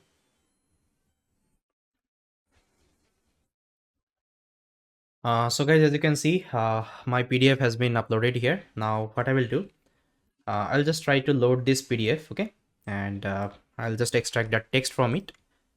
So let me show you like how this PDF will look like. So guys, see, this is the YOLO like presentation. Okay, so I have downloaded it as PDF. I'll just execute this particular code. So here I'm giving the data directory and I'm telling just load the PDF file. Okay, then I'm loading the data. Now let me load. So it's giving one error. It's telling unstructured package not found. Please install it with pip install unstructured. Okay, so what is happening actually? So if you see here, I have downloaded this Google, like you can say slide. Okay, Google slide as PDF. That's why it is considering as unstructured PDF. Okay, so that's why we need to install one package called unstructured PDF. So let me install it. So this is the command to install. But if you are having like PDF, like very simple PDF, so you don't need to install it. Okay, so this is for like unstructured PDF. So if you have any complex PDF, so you need to install this package. So previously I was using like paper and all. Okay, that's why it was simple PDF, but now I'm using like Google slide PDF. That's why it's giving this error. And it's pretty good. Like it will tell you like what are the packages you need to install and all. So it will give you the message as well. So guys, it's done. Now it's telling just restart the runtime. So let's restart our runtime.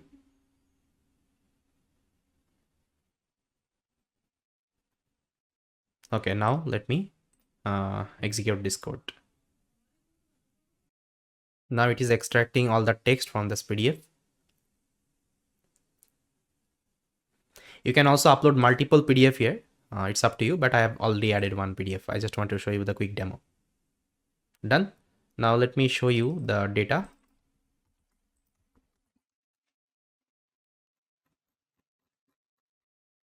So guys, this is the entire data I got from my PDF. Okay.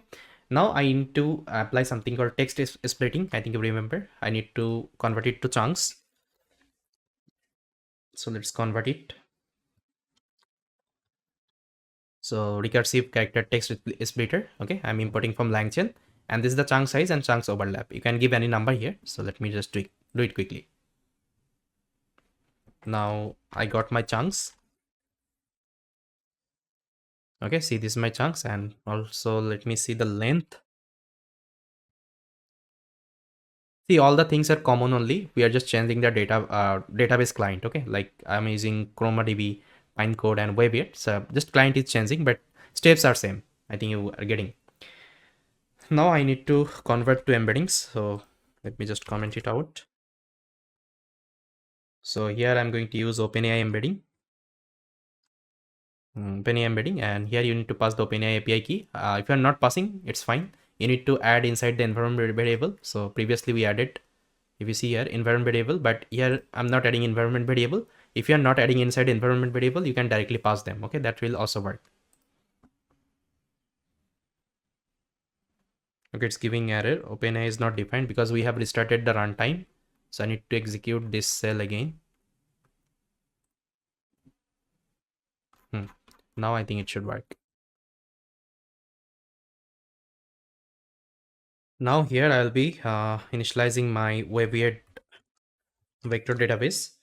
So if you visit Waviate documentation, there is the documentation, and here they have given the installation guideline, then configuration, then what is the schema, libraries, everything they have explained. Okay, so you can visit the documentation and you can get all the information. But here I already gone through the documentation and I prepared this notebook. So this is the code actually you need to write to initialize your Waviate actually. That's why actually I like Pinecone one, because Pinecone looks easy to me, because what I feel like Pinecone is like more easy, and it's like more easy to understand and like more clear.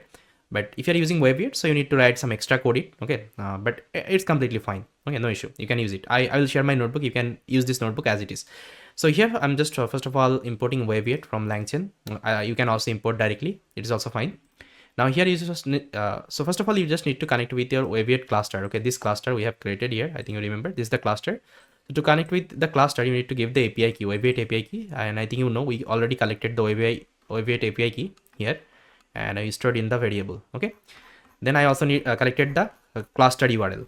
Okay, both I have collected. Now cluster URL you also need to give. Then you need to initialize the client, and inside that you need to give the cluster URL and as well as the OpenAI API key also, because using the OpenAI API key, it will use the OpenAI embedding. Okay, whenever it will convert your data to vector embedding, so it will use that OpenAI embedding. Okay, so that's why you need to give the OpenAI API key here. Now I also need to give something called authentication configuration. So this is the authentication configuration, which is nothing but my API key, wait API key, and this is the startup period. These are some default parameter you need to give, and let's execute. Okay, now if you want to check it whether this client is ready or not, so this is the code for it. So is ready. So now it is true. That means my client is ready. Now it is connected with my Wave8 client. Now Wave8 is telling you need to prepare something called schema. Okay, here they have given one client schema.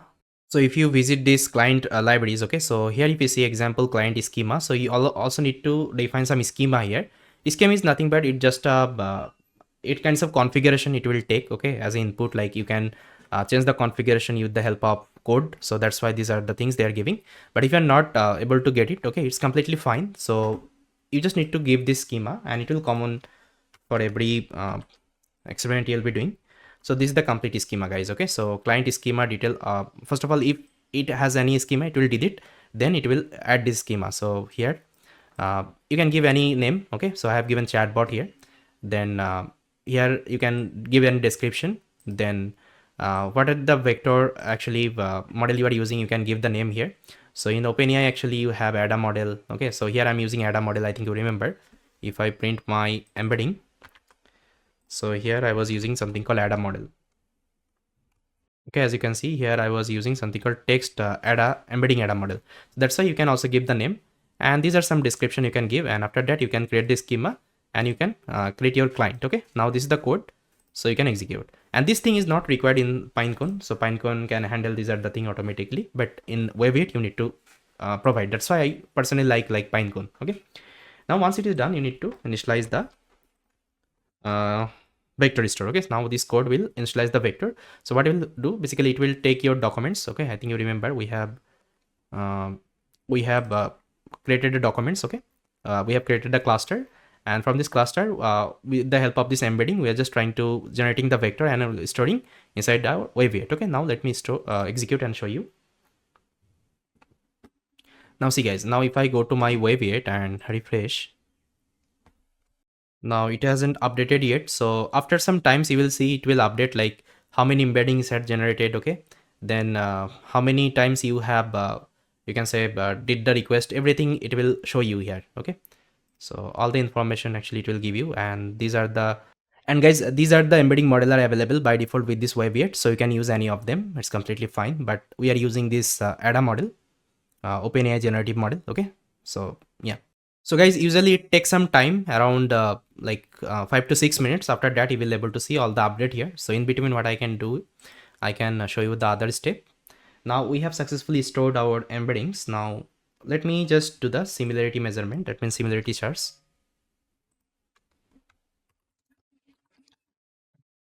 So here first of all I will ask one query called what is YOLO, because this is the YOLO related content, and here I'm initializing this similarity charts. Okay, because the vector store is this is my object, and on top of that I'm just writing similarity charts. Here I'm giving the query, and top k, that means how many output you want to get. So here I'm given 20, you can give any number.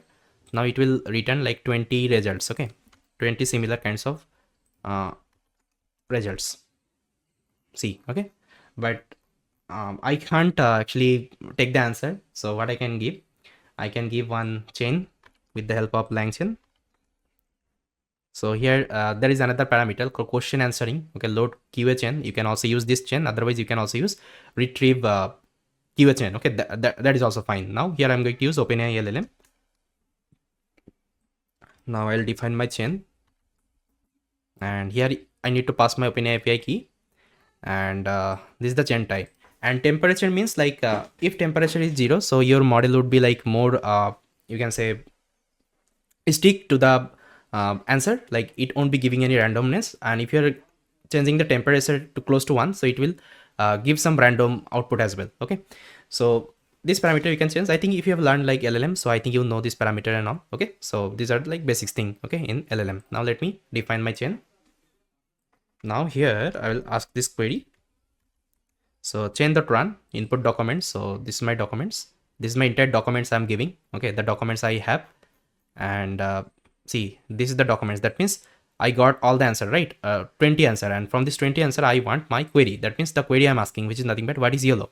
So now with the help of my LLM, I will get my authentic answer. See, yellow is an algorithm for object detection that is unified, real-time, and has higher accuracy. It is presented by Shivang Singh, and this is the date of the publication. Okay, so yes, I'm getting my output and all. So now you can ask any kinds of question about yellow and all. Okay, I think you got it. Like I already showed you multiple time. You can either create one while loop and you can ask many question here. Hi guys. In this video, I'll show you the FIAS vector database. So FIAS is another amazing vector database developed by Facebook. So here, this vector database is also a local vector database. That means it will also store your vector embeddings to the local storage. So this is the documentation of FIAS. You can refer the documentation. They have given the entire, let's say, installation process and everything. You can refer it. So what I'll show you guys, I will show the practical demo how we can use this particular FIAS vector database. For this, let's open up a Google Colab notebook. Then here I will just give the name, let's say FIAS demo. Okay, and I will just try to connect the notebook. So first of all, you have to install the FIAS. So to install the FIAS, guys, this is the command. So pip install FIAS.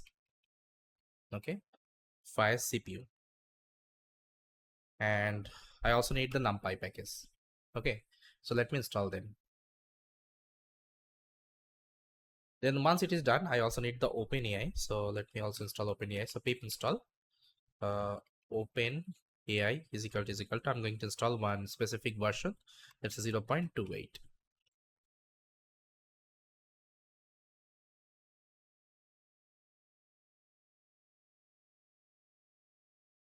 So once it is done, I'm going to import some library. First of all, I'm going to import FIAS. Then I need OpenAI. I need NumPy.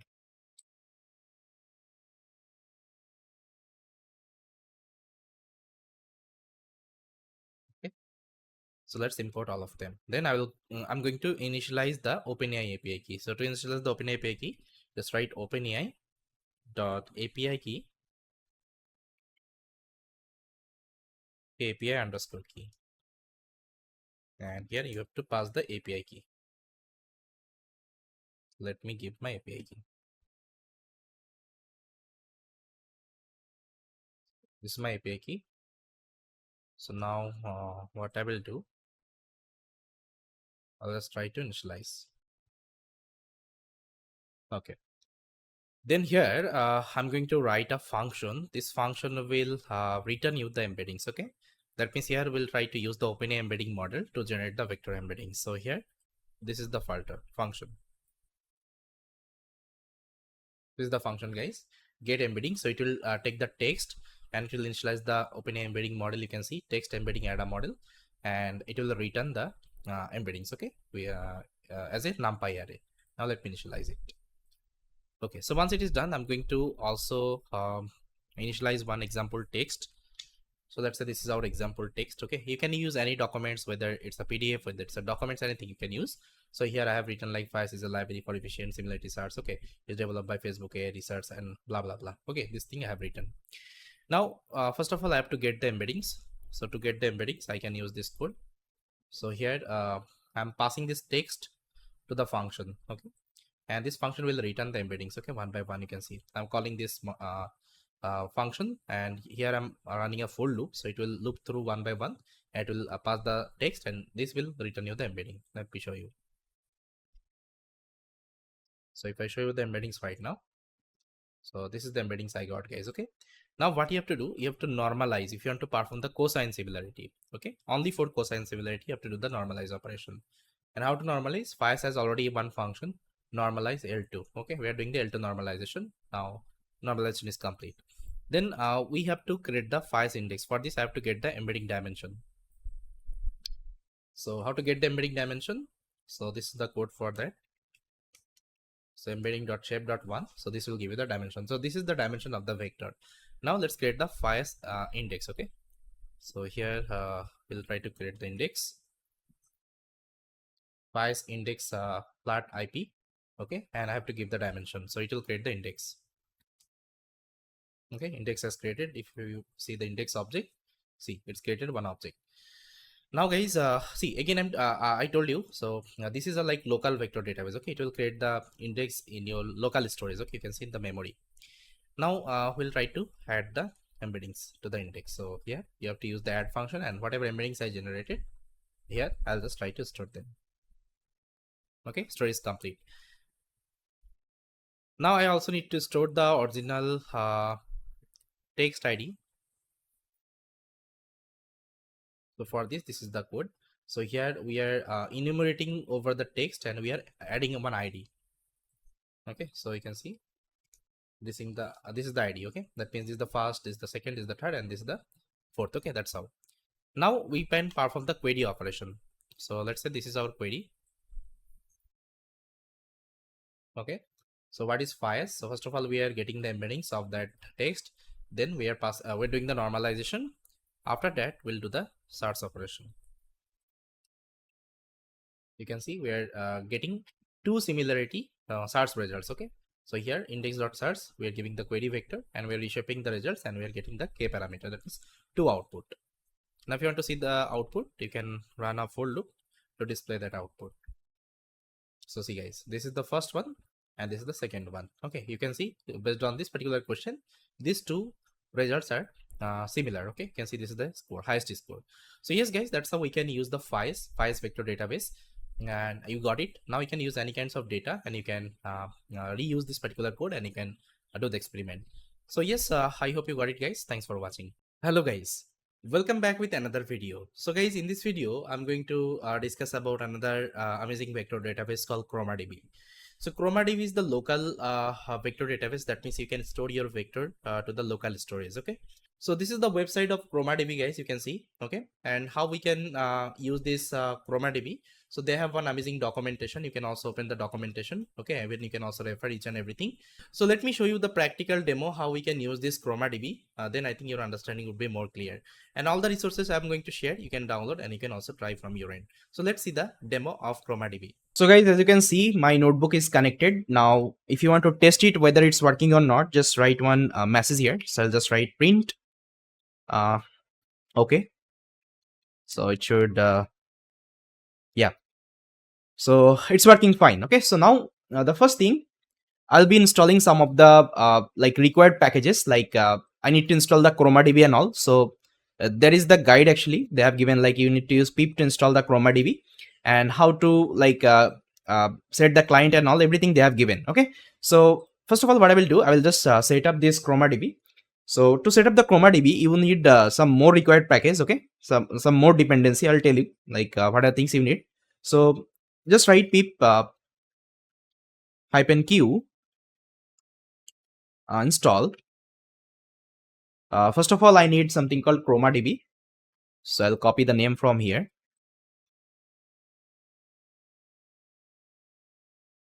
ChromaDB. Then I need something called OpenAI, because I'm going to use OpenAI embeddings and OpenAI, like you can say LLM model. Okay, that means GPT 3.5 turbo model. So that's why I need OpenAI. And I also need something called Langchain, because I told you I'll be using Langchain here. Langchain, and there is another dependency you need, something called tick token. Okay, tick token. So if you are using OpenAI embedding, so you need this package actually, tick token. Now, yeah, I think these are the things actually I need. Now let me install it. And guys, you need OpenAI account for this video actually. So just try to create an account here. Otherwise, you won't be able to do it, because you need the OpenAI API key, okay, to run this, like you can say, notebook. So guys, installation is done. Now, if you want to see, let's say, any version of any package, so what you can do, let's say I want to see the ChromaDB version. So I'll just copy the name, and here you can just write pip show. Pip show, and just give the name of the package. Now if you execute, it will show you the version and every information about this package.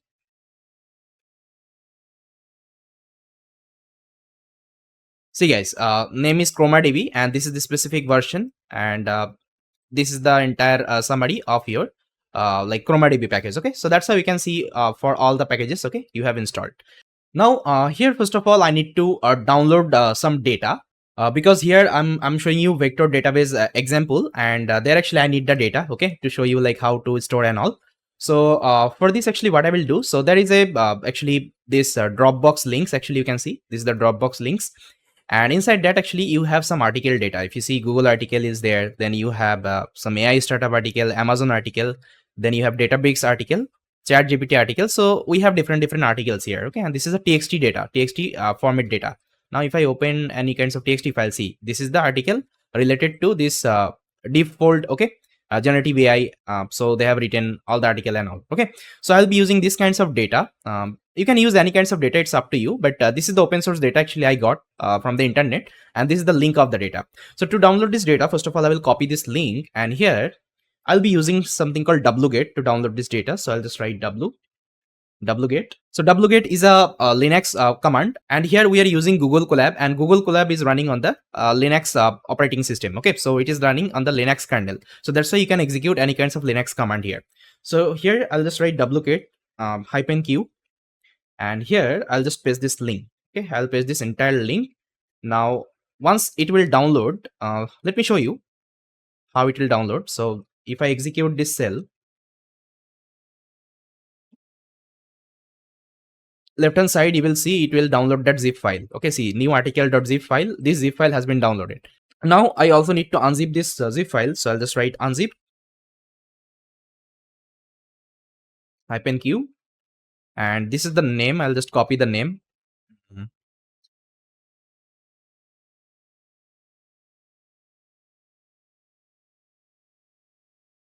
I'll just copy the name, and here I'll just tell the directory like where you need to I mean unzip it. So I'll give the same name.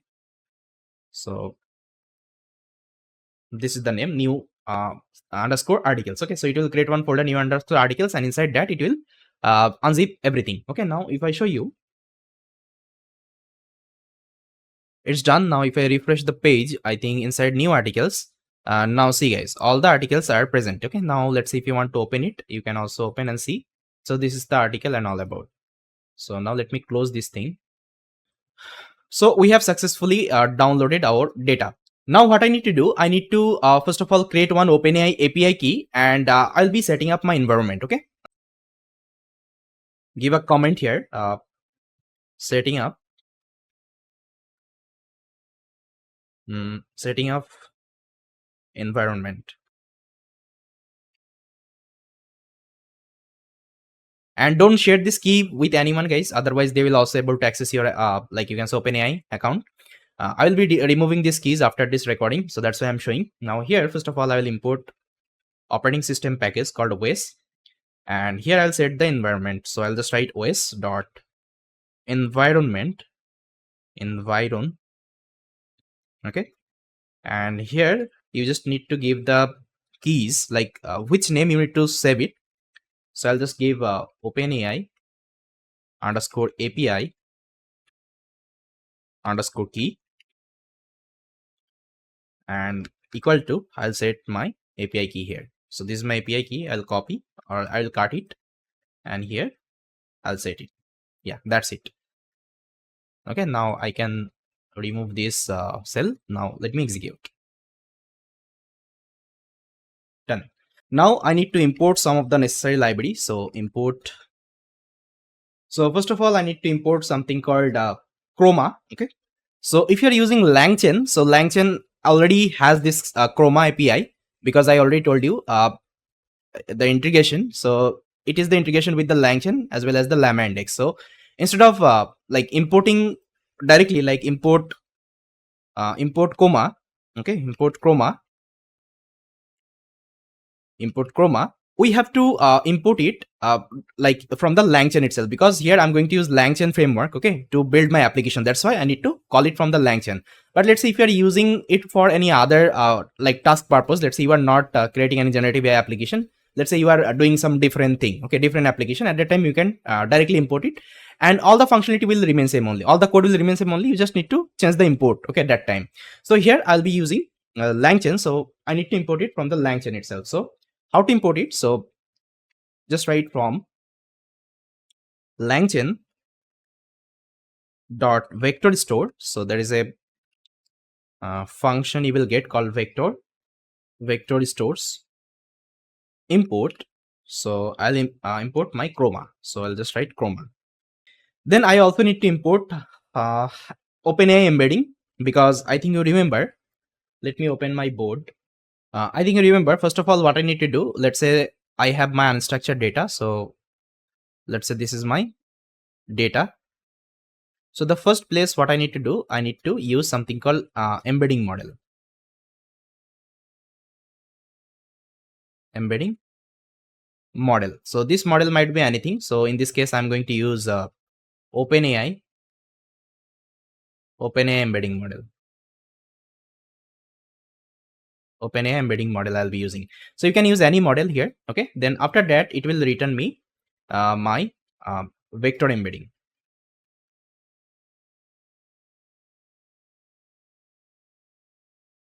Vector embeddings. Okay. And that vector embeddings I will store inside my vector database. Okay. Vector DB. So in this case, I will be using something called ChromaDB. Okay, so this is the complete idea. So first of all, I need to import this embedding model as well. So here I'm going to use OpenAI embedding, so I can directly import OpenAI embedding. So let me do it. So here I'll just write from Langchain dot embeddings import OpenAI embeddings. OpenAI embeddings. Okay. Then I also need to import OpenAI, because I'm going to use OpenAI large language model. So again, I'll just write from Langchain dot LLMs, that means large language model. I need OpenAI. Then I need to load my data. As you can see, this is my data and it is present inside a directory. Okay. And again, this data format is a TXT data. Okay. If you see, it's a TXT data. So for this, I again need two libraries. So I'll just write from Langchain. So guys, I'm expecting you are already familiar with this Langchain, because if you check our YouTube channel, so we have already covered this Langchain tutorial and all. Okay. So you can go with that tutorial and you can learn the Langchain. So here from Langchain, there is a class called document loader. So just write document loaders. Okay.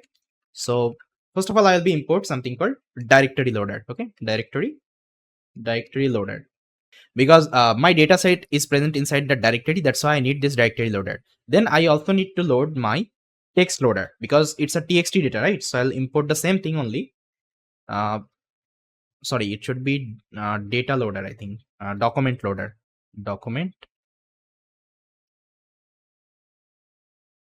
It's a document loader. Okay. Now it should be text loader.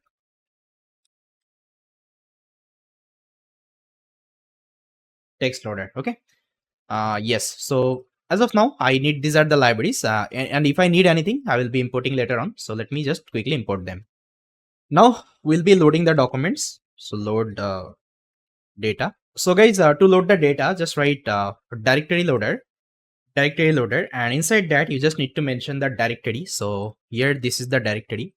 I'll just copy the name, copy path, and I can give it here. So this is the directory, and inside that actually I have txt data. Okay, I have, if you see, I have txt data. So I only want to load the txt file. So if I, let's say I have some any other file, okay, I will be ignoring. So for this, there is a parameter you can give called globe. Okay, just write globe equal to, so it should be txt file.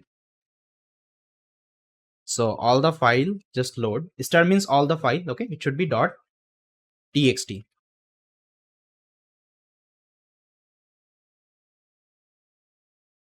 Then you also need to define the loader class. Okay, so just write loader class, and it should be my text loader, because all the file are txt format. Okay, that's why you need to give this text loader. Okay, now it will load up your data, and I'll be storing this data inside a variable called loader. So this is my object of my data loader. Now let me execute it. Now to load the data, you need to call one function called loader.load. Okay, if you call this function, it will load the data, and this data will store it in a variable called document. Okay, and see guys, it will load all the data inside this document. See guys, this is the all of the text actually you can see here. So it has loaded all the txt file one by one, and it has extracted the data, and this is your entire data as you can see. So let me show you. See guys, and this is a document object. Okay, this is a document object. Now we have successfully loaded our data. Now guys, before converting this dataset to the embedding and storing it to my ChromaDB, first of all I need to apply something called text splitter on top of it. Basically I need to convert my entire data as a chunks, because as you can see, this is my complete corpus. Okay, see, this is my complete corpus. If I show you, so if I show you the data, see, this is the complete data. Okay, this is the complete data corpus, but this data set is like very huge. Okay, I can't like you can say directly convert it to vector. Okay, so if I'm converting, so what will happen? Okay, let me explain. So what is the use of this chunks? Okay, so see, so whenever you are using any LLM model, okay, whenever you are using any LLM model, so it has one input size. Okay, it has one input size, as well as it has one output size. Okay, output size. So whenever you are giving something as an input to the LLM, okay, you need to always take care about the input. Okay, so I'll tell you like where you need to check the input size and all. So in this case, let's say I'm using OpenAI LLM. Okay, OpenAI LLM. So OpenAI LLM wise, I'll be using something called GPT 3.5 Turbo. So there is a model you will get from OpenAI called GPT 3.5 Turbo, and it has actually one specific input length. So that input length actually you need to see. If I open my data, if you see, this input length actually will be more than this 4000 token, because here if you see, I have loaded the entire documents. All the articles I have loaded. Okay, so there is a possibility this input size would be more than 4000 tokens. Okay, and if I'm converting all the corpus as my vector embeddings and I'm storing to the vector database, so it will create issue. Okay, so again during storing it will create issue, and whenever you will be giving this data to your LLM model, again it will be creating issue, and you will also get some memory error and all. Okay, so it's better to split our data as chunks. Okay, now what is chunks? So let me first of all tell you, chunks is nothing but, here I have already written, chunks is a size of the maximum number of the character that a chunks can contain. Okay, and there is another concept called chunks overlap. Okay, so chunks overlap is nothing but this is the number of character that should be overlap between two adjacent chunks. Okay, so let's say, so to explain this one, let's say I will take one text here. So let's say this is my entire corpus. Okay, now first of all I need to convert it to chunks. Okay, chunks means I'll be taking some of the chunk size. Okay, let's say if I am writing chunk size is equal to, let's say, 500, so it will take let's say I'll take a new color. So it will start from here and it will go and it will count like 500 character. Okay, it will count 500 character. So let's say this is this will end here. Okay, this will end here, and this should be one chunks. Okay, this should be one chunks. Okay, so again it will start from here. Again it will count, let's say, 500 word 500 character, and we call it as a token. Okay, so let's say this is the here it will end. So this should be another chunks. Okay, so let's say this is another chunks, this is another chunks. Now again let's say it will start from here. It will start from here. Again it will count, let's say it will end here. This is another chunks. Let's say again it will start from here, and it, let's say it will end here. Okay, I'm taking it randomly, just try to consider. So this is another chunks, and it will start from here, it will end here. Okay, now how many chunks we have got? So 1 chunks, 2 chunks, 3, 4, and 5. Okay, so here I got 5 chunks. Okay, 5 chunks, 5 chunks of the data. See, now if you count this input length, okay, now it should be less than, now my input size is less than 4097. Okay, so this is the idea of creating these chunks. Okay, instead of converting my entire corpus to the vector, first of all I need to create as the chunks. Okay, then I need to convert it to vector embedding, then I will be storing, and that embedding I will feed my LLM model. Okay, and there is another concept called chunks overlap. Okay, so what is chunks overlap? So if you set this chunks overlap, let's say I will set this chunks overlap, chunks underscore overlap, let's say I have set as 20. So what it will do, so whenever first of all I will wrap, these are the chunks. Okay, now let's create a new chunks again. So let's say whenever it will create a chunks, let's say it will start from here and chunk size is 500. So let's say it will end here. Now you have mentioned chunks overlap is equal to 20. Now what it will do, instead of starting from here, it will go back and it will count 20 character. Okay, it will count 20 character. Let's say this is my 20 character. Okay, now it will create the chunks from here. Now again it will count, and let's say your 500 character will end here. So this is my another chunks. Okay, so basically chunks overlap means like how much overlapping you are needed from your previous chunks. Okay, so that is called chunks overlap. So it helps you like to understand your context of the text. Okay, instead of using only chunk size, you can also use chunks overlap, so that it can also got to know like what was the previous context. Okay, whenever it will, let's say, see, I'm giving this chunks by chunks. Let's say this is my chunk 1, the chunk 2, and chunk 3. So okay, so instead of giving directly the chunks, if I'm also mentioning chunks overlap, so what will happen, your LLM model automatically will get to know, okay, so this is the context actually. So this sentence, okay, this sentence and this sentence, so after this sentence actually this sentence is coming. Okay, so that's why this chunk size, this chunks overlaps actually helps us. Okay, this chunks overlaps actually help us to understand the context of the entire story. Okay, so that's why we'll be using these two concepts called chunk size and chunks overlap. Okay, now I think this thing is clear. Now let me show you how to do it using code. So I'll come here. Now here, first of all, you need to import something called recursive character text splitter. Okay, so from Langchain dot text splitter, text underscore splitter, import recursive. So recursive character text splitter. Okay, so this is the class actually we'll be using to convert my entire corpus as a chunks. Okay, now I'll just call this class, and inside that you need to mention two parameter. I think I already explained. One is your chunk underscore size. Okay, chunk size. So let's define as 1000. Okay, I am considering 1000 character as my one chunk. Okay, you can give any number, so it's a hyperparameter tuning. You can set any number here, but I saw like people are starting with 1000 here. Okay, and there is another parameter you will give called chunk underscore overlap.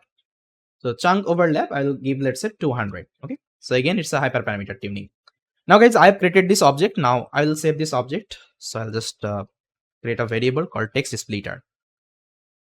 Now guys, finally I will convert my entire corpus to my chunks. So I'll just call this object, and here you need to call split dot split underscore documents, and this is my entire documents. Okay, this is my raw documents, so I'll give it here, and I'll store in a document variable. Okay, or I can store it, I think, in a text variable. I think it should be fine. So let's make it as separate. Now let me execute. It's done. Now if I show you my text, guys, so you will be able to see it has converted to chunks, and how many chunks it has converted I will also show you. See guys, so if I just go up, so guys, see, this is my first chunks. Okay, and it is ending here. Then again it is another chunks. Okay, then it is ending here. Then again this is another chunks, and it is ending here. And from and if you see in each chunks actually you have 1000 character. Okay, 1000 character. And here if you see the chunks overlap, so if you read this text carefully, so you will see some of the sentence are coming, okay, in this new chunks as well. Okay, because we have set this chunks overlap as 200. Okay, so see, this is my entire chunks. Now if you want to see the length, like how many chunks it has created, so just print the length. So I'll just read as my text. So it has created 233 chunks, okay, altogether. Now it's fine. Now if you want to see any chunks, specific chunks, you just give the index. Let's say I want to see the number 1 chunks. This is the number 1 chunks, and I can also print number 2. Now we have successfully converted our like corpus to chunks. Now what I will do, I will create my DB object, okay, like vector DB object. So just write the comment here, creating DB object. So as I already told you, ChromaDB is nothing but it's a local database. So first of all, you need to create a local like DB here. Okay, local DB. So you need to specify the name. So here I already prepared this code.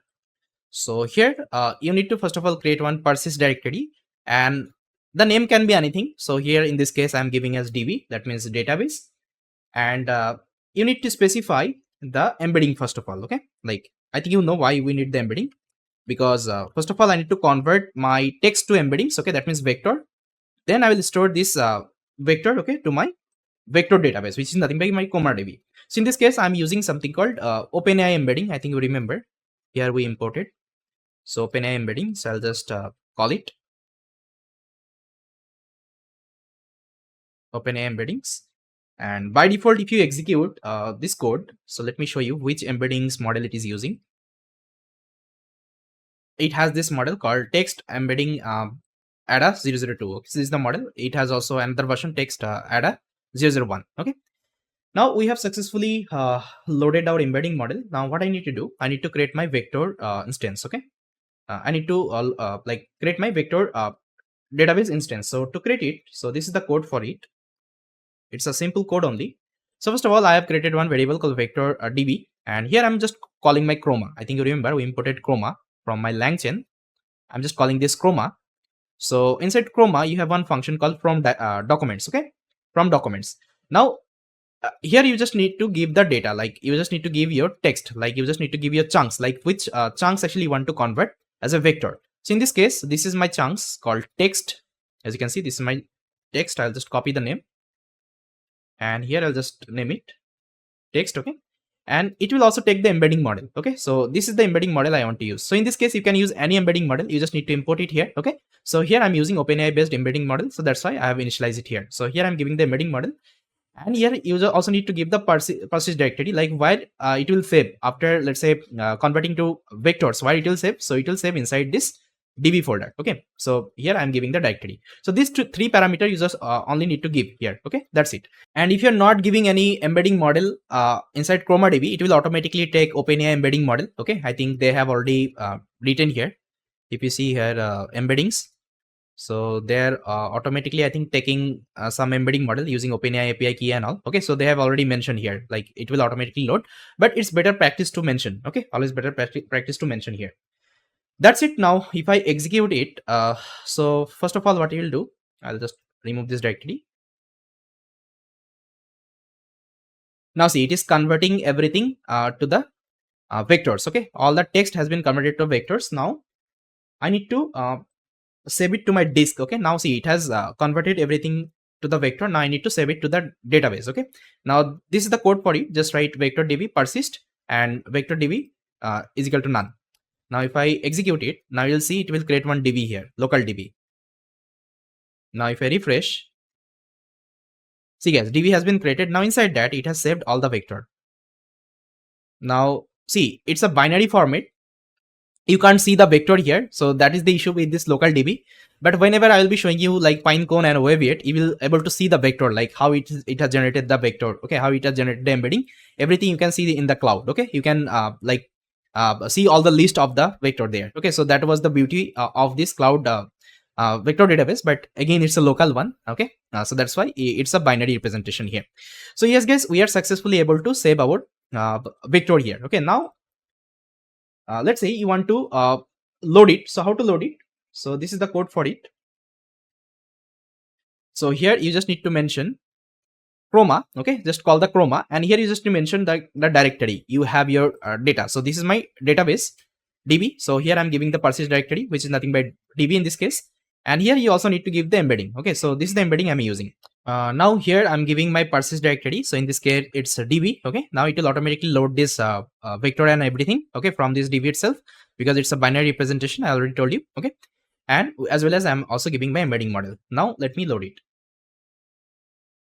Now I think you remember I told you something called similarity search. Okay, now once we have loaded this vector to my vector database, now you can apply similarity search on top of it. Okay, we call it as retriever. Okay, retriever. So now let's show you the demo of the retriever. So I'll just comment it out, make retriever. Okay, so to retrieve any specific information with respect to the question you are asking, you need to set this parameter called vector as retriever. Okay, vector db. So this is my object, vector db as retriever, and this is my retriever object. Now let me execute. Now here I'll just call this retriever object, and here there is a parameter called get retrieve documents. Okay, that means I'm trying to tell my vector database whatever question I'm asking, try to give the similar kinds of you can say data, okay, with respect to the question I'm asking. So here I'll ask one question. Let's say here I have Microsoft articles as well. I think if you see here, I think Microsoft articles is also there. So I can ask one question, just like how much money did Microsoft raise?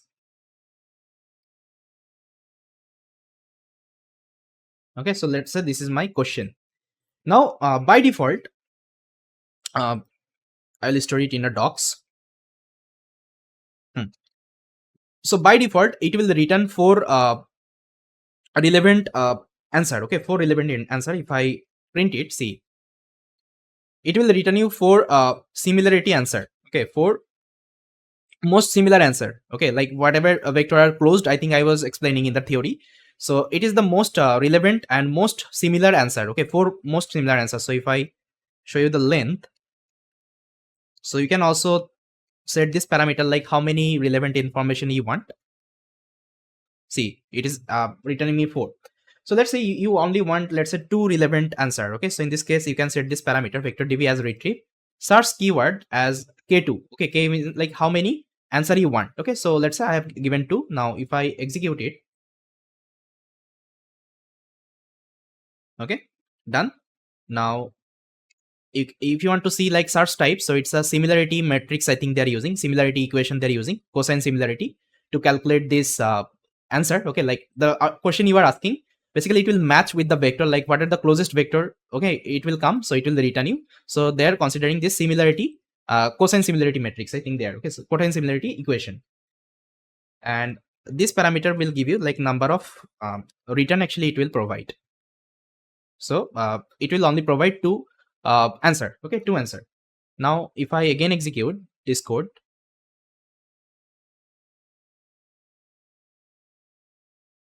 now see guys, now length is 2. Okay, it is only returning 2 answer. Okay, so using this parameter you can set like how many like answer or how many similar answer you want, okay, from your database. Okay, now see guys, it has returned 2 or let's say 4 similar answer, but I want a specific output. Let's say the question I asked, okay, let's say if I print my document, so it's a different kinds of answer actually it will return. Okay, but it's not understandable actually. It's like it is giving like lots of answer and all. Okay, it's giving lots of text, but I want like a relevant answer. Like I just asked like how much money did Microsoft raise, so it should give me like that is the money Microsoft raised. Okay, so it should give me that kinds of answer, but it is returning this kinds of document. Okay, these kinds of chunks. So to get a specific output, okay, from your data, you can take a help from the LLM. So what you can do, let me show you the diagram. So let's say this is my vector db, okay. Now we have stored our vector embedding here, vector embedding we have stored here. Okay, now you are giving any kinds of query. Let's say this is your query. So here in this case, let's say you asked like how much money Microsoft raise, right? So this is your question. So it is returning, let's say 4 or let's say 2 output documents. Okay, but this 4 or 2 output documents is not readable. Okay, I am not getting my specific answer. So what I can do, I can integrate LLM model. So let's say I will initialize my large language model here, which is nothing but GPT T.5 turbo in this case. Okay, turbo. So I'll give this answer to my LLM model. Okay, I'll give this answer to my LLM model, and LLM model will analyze this answer. It will also analyze this query. Okay, it will also analyze this query. With respect to that, it will give me the authentic output. Okay, the correct output. correct, meaningful output. Okay, that is the power of LLM. I think you know why it is powerful and all. Okay, because it has trained with huge amount of unstructured data, so it can perform all kinds of tasks. Okay, that's why uh, we will be using LLM, okay, to retrieve our specific answer with respect to the specific question I'm asking. Okay, so this is the idea. So now to do it, actually, first of all, I need to make one chain. Okay, so let me just comment it out. I think you know what is chain in Langchain. Okay, so I'm not going to explain because I think you already learned this chain in Langchain. Okay, why we use chain and all. So first of all, I need to import something called retrieval QA chain. Okay, so I'll just write from Langchain dot chains import retrieval. So whenever you are using vector database, okay, it is returning retrieval output, right? Like related output. So you need to use this retrieval QA. That means retrieval question answering chain. Okay, so it will help you to uh, ask the question, okay, to the data actually you have stored in your DB. Okay, so that's why this chain is required. Retrieval question answering. So I'll import this chain. Now here, first of all, you need to make one chain. So I have already made one chain here. So this is the chain. So I'm just calling retrieval QA chain, and there is a function called from chain type. So here you need to specify the LLM model. So here in this case, I'm using OpenAI LLM model. Okay. So let me show you how it will give you the model. So if you just run it in a new cell, and here I'm giving this LLM model, and chain type is stuff. Okay, I think you already know what is chain type and all. And retriever, so you need to give the retriever object here. Okay, this is the retriever object. So basically, whatever question you are asking, okay, whatever question you are asking, it will return you from this retriever, right? Because you have given this retriever here. Okay, so that's why you need to give this retriever object here, and you also need to give the return source documents. Okay, return source documents means it will return the source also. Like, see, we have lots of data here. If I show you, we have lots of article here. Okay, now which article it is referring to give the answer. Okay, it will also give you as a reference that article. Okay, so this is the idea of this. Now if I execute, now let's ask one question and print this response. Okay, so here I'm calling my QA chain, and this is the query. Same query I'm asking, how much did Microsoft raise the money. Okay, so this is the query I'm giving my inside my chain, and this is the response of the LLM. Now if I print this, see guys, this is the query. Now it's telling around $10 billion. Okay, raised like this Microsoft, and this is the source document. Okay, but it's not readable. So what you can do actually, you can write one function here, process LLM output or process LLM response. So this is the function you can write. So whatever response it will give, it will process only, like it will give it the result, source, and the answer. Okay, now if I execute, now if I call this function here, now I'll just remove this response here. Okay, now I think it should give me the yeah. So now you can see this is the clear output. Now around $10 billion, and these are the source. Actually, it has referred this to file as a source. Now see guys, we are able to successfully store our vector to the vector database, and we are also able to make the query on top of that. And we also saw that like how we can found the similar kinds of you can say output. Okay, using this retrieve. Okay, using this retrieve option. Okay, so you can ask any different question also. So let's say I will ask another question here. So what is the news about Pando? So there is again another Pando articles you will see inside the data. Now again, I'm giving inside my chain, and it is giving the response, and I'm just processing the response. Now see, Pando is a startup that has raised $30 billion in a Series B round, and bringing its total raised. Okay, so this is the complete answer, and this is the source it is giving. Okay, I think I don't need to print this.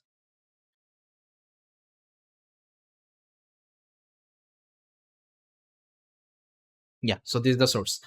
So yes guys, that's how actually you can do it. And one thing I also want to show you, like how to, let's say you want to delete this database, so how to do it.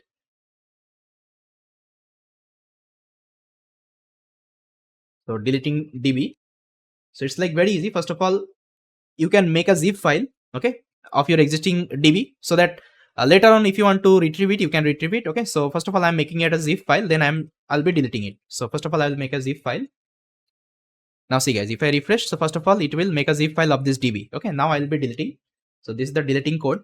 So it will clean up everything. Now if I refresh, now see, database has been deleted. Okay, now let's say you want to get your previous DB. Okay, like you had, let's say, some specific or let's say important vector there, you want to get back. So what you can do, you can unzip that zip file. Okay, so this is the zip file, you can unzip. Now again your database will come. Now what you need to do, you need to restart the runtime. Okay, so just click here and there is option called restart the runtime. If you restart the runtime, again you can able to use your DB same wise. Okay, like we already imported our DB right here. So here, that's how we can load your DB again. Okay, so guys, now we'll start with the Langsmith demo. So this is another ecosystem from the Langchain. So they have created this amazing LLMOps platform. This is called actually Langsmith. So here I'm going to show you how we can build, monitor and trace our LLM powered application, okay, with the help of this Langsmith platform. So let's see the practical demo of this Langsmith. So what is Langsmith? So Langsmith is it's an ecosystem. Okay, it's an ecosystem of Langchain. So Langchain has different ecosystem. I already told you. So Langchain has different ecosystem, like LangServe is there, LangGraph is there. So Langsmith is one of them. Okay, Langsmith. And this is a LLMOps platform. Okay, LLMOps platform they have developed. So with the help of this Langsmith, what we can perform, guys, we can do the monitoring. Okay, we can do the debug. We can do the like tracing. Okay, even you can also perform the evaluation. Okay, evaluation of your application. So this is a little bit advanced one. We'll also try to discuss, okay, how we can perform the evaluation of our application. So in this actually session, I'll be showing you how we can monitor, debug and tracing our application. Let's say if you are creating any kinds of application, at the end you also need to integrate these kinds of LLMOps tools so that you can get to know, okay, so what is going on inside your application. You can get the entire experiment there. Okay, let's say many people will ask like how we can trace our cost, like how much it is charging, okay, based on the request I'm sending to the model. So each and everything you can monitor. Okay, so this kinds of functionality Langsmith usually provides. Okay, so Langchain has created one amazing platform called Langsmith. So with the help of that, you can monitor, debug, trace and evaluation your LLM powered application. Okay, so for this we'll be using this particular Langsmith platform, and this is called LLMOps platform. Okay, Langchain has created.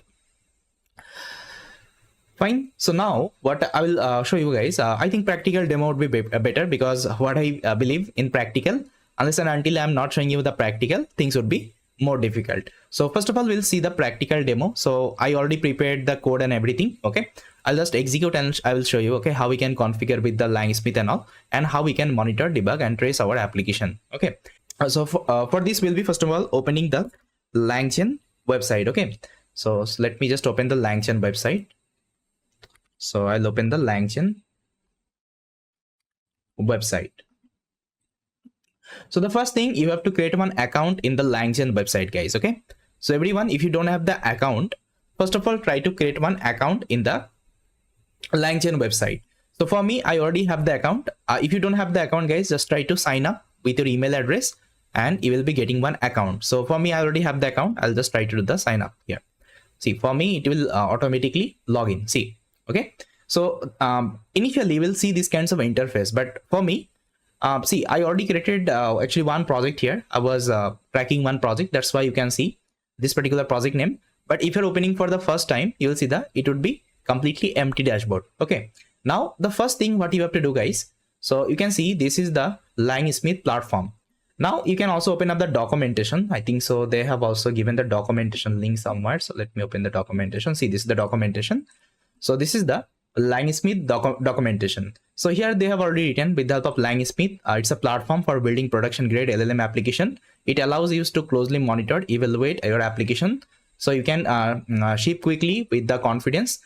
use of Langchain is not necessary. Langsmith works on its own. That means you don't need to configure so many things here. Only you just need to set some environment variable and all, and everything will be tracing automatically. Okay. Even they have also given some example like how we can install it. Okay, so if you're using Langchain, so you don't need to install Langsmith separately. Okay, it will be working fine. Now you have to create the API key of the Langsmith. Then after that you have to set it as an environment variable. And if you're using any other operating system, you can also export it. Okay, and they have also given some of the demo. But again, I told you Langchain documentation is a little bit complex for the beginner. So first of all, see my code example. Okay, whatever application I'm showing you, first of all try to see, then try to go through the documentation. Okay, even they have already given the tutorial related evaluation, prompt engineering. Okay, even they have also integrated LangGraph like cloud. If you want to, let's say, integrate the LangServe and all, you can also do it. Okay, but as of now it's not required. We'll be using the Langsmith for the monitoring our application. Okay, this is our main objective. So for these guys, first of all, let's create one API key. And how to create the API key? So for this, open up your dashboard. And left hand side you will see there is a setting option. Okay, now click on the setting option. Now here you can create the API key. Okay, see there is an option, create an API key. So if you don't have the API key, guys, just try to create an API key. For me, I already created. Okay, see you can see for me I already created. So let me, what I can do, I can delete this API key. The API key actually I created, I can delete it. Now I'll be creating a new one. So create API key, you can give the name. Let's say I'll give my key and create it as a personal access token. And create the API key, and make sure you copy it and paste it inside your env file. Okay, now see this is my env file, and here you have to write this particular key name, Langchain API key. Okay, inside that you have to paste this particular key. So let me paste my key. Okay, don't use my key, guys. I'll try to remove it after this session. Okay, just try to create your own API key and try to mention here. Then you have to give another key, which is nothing but Langchain project. That means the experiment actually it will be tracking, right? So it will save as a project. So you have to give the project name. So by default, whatever name actually you'll be providing here, it will use that particular name. So here I will give, let's say, my LLM app. The previous I already created one app called my LLM app. Now what I can do, I can, let's say, change it. So I'll give test. Okay, test app. So I've given this name. You can give any name. Okay, it's up to you. Now let me save, and it's done. Now let's create out. Now what you can do, you can create a Jupyter notebook. So for me, I already created a Jupyter notebook, guys. You can see, and I have already written the code example. Okay, how we can use this particular Langsmith.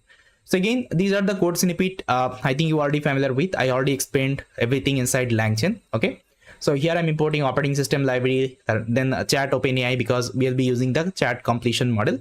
Then ChatPromptTemplate, HTR, output parser. Okay, then load env. So I think you are already familiar with these are the packages. Okay, now let me import them. Now the next thing, you have to load the like secret credential. Okay, you have to load the OpenAI API key. You have to load the Langchain API key. Okay, and you can, in case you can also use any other model. You can use Grok model. Okay, any other model you can use. So here I'm using the OpenAI model. And so if you're using Langsmith, one things you have to assign, which is nothing but Langchain tracing v2 is equal to true. So if you go to the documentation of LangServe, let me show you. So if I go to the documentation, so they're telling, see here. So this one, Langchain tracking v2 is equal to true. You have to provide this particular statement. Okay, if you're not providing, your execution won't be logged inside Langsmith. Okay, that means it won't be tracing. But if you're giving it as true, it will automatically start tracing your experiment. Okay, so this is super important, guys, and this is what you have to remember in Langsmith. Okay, nothing else. Everything will take care by Langchain only. Got it? Now see here I have mentioned Langchain underscore trace tracking underscore v2 is equal to true. And why v2? Because we are using second generation of Langchain. Okay, second generation of Langchain. That's why we have given the v2 version 2. Got it?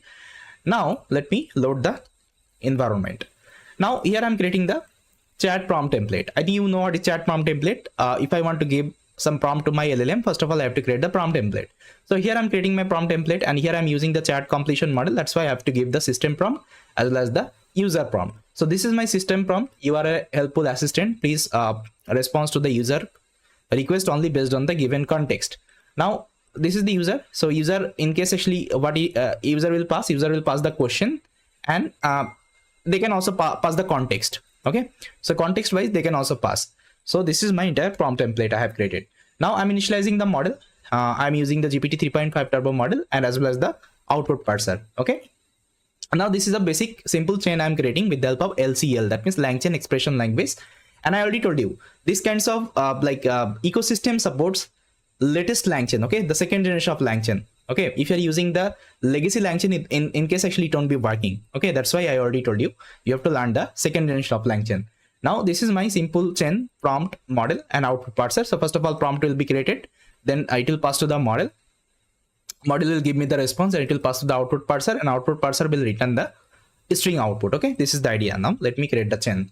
Now here is my question. So here I'm giving one question: can you summarize this story? And story wise, I've given this particular story. You can see inside the context. So I have copy pasted this story from Google. So if you can search like English story, we'll be getting different story. So here you can paste anything, or if you have any other documents, you can also pass it here. Okay, now this is my question: can you summarize this story or not? Okay, so this is my question. Now here I'm passing it to my actually chain. So chain.invoke question is equal to question I'm giving, and the context is equal to context I'm giving. Okay, now see if I execute it. So here I will get the summary. Okay, this is the entire summary actually I got. Now if you go to the Langsmith, okay, if you go to the Langsmith, and if I go to the, let's say, tracking project, okay, in this section, now you'll see that the latest actually track would be visible. So this is my previous one. Okay, this is my previous one. You can see the timing. Okay, in this timing, at this time actually I was experimenting this application. Now this is the new one, test app. The name actually I have given inside my environment variable. It is utilizing the same name. Okay, now you can see the created date and everything. It would be visible. Now you can also see some of the like messages like error rate. So are you getting any error or not? Then latency. Okay, like how much actually time it took to execute the application. Okay, so different actually log you can see. Now total token, total cost. See, now you can track you can monitor your cost, like how much it is charging. So here we are using OpenAI model. So the request actually I send. Okay, so based on the request, what is the charge? So see, it is charging $0.0000181. Okay, and this is the date. Now I can also open it up and I can see detailedly, okay, what it's trying to say. Now see, entire log you can see here. Okay, like the run count, like only one time I executed, the total cost, okay, then token and latency. Okay, everything you can see here. Okay, everything, all the metadata you can visualize here. Okay, in this Langsmith platform. So this is one amazing platform they have created. Now if you want to see in detail, so what you can do, simply you can click here. See, it is logging as a runnable sequence. Okay, now I think you can answer me why runnable sequence, because I already told you whenever we create a change, that means we are executing runnable, yes or no, sequence of runnable. Okay, that's why it is logging as a runnable sequence. Okay, now inside runnable sequence, what we have, guys, we have different kinds of runnable. Okay, like we have our model, we have our prompt. Okay, then we have the output parser, and you can see this is the input. Okay, this is my input and this is the context. Based on that, it has given me this particular answer, output. Okay, if you want to see as a JSON, you can also see. If you want to say as a YAML file, you can also see. Okay, now status is success, that means there was no error. Now you can see the feedback. So if any feedback is required, it will automatically give you the feedback. It will also show you the metadata, like what is the version and everything you are using. Okay, so everything it will show you. Everything it will show you. That means each and everything you can monitor here of your application. Okay, so this is one of the amazing product actually Langchain team has developed. Even personally, I prefer a lot. So it will give you the entire clear-cut idea about your application, like the cost, everything. Okay, everything. Even you can also evaluate your application. Okay, so I think future will also show that how we can evaluate our application. Now see, apart from that, I think some more functionality are there. So let me open it up. So what I can do, I can show you the monitor section. So inside monitor section, it will show you the graph based on the, let's say, hour and day basis. So I just executed my project as of now. That's why there is nothing. But after 1 year or after 9 days, okay, or 1 day, you will see it will show you the different graph, like volume, latency, tokens, cost, okay, streaming, everything it will show you. Now setup wise, if you want to set up it, so they are also giving the tutorial, but I don't need it. I already set up this project. Now I'll go to the run section. I'll click on the all runs. And inside all runs, you'll see whatever runnables you had, everything it will show you. Let's say, so I had different runnables, get, remember. So prompt was there, model was there, output parser was there. Okay, so you can see output parser, our model, okay, then our prompt. Okay, now this is the sequence runnable, that means the entire runnable. Now you can also open them individually. Let's say I want to see the output parser only. In case, I can open it up and I can see, okay, what output parser is doing. It is giving me the string as an output. Okay, that's how we can see the model size, model as well. So what is the model you are using? Okay, the model input, model output, everything, it is visible. Okay, and the token, the cost, okay, everything it will show you. So with the help of this Langsmith, we can do some more advanced stuff. Maybe in future I will also show you, but as of now, that's how you can monitor your entire application. Okay, in MLOps, if you have used something called MLflow, anyone, so I think you can relate, okay, MLflow with this Langsmith, because in MLflow also we can track our experiment. Okay, so inside this Langsmith also we can track our experiment. Let's say you are executing for the next time, second time. So what I can do, let's say I can change this question. So here I can write, can you summarize this story? Instead of that, I can just write, what is this story all about? Okay, all about. Now if I again execute, okay, now see, if I go to the Langsmith again, and if I just click here, test tab, now see the second execution, okay, the second log, just 1.92 seconds ago. Okay, sorry, it's a latency, but you can see the time as well. So I can show you the time. I think time, you see, you can see the time. Okay, got it. So you can see this is the next experiment. Now if I open it up, so you can see this is the question, and this was my actually context, and this is my response. Okay, so that's how we can track a different experiment. Okay, with different actually, let's say, runnables, different actually input output. Okay, everything you can trace. So this is why important. I think whenever you are creating production grade application, so you should also integrate this kinds of functionality. And to integrate it, so you only just need to add this particular syntax. Okay, that's it, and everything would be automated in the platform itself. I hope now you are clear with this Langsmith. Okay, how Langsmith works. So guys, now we'll see the LangServe demo, like how LangServe works, and with the help of LangServe actually what we can perform. So this is one amazing ecosystem actually Langchain has developed. So let's see the practical demo of LangServe. I think then it would be clear. So first of all, you have to understand what is LangServe. Okay, what is LangServe exactly and why it is required. See, LangServe is nothing but it's a Langchain. It's a Langchain ecosystem. Okay, ecosystem. You can also call it as like LLMOps. Okay, LLMOps framework or tool. Okay, so with the help of this, what we perform, guys, we build simple LLM apps. Okay, apps. You can also call it as web app. You can also call it as API. Okay, application programming interface, so that user can test my application. Let's say you have created one application. So let's say you have used one large language model, LLM. With that, what you have done, you have created one RAG application. I think you know what is RAG application, right? You created a RAG application. Now this application you have created in your local machine. That means it is running on your local machine. Okay, only you can access this particular, let's say, like application. You can test this application. But let's say you want to share with some specific person. Let's say you want to share with your manager, or let's say your stakeholder, or let's say your client.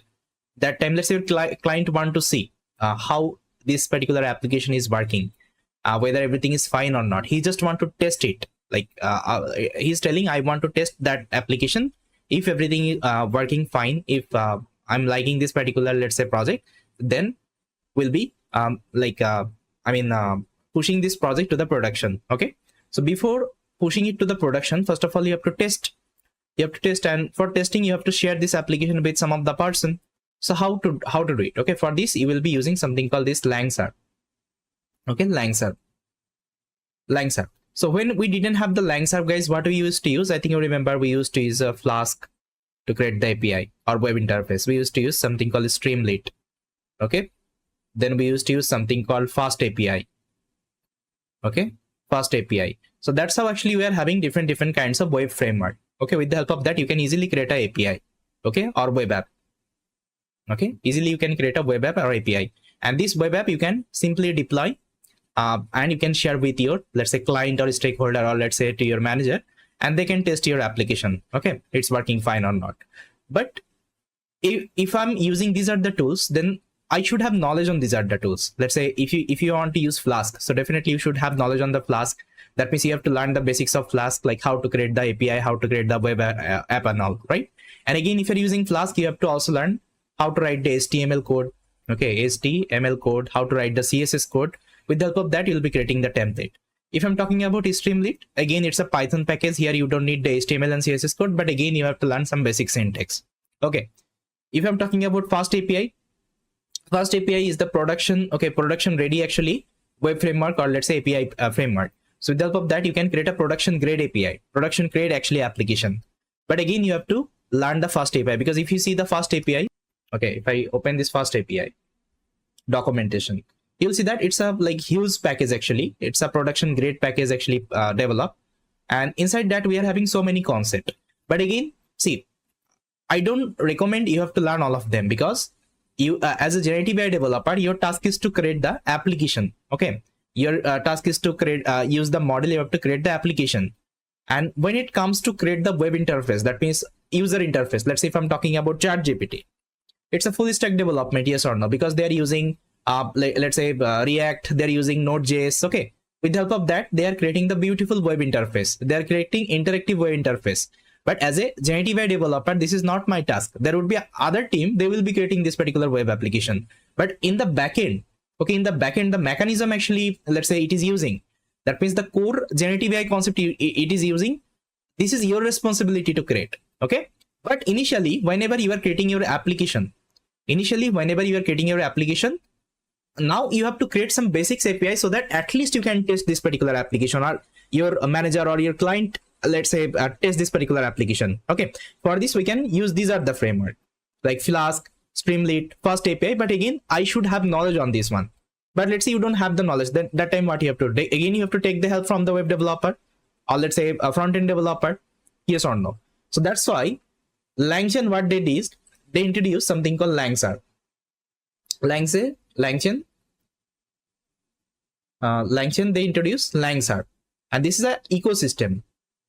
Okay, LangServe. And what is LangServe? You can go to the simply Langchain documentation. LangServe docs. You can see the LangServe documentation. So LangServe helps developer deploy Langchain runables and chains as a REST API. That means with the help of that, you can create a API, or you can create an application, and this application you can deploy. Okay, you can easily deploy, okay, as a REST API. I think you know what is REST API. That means you will be getting one API interface. With the help of that, you can send the request. Okay, not only that, you will be also getting some web interface, because they have integrated web interface as also. Let's say you will be getting the input box and all. That is also possible here. So you can see this, the entire documentation, like how we can use this and all. So in which port and which route you have to go, everything they have given. Okay, but again, I told you Langchain documentation is a little bit hard to understand. So what I will do, I will first of all show you like how we can use this particular, let's say, LangServe in our project. Then you can go through the documentation. Each and everything would be clear, because you can see they have given so many examples. Okay, and I know that initially it would be a little bit hard for you to understand, okay, what they are writing and all. But first of all, let me show you my implementation. Okay, then you can go through the entire documentation, and I will recommend, guys, please try to go through the documentation. Unless and until you are not going through the documentation, so you won't be able to get the in-depth idea. Okay, I'll show the demo how we can use this LangServe. But if you want to learn more about the LangServe, you can go to the documentation. Okay, that should be my suggestion, all of you.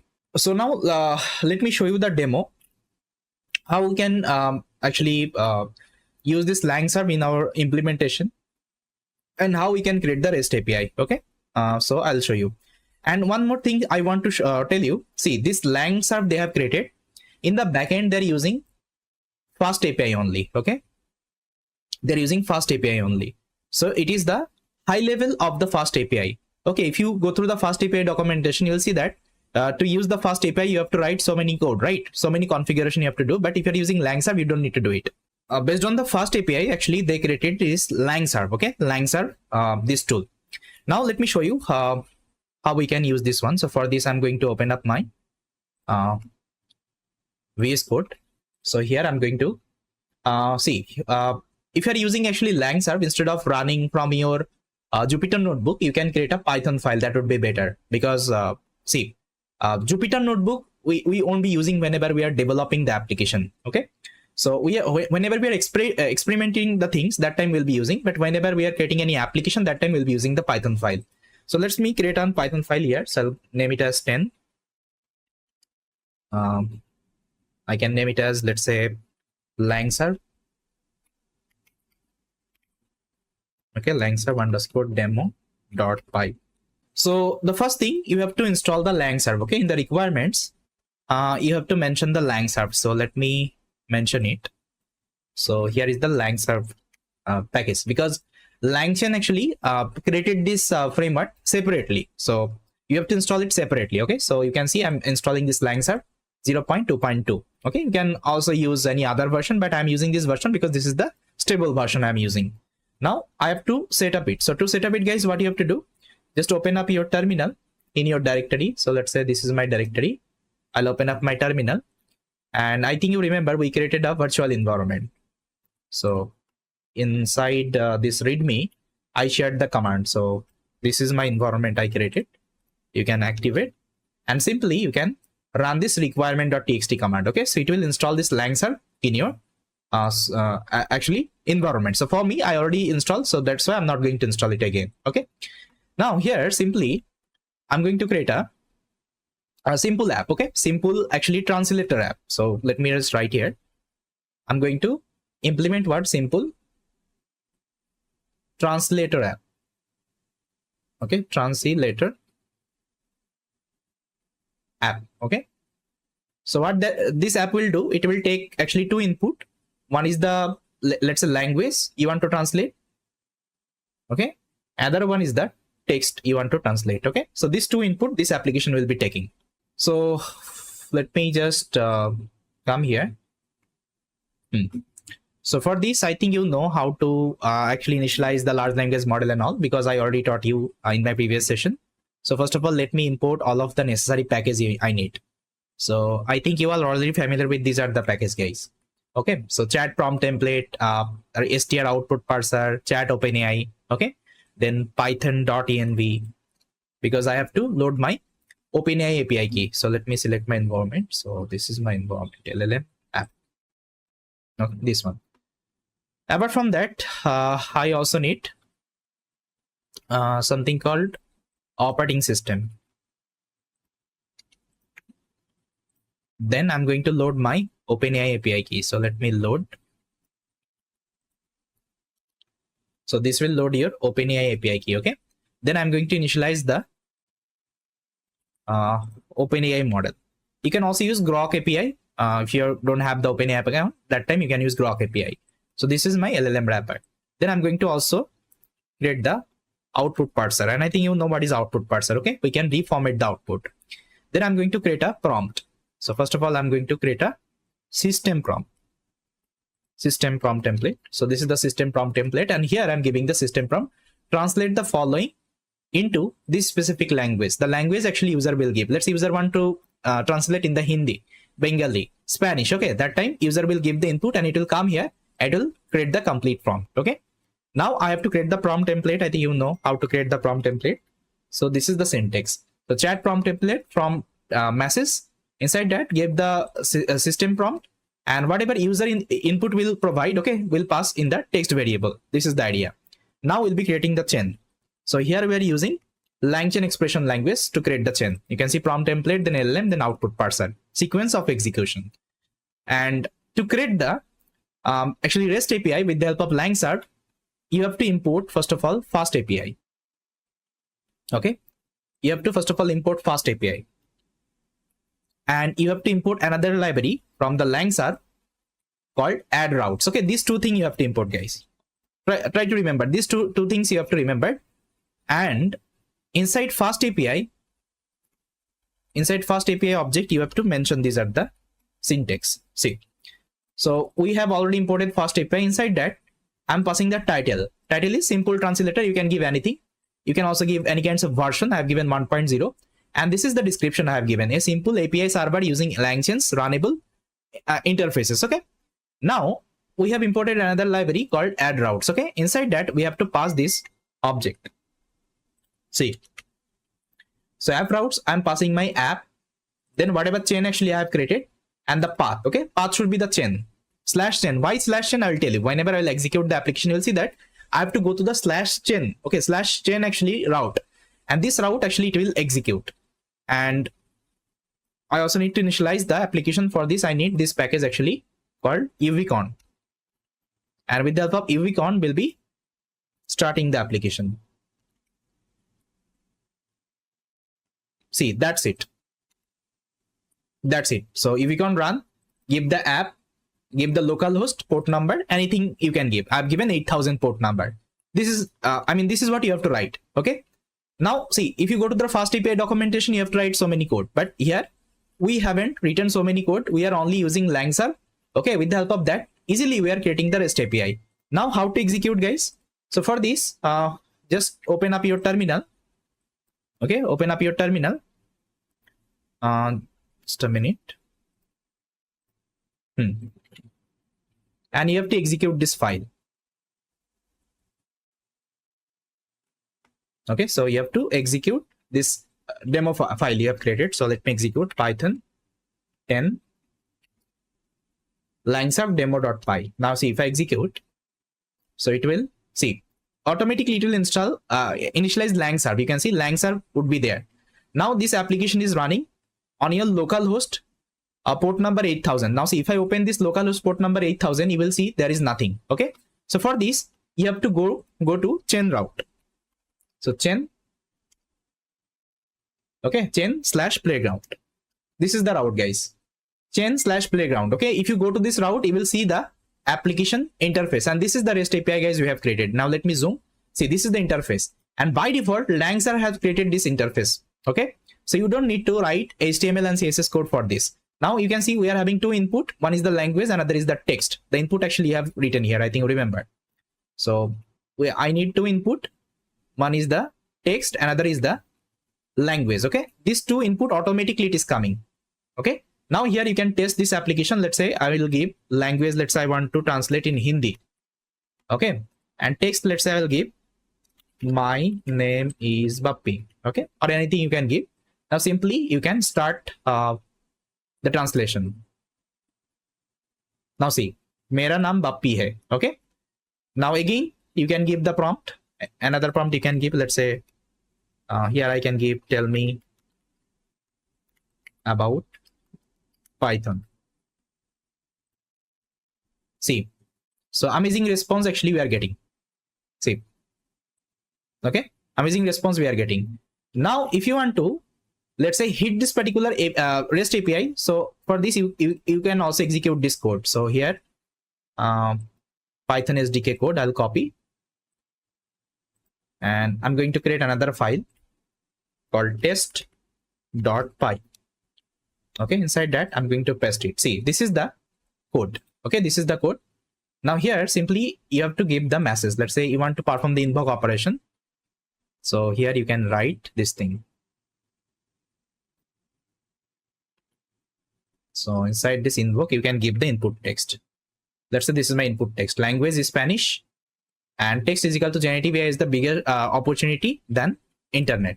So this thing I want to send the request. So I can execute. First of all, I'll be taking another terminal here. Just a minute.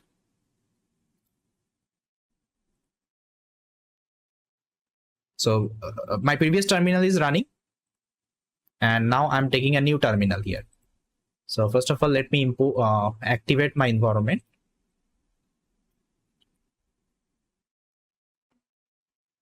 Okay, then I will execute this demo dot test.py. So Python test.py.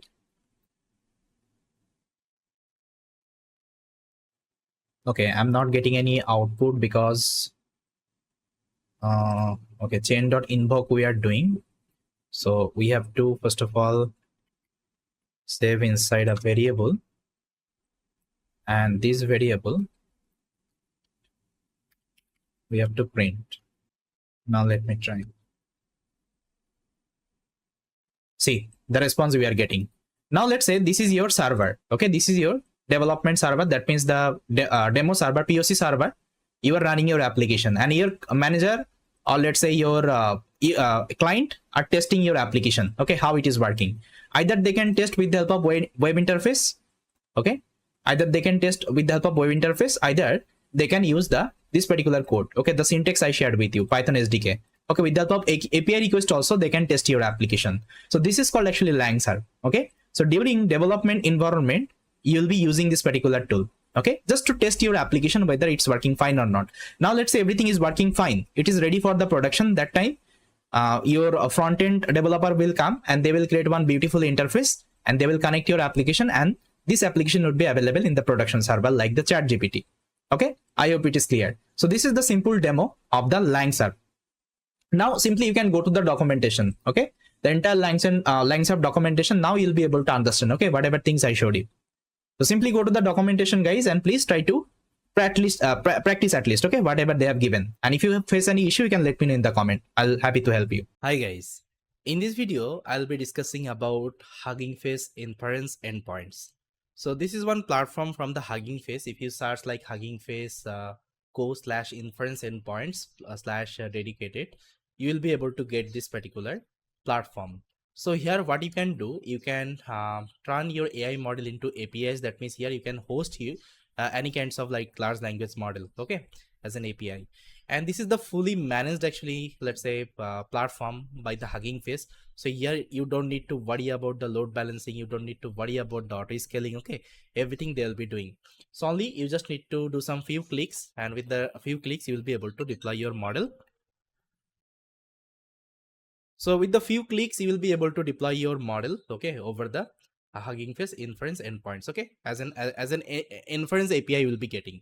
So here you can see deploy any AI model on dedicated fully managed CPU, GPUs, TPUs, and AWS inference here to keep your cost low with auto scaling and scale to 0. Okay, because what happens if you are deploying your model over any other platform, let's say with the help of deep learning container, you are deploying over the SageMaker platform.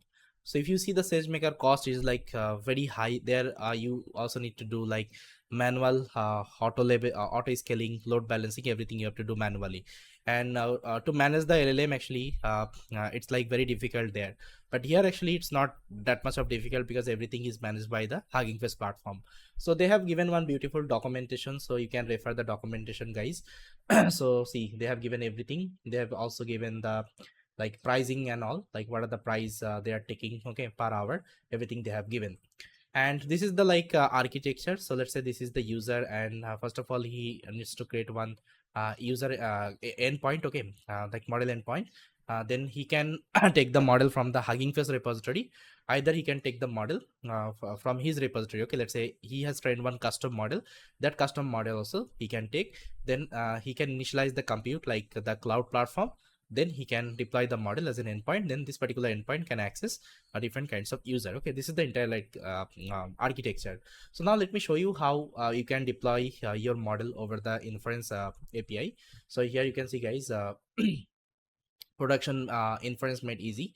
So here you can deploy model with just a few clicks, keep your production cost down, and enterprise level security you'll be getting. So here first of all you have to select the model. Okay, here you'll be getting these kinds of option. You have to select the model. First of all select the repository, then select the endpoint of your model. So you can see select the model you want to deploy. You can deploy custom models or any 60,000 plus transformer diffusion or sentence transformer models are available on the hub for NLP, computer vision, or speech task. That means you can either select your custom model, either you can select 60,000 plus model, okay, from the Hugging Face hub. Okay, any kinds of model you can select and you can deploy as an endpoint. Got it? So you can see guys, after that you have to choose the provider, whether you want to host over the AWS, whether you want to host over the, let's say, Azure, whether you want to host over the GCP cloud. Then you can also select the region. Okay, you can see, pick your cloud and select the region to choose your data in compliance with your requirements. Okay, now once it is done, you can select the security level. So here you have three kinds of security: protected, public and private. So you can see protected endpoints are accessible from the internet and requires valid authentication. That means it needs the valid authentication, then you'll be able to access the endpoints. Then we have public endpoints. So public endpoints are accessible from the internet and do not require any authentication. That means you can easily access those are the endpoint. Okay, then private endpoints are only available through an intra-region secured AWS or Azure private link direct connections to VPC and are not accessible from the internet. Okay, now once you have selected the security level, then you can create the endpoints. So once it is created, then you can manage your endpoints. Okay, so you'll be getting one endpoints URL like that. So if you hit that particular endpoints URL, you'll be able to access the model and you'll be able to get the response. Got it?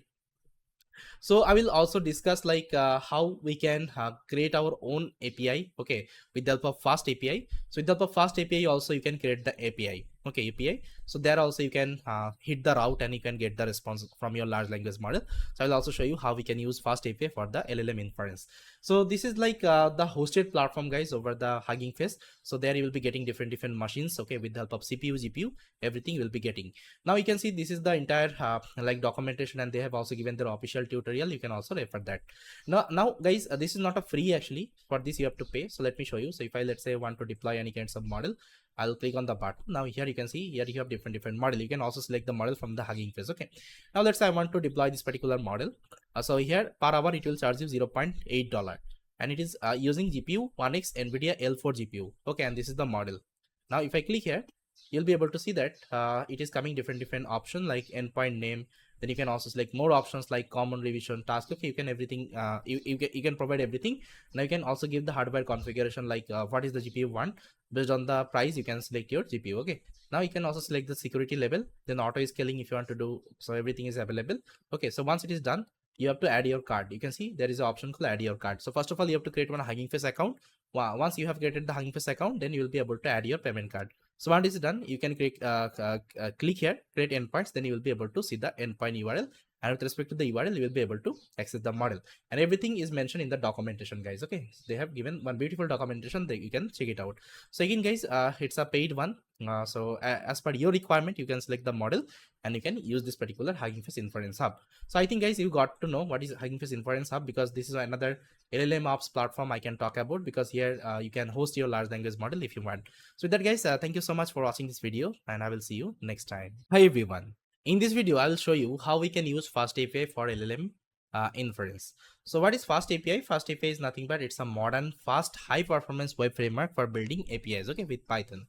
So you can use Fast API for the web app implementation also. Okay, apart from Fast API, there are some more frameworks are available, but Fast API is like very you can say fast, and it is production ready. Okay, and it is most used. Okay, if you see, I think I showed you one demo of LangServe. They're using Fast API in the backend. Okay, I think you got to know. With the help of that, they're serving the model. Now we'll try to learn how we can create our own, let's say, route, how we can create our own API if I want to access the large language model, right? So now I'm going to show you how we can create our own API and how we can, let's say, inference with respect to the large language model. Now guys, in this video, I'm going to show you how we can create our own, let's say, API, and how we can, let's say, do the inference operation with the help of large language model. So for this, what you can do, guys, you can refer the documentation. So they have already given the installation guidelines. They have already given the snippet code. Okay, you can refer it. So I'll open up my local folder, and here what I will do, I will open up my Visual Code Studio. First of all, let me open up my terminal. So you should have, guys, Anaconda, okay, installed in your system. Anaconda you should have. If you don't have the Anaconda, just try to download from here. It's Anaconda download. So just try to download. If you're using Windows, Mac, okay, Linux, with respect to that, you can download the Anaconda.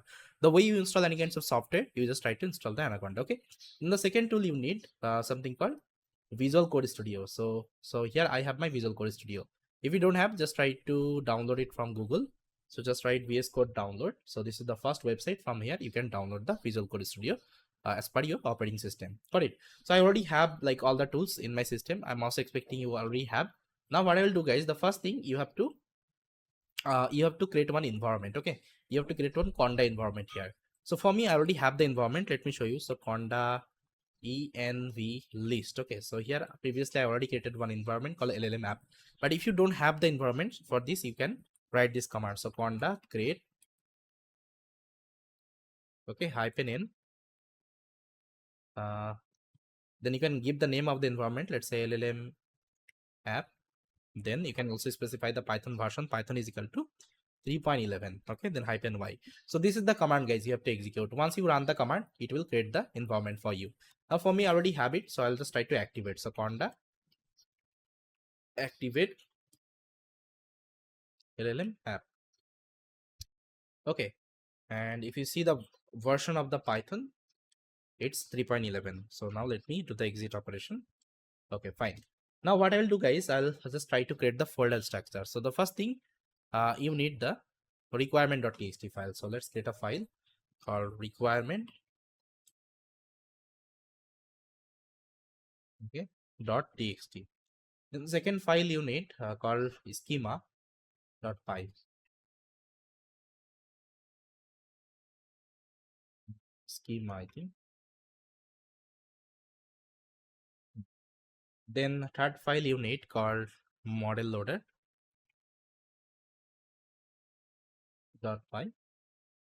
and the final file you need called main.py.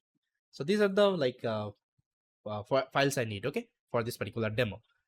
Now, guys, what I will do, first of all, I will just mention all the requirements I need here for this particular demo. So these are the requirement I need. I'm installing the fast API, UVCon to run the fast API, that's a file. Then transformer, because I'm going to use the large language model from the Hugging Face. For this I need the transformer, and dependency wise you need the PyTorch, then Pydantic for the schema management. Okay, now let me install all the package. So to install the package, you have to run this command. So pip install -r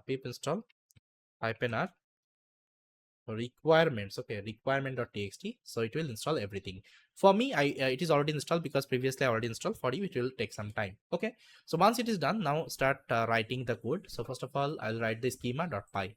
So here we have to write a schema. Okay, schema means, let's say I'll be using a large language model, and you know that we can also provide some parameter to the LLM, like prompt, maximum length, temperature value. Okay, these are the thing.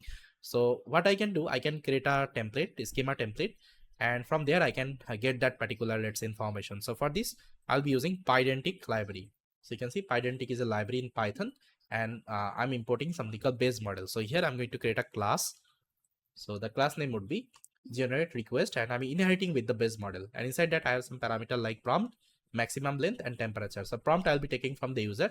Maximum length, it is already set, and temperature, it is also set. I think you know these are the parameter, right? Temperature means this is the creativity like parameter of the large language model. Then I'm going to create another class. So this will give you the generation response. Okay, that means whatever generated text your model will try to return, it will try to return, okay, with respect to this particular class. Now this schema is ready. Now we'll be writing the model loader. So inside model loader, what we'll do, we'll just try to load the model. So here I'm going to load one model called GPT-2. So here, if I go to the Hugging Face, so here you will see the model section. Now here what you can do, you can search like GPT-2. Okay, GPT-2. See, this is the model will be loading. So how to load this model? So here you can load like that. First of all, import the pipeline from the transformer. Then you can load the model like that. Okay, so here this is the text generation model. So here in the pipeline I'm given text generation. Okay, because I want to perform the text generation, and GPT model I'm loading, GPT-2 model I'm loading, and this will give you the generator object. Okay, so once it is done, now I'm going to write the main file called main.py. So here first of all we'll be initializing the fast API, and we'll be importing all the necessary library. So you can see I'm importing the fast API, and from the schema I'm importing this class and this class. Okay, both I'm importing, you can see. Then from the model loader I'm loading my generator model object. Okay, so once it is ready, I'll be initializing the fast API. So I will give a title actually like LLM Inference API, and you have to give like that. Then I'll be creating a default route. So once you hit the fast API, now you execute the fast API app, it will launch this particular route. Okay, so here you will be getting one message called LLM Inference API is running. Now let me show you. To run this, open up your terminal, and this is the command. So evcon main because we are running the main.py file, and inside that we have app. Okay, our Flask fast API we have initialized as an app. So we are running app and -hyphen reload. Now if I execute, you will see that your application would be running. It is running on localhost port number 8000. Now if I come here and search for localhost port number 8000, okay, 8000, so you'll be able to see that message. LLM Inference API is running, and it will download the model. Okay, for me, my model got already downloaded, the GPT-2 model.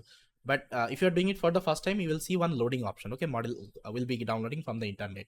So everything is running fine. Now we'll be writing the main route. Okay, the route a user will hit to get the generate response. So this is the route, guys, I have created. And all the code example you will be getting from the fast API documentation they have given. Okay, like that's how we have to create the route. So this is the route, guys, generate. So once you hit the generate routes, what it will do, it will run the generation model, and it will get the prompt, max length, temperature, and number returns a sequence. Okay, now prompt I will be getting from the user. Okay, there will be getting an input box. From there will be give the prompt, and prompt will come here.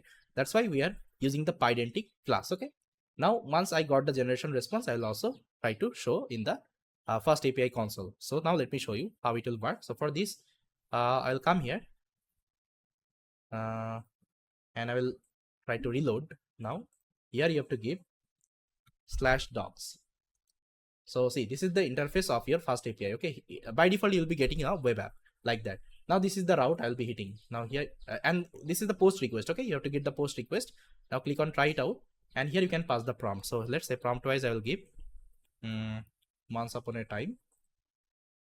So it will complete the text because it's a text generation model. And you can also change the max length and temperature parameter if you want. Now if I click on execute, so it will give me the response. So guys, here I got the response. You can see generated text. So once upon a time, okay, our university was ruled by the by one man, and blah blah blah. That means it is giving me the complete completion of that particular sentence. Okay, so that's how, guys, we have created our custom API, and we can hit any kinds of route right now. Okay, and we can easily do the inference with our large language model. So I hope you guys you got it. So very easily and very quick way we can create these kinds of API with the help of fast API. So we need this particular concept, guys, because going forward, whenever you will be creating the application, definitely you have to do the inference, and with the help of fast API you can easily create the API inference, okay, for your LLM. So yes, guys, this is all. I hope you got it. Now you can try with different model, and you can create your own API. So thanks for watching, guys. So let's try to set up this MLflow server on top of our EC2 instance. So make sure, guys, you have the AWS account. For me, I already have. If you don't have the account, so please try to create one account. You have to add your card, okay, and initially it will deduct actually very less amount of money, at least 2 to 3 rupees, and you will be getting $300 free credits. Okay, so once account is ready, then you will be getting this kinds of window, okay, after login. So here what I need to do, first of all, guys, I already mentioned here. So here if you go to this GitHub link, so in the readme file I already mentioned, first of all you have to log into the console. I already logged in. Then you have to create the IAM user with the administrator access. Okay, so let us try to create the IAM user. So I'll go inside my AWS, and make sure you selected your region. So I am inside US East 1, that means North Virginia. So if you are in other region, you can select that one, but I will suggest go with this particular region, okay, US East 1. So here I will search for IAM. So here click on the user. So previously I already created one user, so what I can do, I can delete it, or let's keep it. Okay, I will create a new user. I'll give the username, let's say MLflow server. Okay, I'll click on next. Then you have to add the policy. So click here, attach policies directly. Now here you have to select the administrator access. Okay, now below you'll see one button. Okay, next. I think you can't see because of me, but just right hand side below you'll see there is a next button. Just try to click here.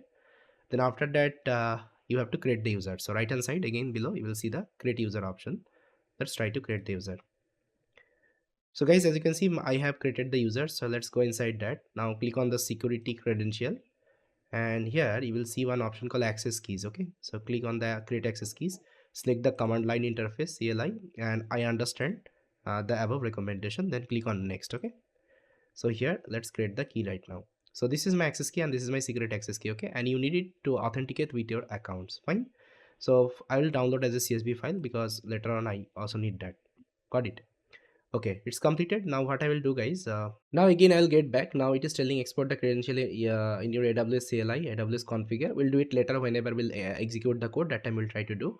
Then I have to create the S3 bucket. Okay, S3 bucket to store my artifact. Okay, that means whatever artifact would be generated, let's say my model. Okay, and I think you saw the MLflow also registered the model, right, with all the configuration and all. So everything will actually track in the S3 bucket. Okay, everything, all the artifact will save in the S3 bucket. So for this we have to create the bucket. So let's create the bucket. I will go to the AWS, and here you can search for S3.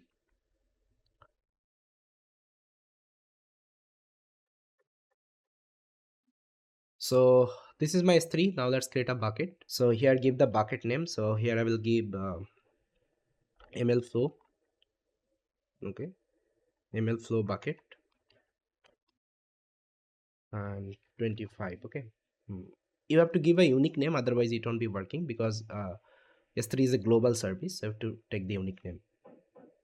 Then everything just keep it default, no need to change anything.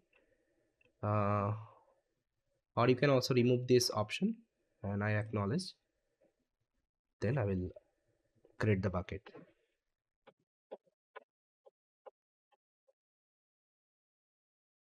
So guys, as you can see, my bucket has also created. Okay, now the next thing what I have to do, I have to create a EC2 machine. Okay, then we have to set up our MLflow server. Okay, inside that, and we have to add the port number there. We have to do the port mapping. So how to do it? Let's do it. So I'll get back to my AWS, search for EC2.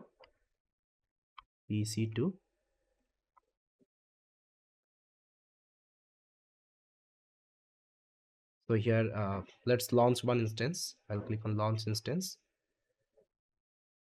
Then let's give the name. I will give MLflow server or MLflow machine, anything you can give. So let's select the Ubuntu, and the LTS version I will take this one, 24.04. and instance type, let's take at least 4 GB RAM. So I'll take T2 medium instance. Okay, you can select the key value pair. If you don't have, you can create it. Okay, let's create one. So I'll give, let's say, MLflow, and let's create the pair. So you need this particular PEM file whenever you want to access your machine through some third-party tool like Putty and MobileStream, but I'm not going to use them. I'm going to directly open my terminal, okay, in the AWS console itself. I'll tell you, okay, how to do it. But it's a mandatory to select here, otherwise it won't be working. That's why we have created. Now let's allow HTTPS and HTTP traffic from the internet. Now configuration storage here, let's at least take 30 GB. Okay, 30 GB, or you can also take less than that, but let's take 30 GB. So once this is done, right hand side below you'll see one option called launch instance. Okay, just try to click here. So yeah, it will launch the instance. Okay, now I'll click on view all instance again. Beside me, okay, beside my video, you'll see the view all instance. Just try to click here. Now see, your machine is running. Okay, now what you can do, go inside the machine, and there is a connect button. Okay, just click on the connect, and let's connect the machine. So it will open up a black terminal for you, and inside that we have to set up all the configuration one by one. So all the commands I have mentioned here, so we can copy one by one and you can execute. Okay, I'll tell you how to do it. So this is my terminal I got. I think you can see. Now let me install everything one by one. First of all, let's update my machine. I'll copy the first command and let's execute.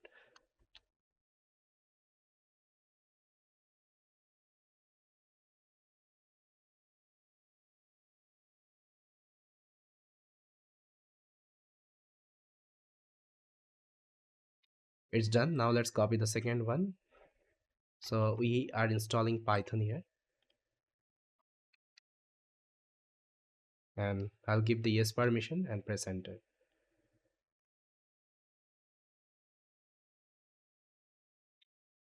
So it's completed. Now let's copy the second one, sorry, third commands, and let's execute. So I'm installing pip env. So again, give y to continue.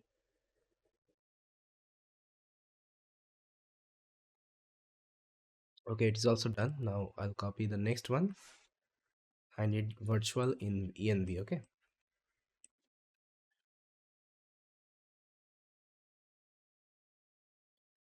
then let's create a directory called MLflow.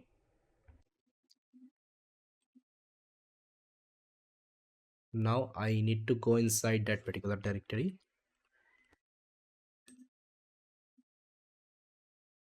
and inside that I'm going to install the MLflow with the help of pipenv. Let's install the MLflow.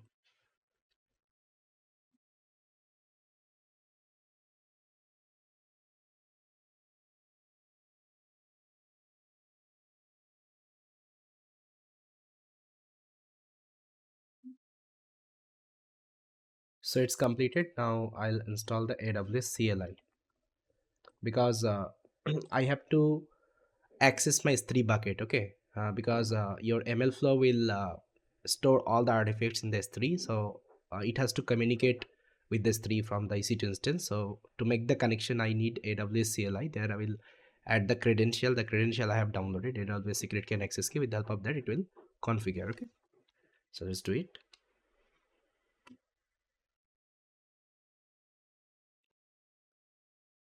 Okay, so it is also done. Now I will install something called Boto3. So let me install Boto3.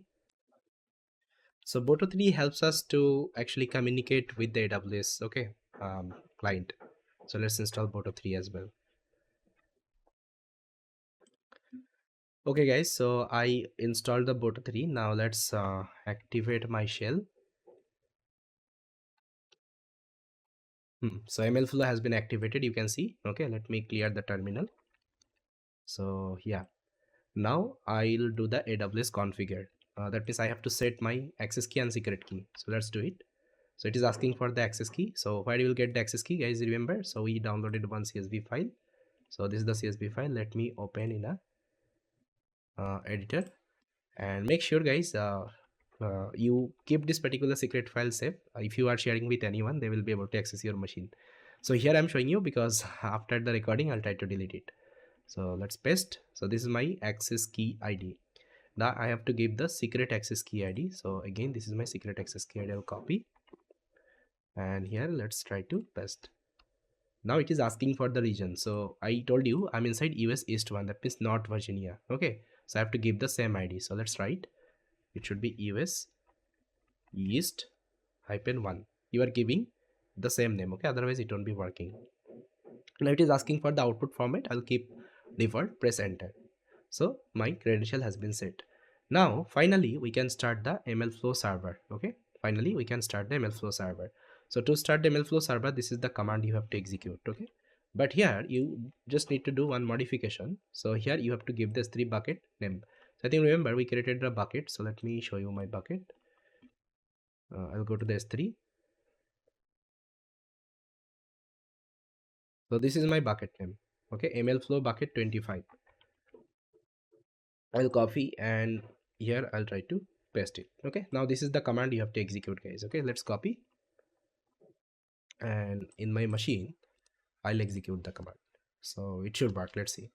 But one thing, this MLflow runs on this port number 5000. Okay, but we haven't set the port number 5000, so we have to do the port mapping. How to do it? Go to the security, and here you will see one option called security groups. Then right hand side you can see edit inbound rules, and let's add one rules here. Then I will select custom TCP and port number 5000. Okay, then select the 00. That means you want to access this machine from anywhere. And right hand side, just beside me, you will see one option called save rules. Okay. So my 5000 port has been set. Okay, now what I need to do, I need to go inside my instance. So this is my instance, and here you will see one option called public. Okay, IPv v4. Okay, this particular URL, just try to copy, and here you can paste. And just after that you have to give clone 5000. Okay, now if I hit enter, so it should open my machine, but it won't be opening because here it is opening HTTPS. Okay, okay, sorry, it has opened because by default, see, if I copy the URL, one thing I want to tell you, and if I paste in a different window, see it is HTTP, but if it is coming HTTPS, okay, that time you have to remove the S, okay, then you have to press enter, then it will open the MLflow server, okay, otherwise it won't be working. So once MLflow server is open, you will be getting this kinds of window, and if you are getting this kinds of window, congratulations, you have successfully installed MLflow in your EC2 instance. So guys, we have set up our MLflow server on the AWS cloud and it is running. Now what I will show you the demo of this MLflow experiment tracking, how we can track actually experiment. So mostly we'll be using this MLflow whenever you will be training any kinds of large language model, okay? And you will be tracking the experiment. Let's say you want to track the parameters, you want to track the metrics, even you want to restart the model there, okay? So for these guys, what I will I'll show you actually some practical demo. I think after that this part would be more clear. So first of all, let's try to see this particular practical demo. So here, first of all, let's try to install the MLflow on the Google Colab. Okay, you can also set up in your local machine. Okay, but I will use the Google Colab here. So here, after setting it, what I will do, I will show you how we can actually, let's say, track how we can log actually different parameter, how we can log different metrics to the MLflow. Got it? So first of all, let's connect this notebook and make sure you select GPU, okay, as a runtime, because here we'll also try to, let's say, load the model. Okay, I will also try to, let's log the model. For this, we'll try to select the GPU machine here. And all the resources I'm going to share, you can download and you can practice. So let's install the MLflow, NumPy, Plotly, Pandas, okay, transformers. These are the packages one by one.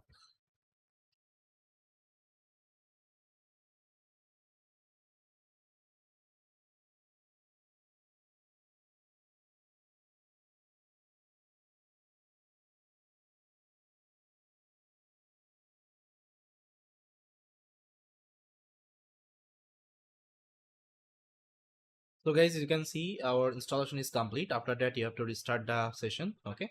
Now let's install Boto 3 and AWS CLI, because I have to set the AWS credential in the Google Colab. Okay, if you want to authenticate. So for this, I need this AWS CLI and Boto 3. Okay, now how to do it? You have to run this command AWS configure. So this will ask for the AWS access key ID. So I think you remember we downloaded one CSV file. Inside that we have AWS access key ID. I'll copy, and here let me just paste it, then press enter. Then it will ask for the secret access key ID. So this is our secret access key ID. I'll try to paste it here. Now press enter. Now it is asking for the region. So region is US East 1. Okay, based on your region you can give here. Now output, just press enter. Okay, now everything is set. Now you have to set the AWS tracking URI. So what is the tracking URI? You can see your URI. This is the AWS, this is our MLflow URI. Let's copy this URI, and here let me mention it. Previously I was doing with my local machine, that's why this is the local host I have given. Okay, now here this is my URI. Okay, so now let's set the URI. Okay, so URI is set. Now guys, we'll try to create and manage the experiment right now. So first of all, let's create an experiment. See, previously by default you have default experiment. Now if you want to create a new experiment, you can also do it. For this this code you have to execute. Let me show you. So this code you have to execute. So this will create the experiment. Okay, now if I come here, if I refresh, so guys, your experiment has created. Okay, and inside experiment it has created one branch. Okay, randomly it has created one branch. But if you want to assign this run, okay, let's say I want to assign the run name, so I can also do it. So this particular code you have to execute that time. Okay, manually creating the custom run. Let's say I want to create as a first run. Okay, so what I will do, I'll execute it here. Now if I come here and if I refresh, there is a refresh button. Or let's refresh here. So see, first run has created. Okay, so that's how you can either create randomly, either you can create as per your choice. So once run is created, now I can log any kinds of parameter here. To log any kinds of parameter, you can use MLflow log underscore params. Okay. I think you know whenever we train the model, we have different parameter like learning rate, batch size, okay, number of epoch, then and so on, right? So these are the parameter we usually log. We usually use, okay, whenever we train any kinds of large language model. Let's say I want to log these are the parameter. I'll be using log params that time. Okay. Now if I execute, you'll see that parameter would be logged. Now if I come here, if I refresh, so it has logged inside my first one, okay, the latest one. So you can see our parameter has been logged. Okay, you can see parameter section. So we have logged 3 parameter here. So that's how we can like log different parameter. Now let's say you want to log any kinds of metrics. So I think you know that after training the model, we also get different metrics like accuracy score, F1 score, and so on, right? We can also log it. Then we can also have we can also log the loss metrics, right? So every epoch it will give you the loss and accuracy. So here I've created a dummy, let's say accuracy and loss with respect to the numpy. I'm generating some random number and I'm logging them, okay, into a for loop. The number of epoch I have given 10, so 10 times it will run and it will save some accuracy and losses. Now if I come here, if I again refresh, so you'll see that some metrics has been saved, okay, you can see. Now if I want to show you the model metrics, you can see this is the like accuracy and this is the losses, okay, you can see as a graph. So this is the beauty of this MLflow, okay, everything you can visualize here. Now what I will do, I will show you how you can log any kinds of artifact. Okay, let's say you want to log any artifact. Artifact means any kinds of data. Let's say you have a data, you want to log that. So what you can do, you can use log artifact that time. So what it will do, it will take your data. So as of now, I don't have any data here, but if you want to save your data, let's say going forward, I'll be training the model, and if I want to log the data, so I'll be using the log artifact that time. Okay, so if you execute this code, only just need to give that like data locations. Okay, it will log that data to the S3 bucket. I think you created one S3 bucket, remember? So here it will save that particular data. Okay, so this is like another way you can log the artifact. And or not only data, you can log any kinds of, let's say, image, any kinds of txt file, whatever. Let's say anything you want to log here, you can log it. Now logging the model. Okay, how to log the model? So to log the model, you can use log model function. Okay, that time, let's say I want to log this this model, actually one large language model from the Hugging Face. You can see this model actually I want to log. So this is a Amazon product review model. It's a text classification model actually. So you can see this is the model. Okay, now let's say I want to log this model.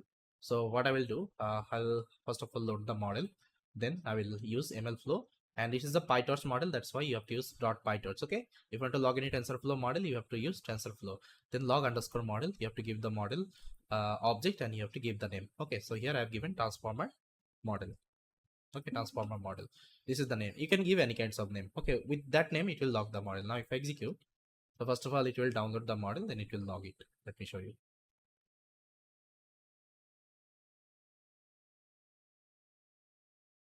Now see guys, it is getting downloaded. Okay, so after downloading, it will log the model to the MLflow.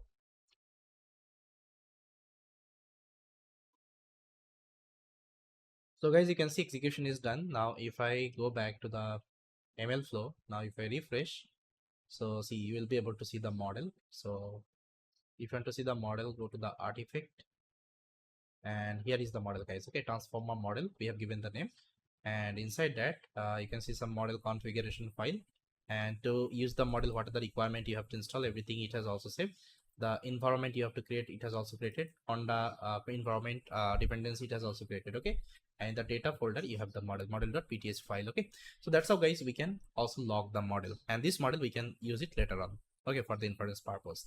So guys, I think you got it, how we can use MLflow for the experiment tracking, different experiment. Okay, and see what is the beauty of this MLflow. Let's say you are training a model, okay, with a different parameter.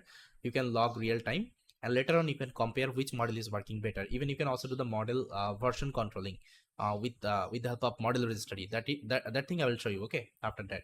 So there you can compare different model with different parameter, with different let's say accuracy or let's say losses. Then you can select the best model out of it. Okay, this is the beauty. Now let me show you one training demo. So what I will do, so this is another notebook guys I have. So first of all, let's connect this notebook. So here I will try to train one LLM, and I will try to log the parameter, okay, real time.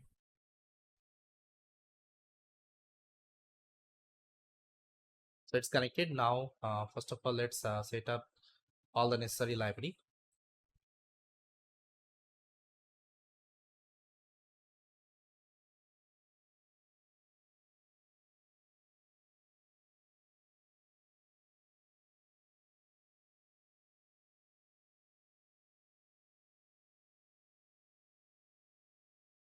Then you also need to set up this Boto 3 and AWS CLI.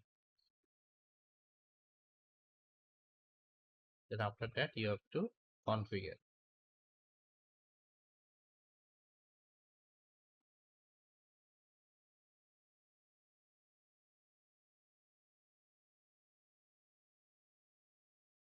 So let's wait. Once the installation is complete, I'll come back. So guys, as you can see, it's done. Now let me restart the session.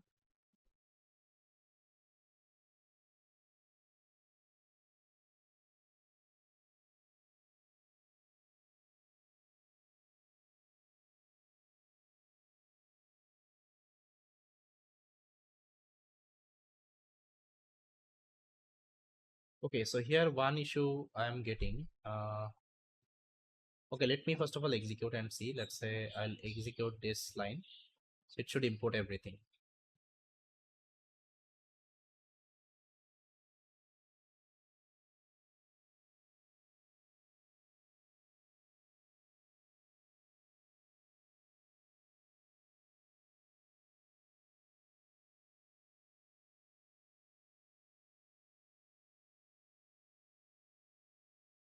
Okay, so it is giving me one error. So what you can do?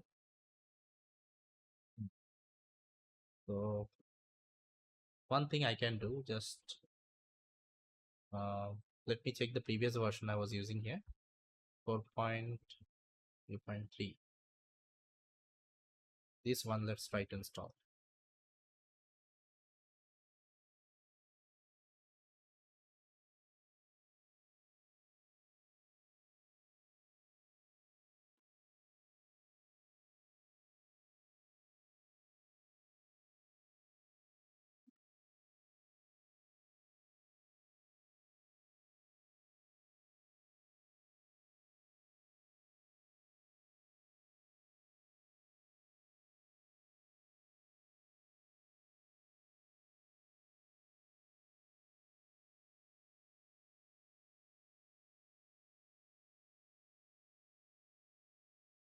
Now again, let's restart the session.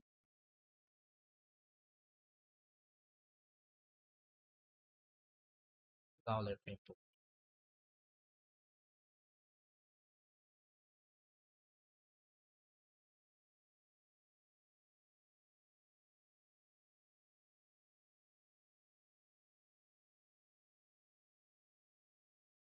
Okay, so now it is working. Okay, so you have to upgrade to this version, then it will be working. Now let me install the Boto 3 and AWS CLI.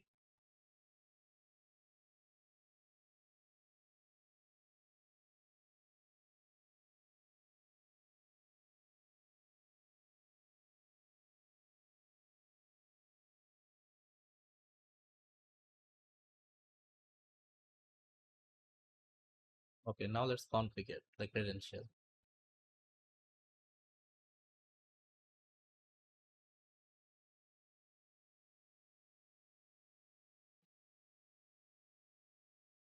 AWS access key ID, secret access key ID, then region US East 1, and press enter. Okay, done. Now let me okay, so I have already imported. Now let's create some parameter like the model name I want to use. So here we'll be training one text classification model. Okay, so that's why we'll be training DistillBart best case model. So this model is available on the Hugging Face. So let me show you DistillBart best case model. So this is the model we'll be using, guys. Okay, this model. Yeah, and learning rate I have given, batch size, number of epoch, dataset name I'll be using AG news dataset. Okay, it's a news classification model we'll be training. So here you can see sequence task name I want to assign as a sequence classification. What is the task name? Task name means, let's say to the MLflow, it will create the task name. Okay, so it will create the experiment name like that. So this name actually I have given. Then log steps, maximum sequence length, and output directories. Okay, where it will save all the, let's say, logs and all. So here this is the output directories. So I believe that guys, you already trained these kinds of model before. Okay, these kinds of large language model before with the help of Hugging Face. Okay, so now let me set the tracking URI. So let's copy our tracking URI. So maybe I can copy from the previous notebook. So this is the tracking URI.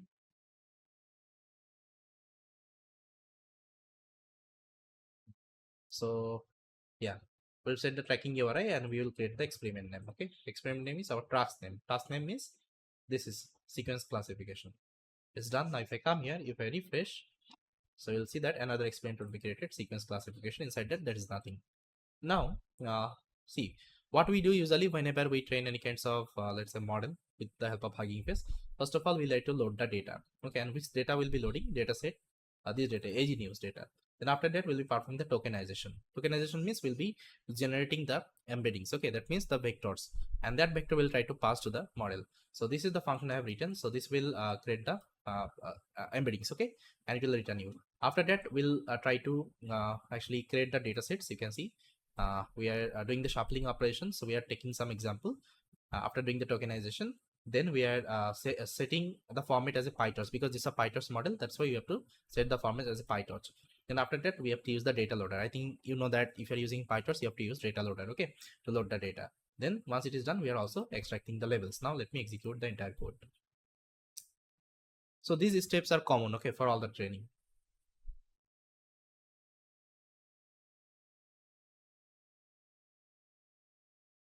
So see, all the tokenization is happening.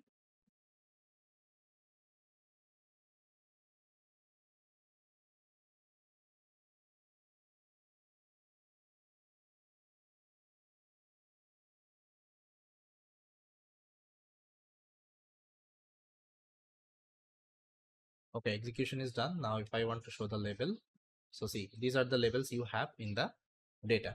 Now guys, what I will do, I'll initialize the model. So here you can say I'm initializing the DistillBot model, and we are setting the this label, okay, to the model. That means we have to create the configuration file. For this, we use this particular, let's say, code snippet. Okay, now we are also detecting our device, whether we are using GPU or CPU. So maybe let me check uh, run type. Okay, so here we have selected the CPU, guys. So what you have to do, you have to select the GPU. Okay, GPU, then set. Then again you have to do the same thing, because I forget to set the GPU. Okay, that's why I'm doing it again.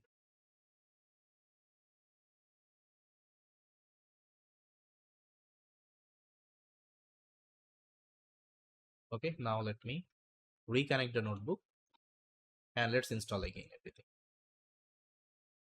So at the very first time, guys, you have to select the GPU. Okay, I forget to do it, extremely sorry. Now let me install. So again, I will execute all the line quickly. Okay,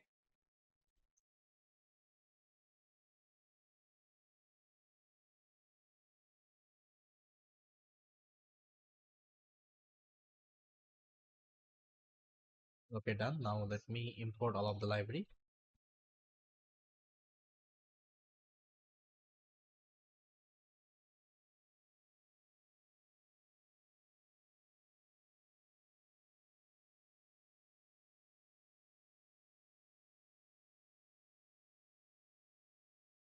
Okay, so here it is throwing me one error.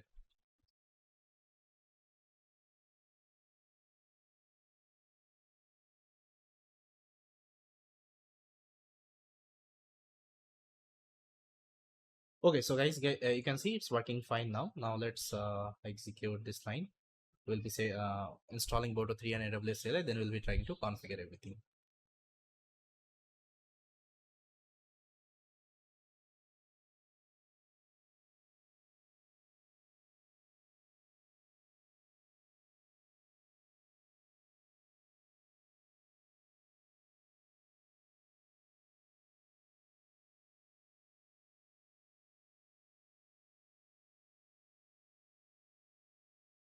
Reason US East 1. Enter. Done. Now let's initialize the parameter.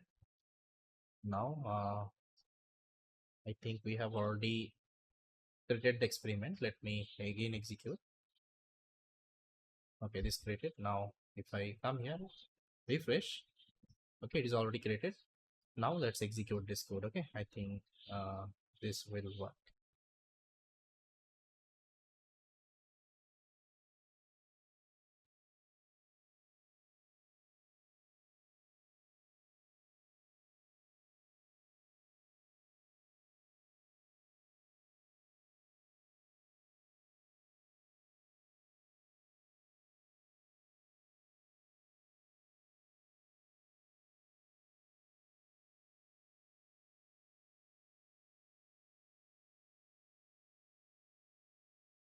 Then these are my labels.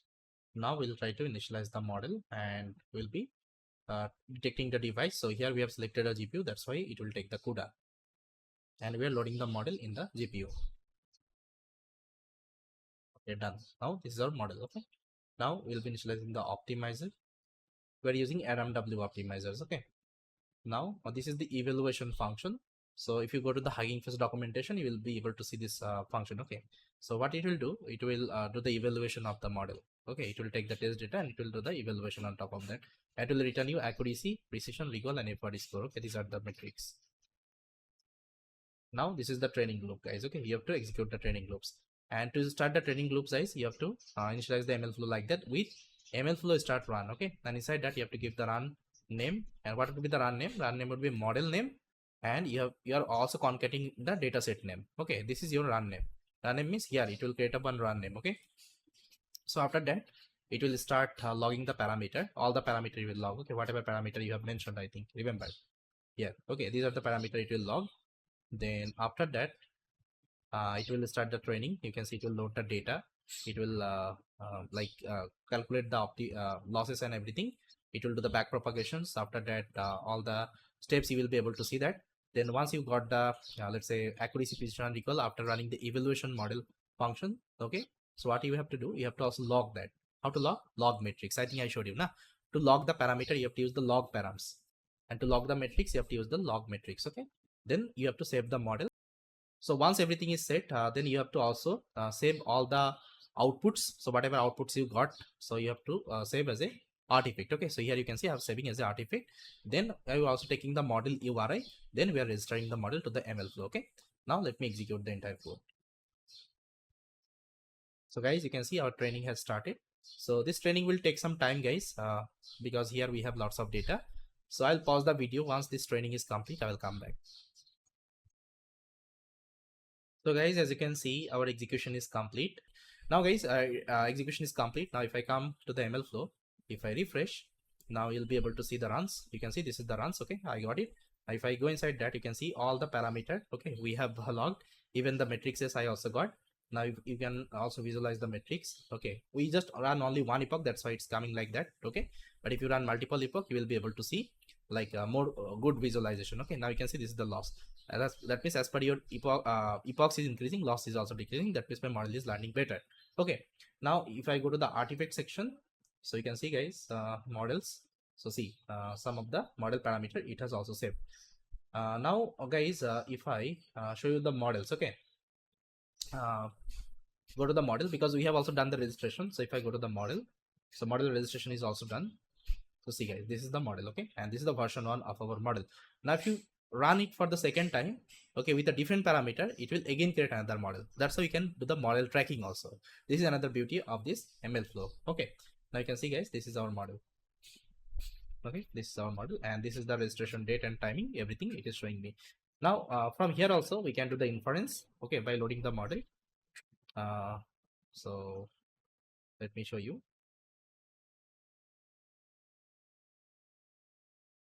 So one thing I want to show you, if you go to your S3 bucket, okay, so let's say this is our bucket.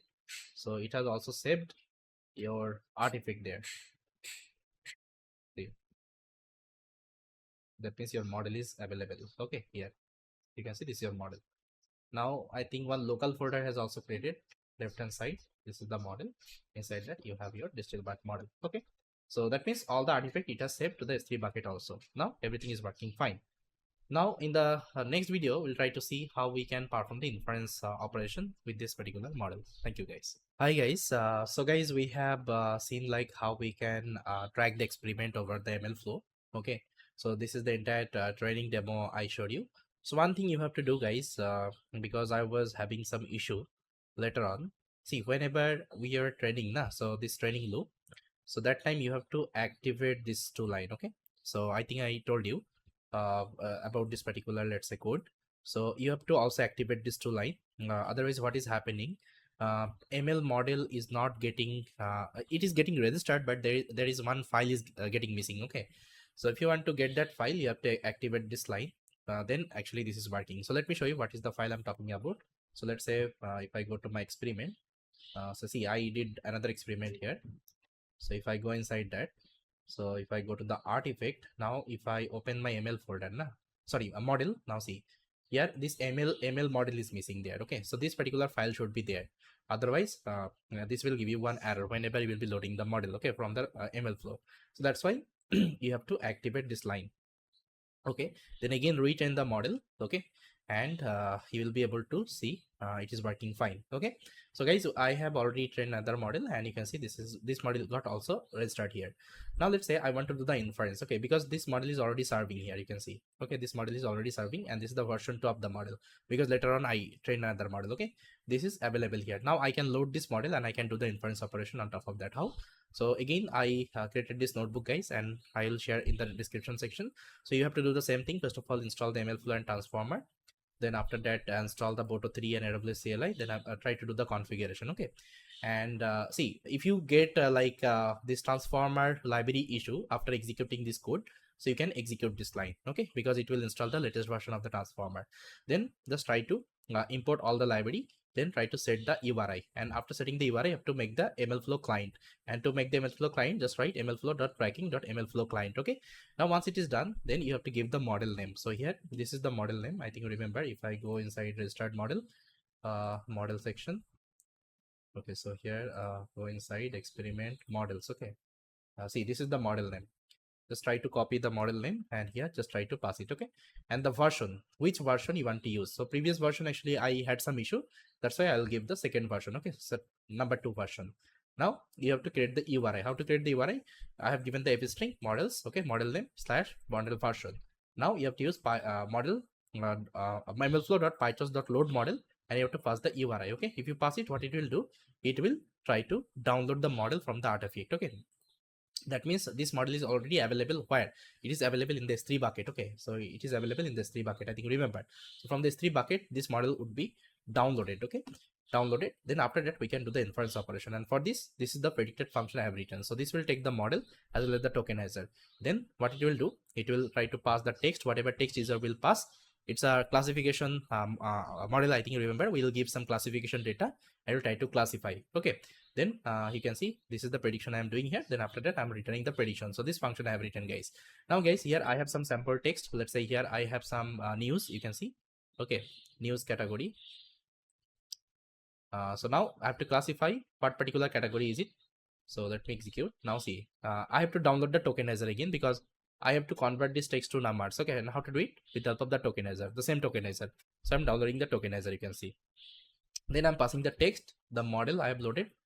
Okay, you can see the model I have loaded, and the tokenizer I'm passing. Now if I execute, see, it is giving me world and world, because how many category you have here, I think you remember. So in the label, so you have world, sports, business, and site tech. Okay, so this particular news is getting categorized by world.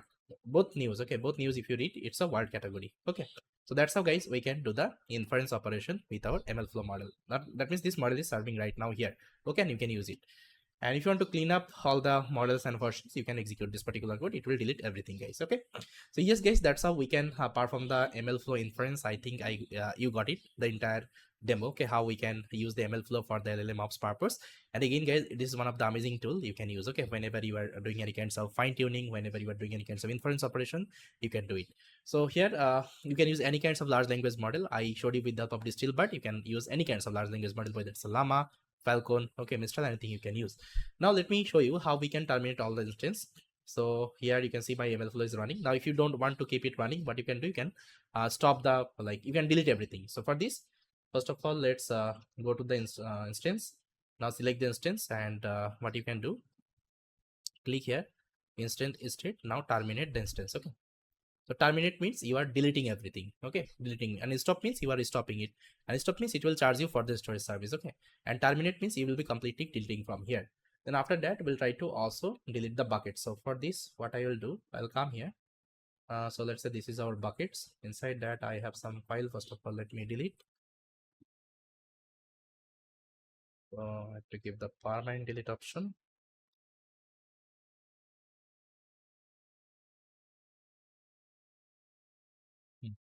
Now I'll go back to my bucket, and this is another file I have inside that. Let me delete also.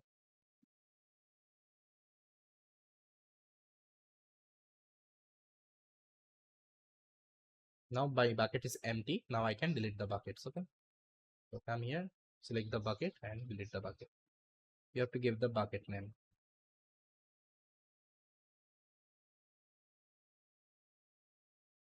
Yeah, so everything is deleted. Now I have to also delete the IAM user. So let's go to the IAM, and here is the user. Just try to select the user and delete. So MLflow user.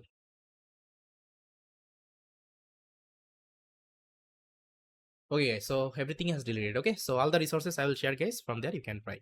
So yes, guys, this was the MLflow, and I hope you got it. Thanks for watching. Hi guys. Now I'm going to show you how we can build CI/CD pipelines with the help of GitHub Actions. So see, whenever we have to do the deployment, mostly we'll be following the CI/CD approach. So what is the benefit of CI/CD approach? I'm going to explain each and everything. Okay, why you should use the CI/CD approach. So in this video, I'm going to use one of my project called Medical Chatbot. So I already uploaded that source code to my GitHub. Okay, so make sure, guys, I will share my code with you. Just try to download the code, and you just try to upload that particular code to your GitHub. Okay, make sure you are uploading in your GitHub, not in my GitHub. Okay, because you can't access my GitHub. So just try to commit the code in your GitHub. Then whatever process I'm going to show you, just try to do the same thing. You will be able to deploy this project. Okay, that's a CI/CD pipeline. So I'm going to show you the entire steps how you can perform the CI/CD. So here I'll be using the AWS cloud for the CI/CD deployment, and as a CI/CD tool, I'll be using GitHub Actions. So first of all, let's try to understand why CI/CD is important. Then I'm going to show you how we can deploy the entire projects over the AWS cloud. So guys, as I already told you, here we'll be doing something called CI/CD deployment, right? And I already told you what is CI/CD full form. It's continuous integration, continuous delivery, or deployment, right? So inside continuous integration, continuous delivery, what happens? Let's say you are the developer. Okay, let's say you are the developer. So what is your task? Your task is to develop a project in the development, let's say, environment. So development environment means like your local system. Let's say you are using your laptop or computer. That's a local computer. Okay, local computer. Fine. Then what we are doing, I think you remember, we are committing this code to the GitHub, right? We are doing the code management. I think you remember. That means whenever I was adding some new feature, I was pushing this code to the GitHub. Yes or no? Okay, with the help of Git client, we are pushing the code in the GitHub server. Now what happens actually, let's say after deployment. So this is called actually development server, or I can write this is actually development environment. Okay, development environment. So after implementing this project, what we have to do, we have to deploy this project, yes or no? Let's say somehow you have deployed this project on the AWS cloud. Let's say this is your AWS cloud. Fine. So let's say you have deployed this project to the AWS cloud manually. You just created a, let's say, instance there. You just took a machine there, a EC2 machine, and you manually deployed this project. Now it will give you some endpoint. Okay, endpoint. So with the help of this endpoint, any of the user, okay, user can access your application. Now let's say after 4 months, or let's say 6 months, you want to add some more features in this, let's say, application. Let's say you are deploying medical chatbot. The medical chatbot we implemented, I think you remember, right? let's say you want to add some more data, you want to add some more knowledge base, and you want to add some more features in this application, then what you have to do, you have to again develop this, let's say, features in your code. Then what you will be doing, again you will be deploying this application to the AWS cloud. Now just try to see, whenever you are deploying the project for the second time, let's say this is the first time you have deployed, then you are trying to deploy for the second time, then what you have to do, first of all, you have to stop this application in the AWS. Okay, stop this application, then you will be uploading your updated code. Then this code will reflect to the endpoint, then user will able to access that. Now let's say in between, whenever you stop this AWS server, let's say your application, let's say it took 3 hours. It took 3 hours to change the entire source code. That means change the entire features, okay, of your application. So what will happen? 3 hours user won't be able to access your application. So they will come your website and they will see server error. Okay, server error actually they will get. So if user is getting this kinds of experience, so definitely it would be a negative, let's say, effect, okay, on your application. So next time actually they are not going to use your application. Yes or no? Let's say if ChatGPT is down for the let's say 3 hours, definitely people will move to the Google Bard or any other, let's say, software, whatever actually we are having. Okay, so now see, ChatGPT is also updating their, let's say, application day by day. But did you ever observe this server is down? No, you are not seeing this server is down, but still they're able to make the changes in their application. How? Because they are following something called CICD approach, continuous integration, continuous delivery. That means this application is keep on running, but in the backend they're pushing their source code, they're pushing their, let's say, new features, and this feature is automatically getting updated. Okay, so this is called actually CICD. That means you are not going to deploy this application manually. Instead of that, what you have to do, you have to follow the CICD. That means what will happen? Let's say you have changed something in your code, you will push the code to the GitHub. Okay, GitHub will automatically let's say deploy your code to the AWS cloud. It will automatically push your code to the AWS cloud, and your endpoint would be automatically updated. Okay, automatically updated, so that if user is using your application, okay, they won't be feeling any kinds of, let's say, server down issue. Okay, server down issue actually they won't be feeling. Got it? So this is what actually we have to do. That means we'll be creating the entire pipeline, entire, let's say, CI/CD pipeline. So we'll be just pushing the code in our GitHub, and GitHub will automatically trigger this action, and my code will update it to the AWS cloud, and AWS will update the endpoint. Okay, now see, the automated process we'll be doing. Now whenever we'll let's say push our code to the GitHub, GitHub will automatically trigger.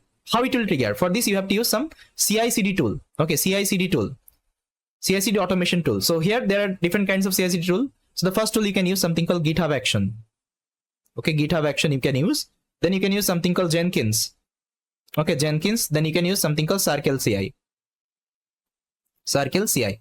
So these actually 3 famous tools actually we are having in the market right now. So people are using more this GitHub Action, because GitHub Action you don't need to set up anything. It is already set up everything in the GitHub. But if you're using Jenkins and Circle CI, you have to set up this server manually. Okay, so here we'll be using GitHub Action because it is already inbuilt with the GitHub. We don't need to set up anything. Going forward, I will also show you how we can let's say use Jenkins, Circle CI. These are the services as well. Fine.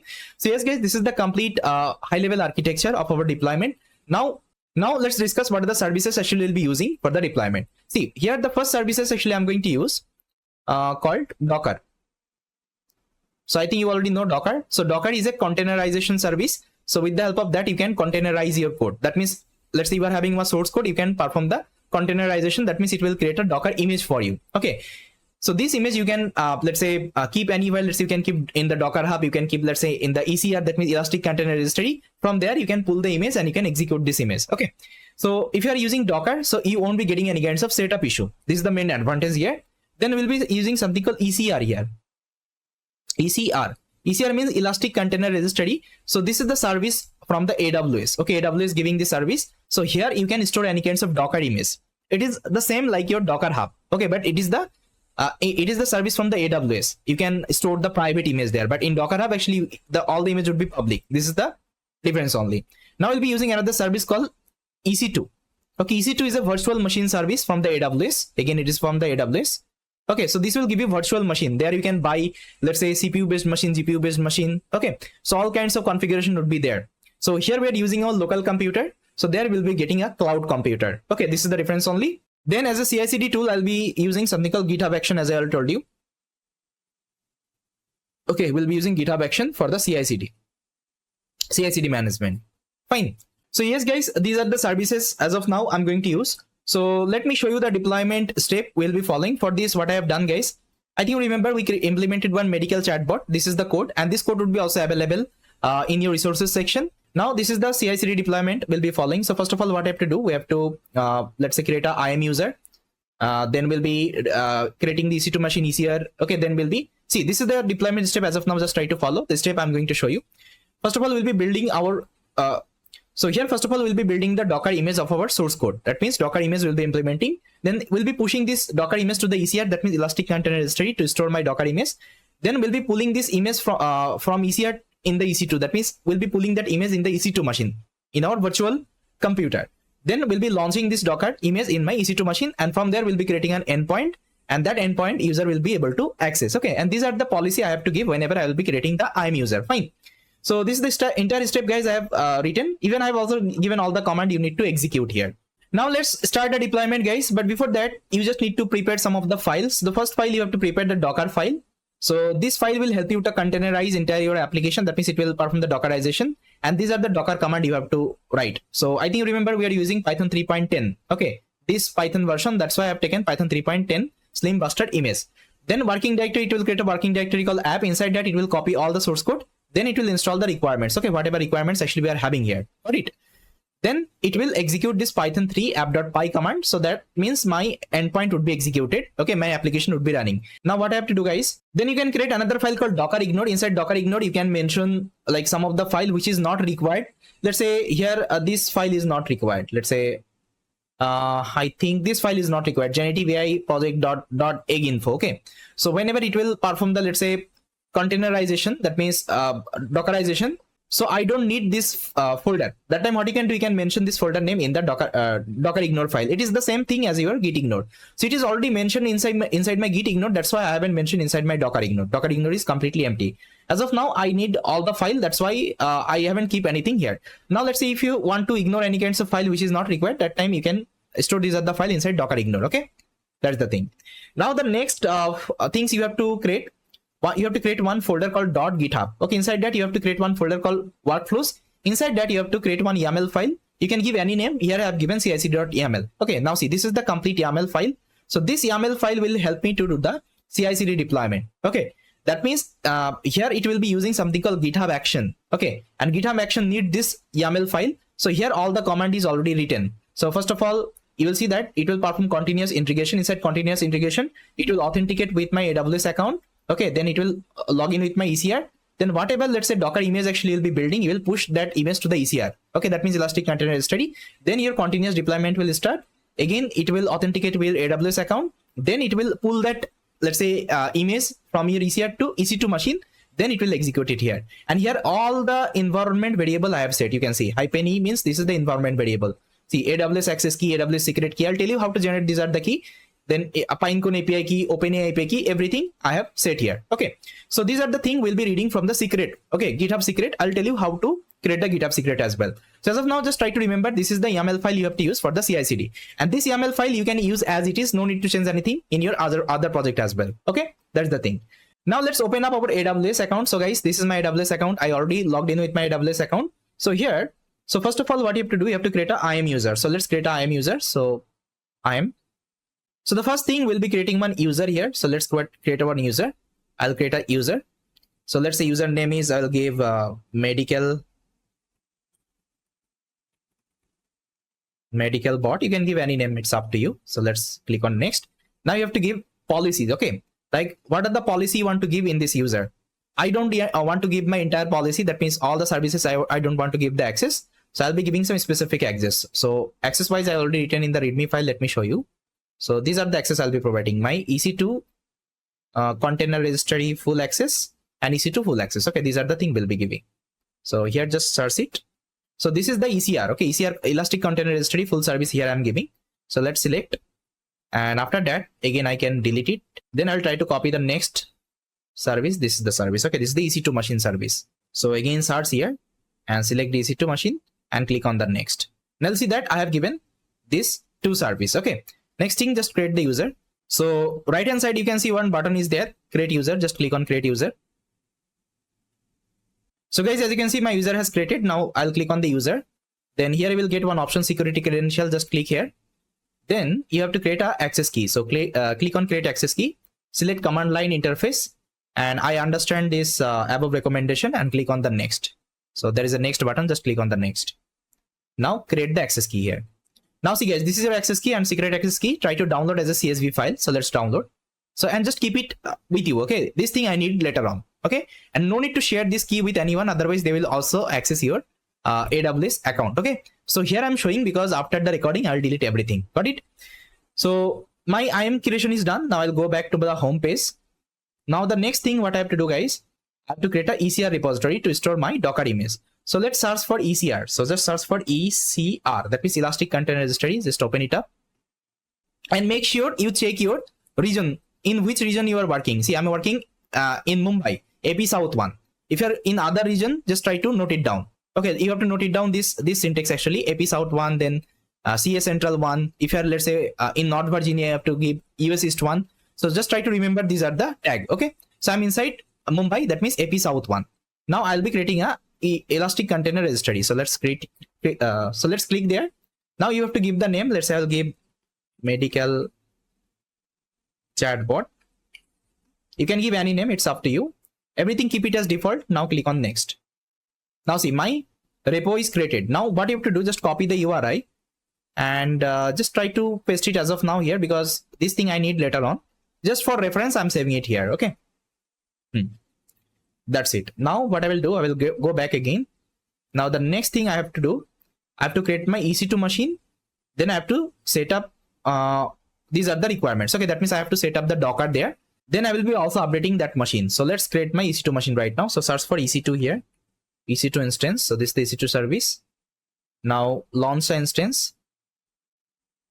Now select the Ubuntu machine. And what you have to do, give the name of the machine. Let's say medical bot machine. You can give anything. Then see, instance type, you have to take at least 8 GB RAM. 8 GB RAM, just take 8 GB RAM. I'll be taking T2 large. Okay, this machine. And then select the key value pair. If you don't have the key value pair, you can also create it. So let's say I'll give medical. So it will create one RSA file. So guys, you can see after creating and download, it will give you one PEM file. So this PEM file you can use. Let's say if you're using any third-party tool to connect with your EC2 machine, let's say Putty or Mobile Extreme, that time you can use this PEM file. But I'm going to launch my, let's say, machine in my second tab with the help of AWS only. I don't need this PEM file. Okay. So now I'll select these two options, HTTPS and HTTP. Keep it everything as default. Configuration storage at least take, let's say, 30 GB. And launch the instance right now. So here you can see, click on view all instance. Then see, my machine is running. So if status is running, now click on the machine ID. Now here you have to connect this machine. So click on the connect button. Now I'll be selecting the EC2 connector and let's connect the machine. So it will create a new tab for me. So here I will get one terminal, black terminal. So we have to use this terminal to set up everything here. And this is the production server, guys. Okay, that's how your production server looks like. See, this is the production server. Let me zoom. Now let me clear. See, here you won't be getting any kinds of UI interface. Okay, that means the way we are using our computer, it is having UI. But in the production server, you won't be getting any kinds of UI. You have to work with the terminal always. And this is the Linux terminal I got. This is the Linux machine, guys. So that's why if you know any kinds of Linux command, it will help you a lot. Got it? So here, first of all, I have to update this machine. For this, you have to execute these at the command one by one. So let's copy all the command one by one. Okay, so this is done. Now I'll copy the next command and just try to paste here. Now give yes permission and press enter. Okay, so execution is completed. Now I have to set up the Docker in the EC2 machine. So this is the command you have to run. Copy the next one and execute it.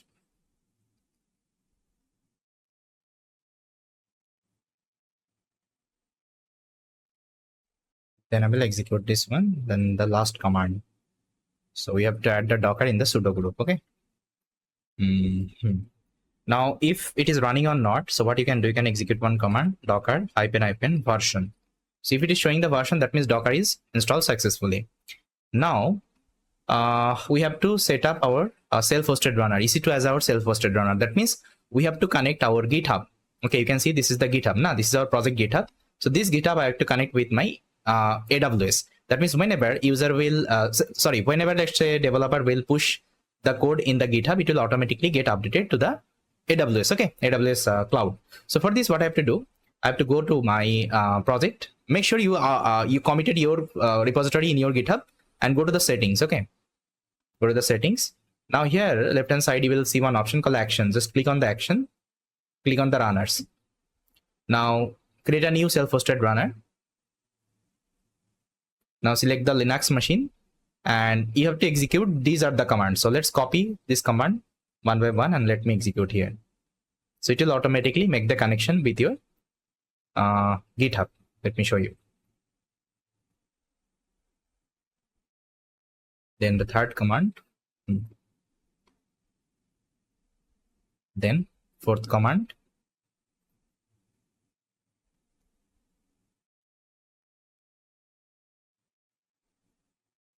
Now you have to go to the configuration section and copy this command and execute it here. Now see GitHub action, it will automatically connect. Now it will see it has connected to the GitHub. Now it is asking for enter the name of the runner group.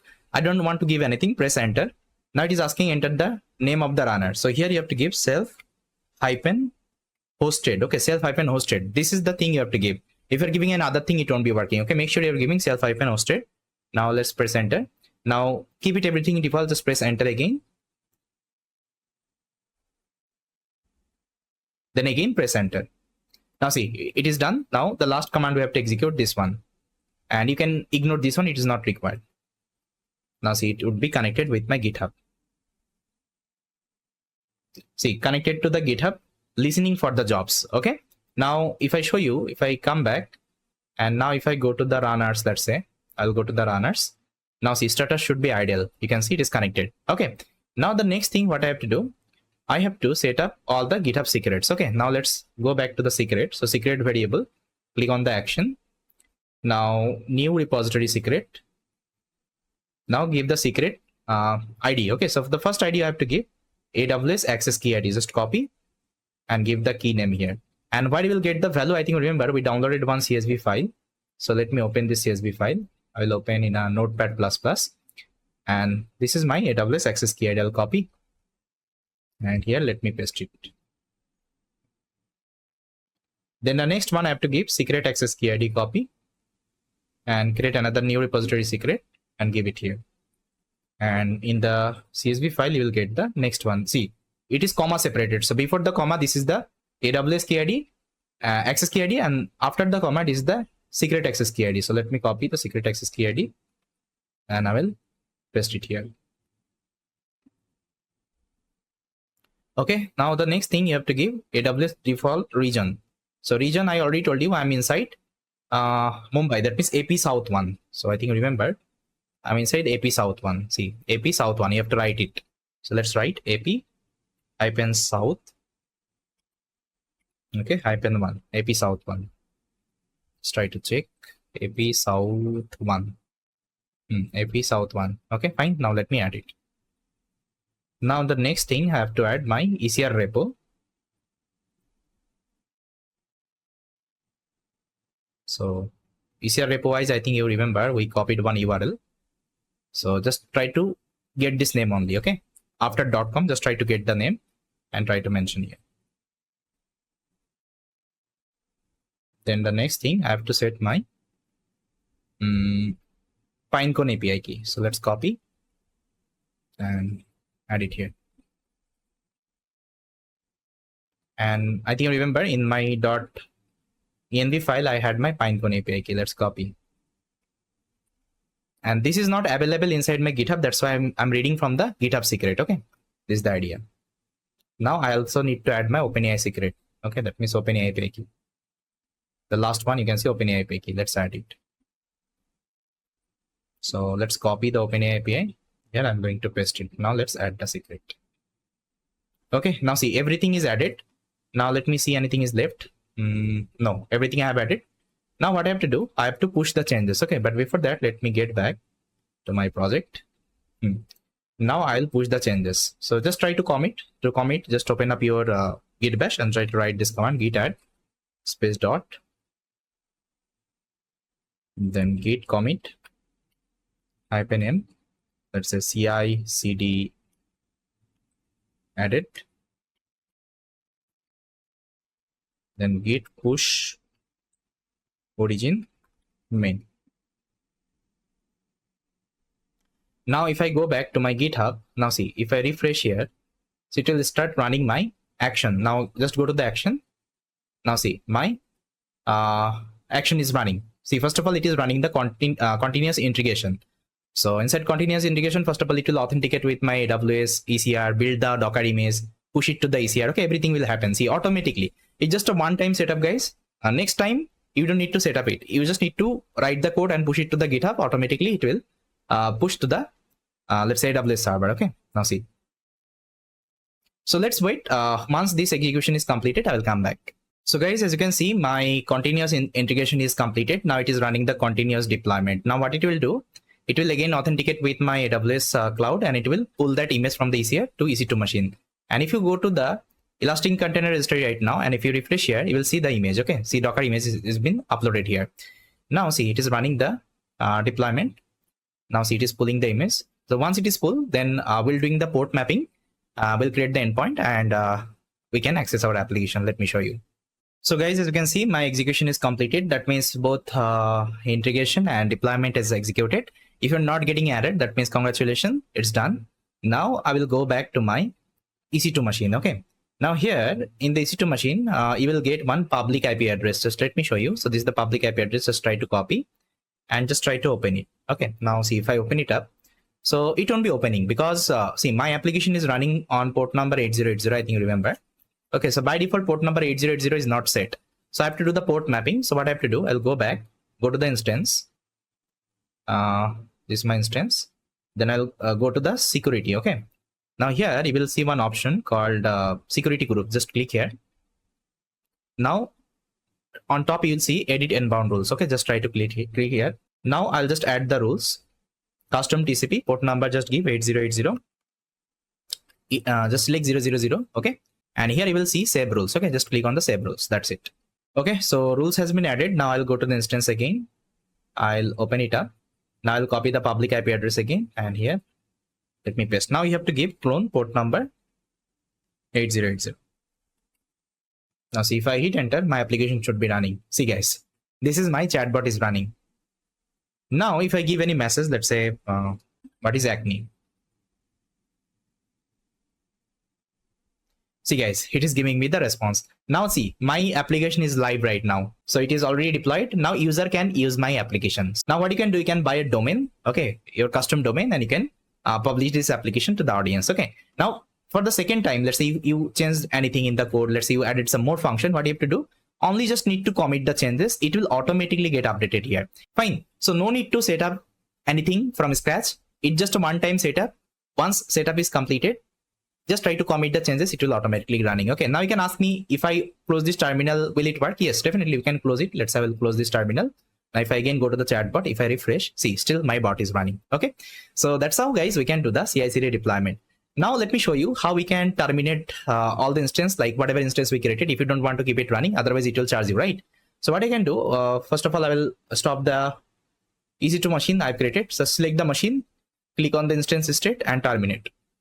So terminate will delete it. Okay, so it will terminate and delete the instance. Then after that, I also need to delete my ECR. So let's go to the ECR. So first of all, delete the image inside that. Just write the delete command. Now try to select and delete.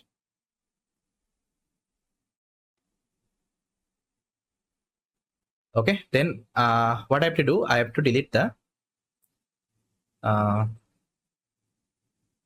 then I will also delete my I'm user. Okay, the I'm user I created. User, let's select and try to delete it. Medical chatbot I have to write here, so let me copy and let me delete it. See, everything is deleted. Now nothing will charge you. Okay.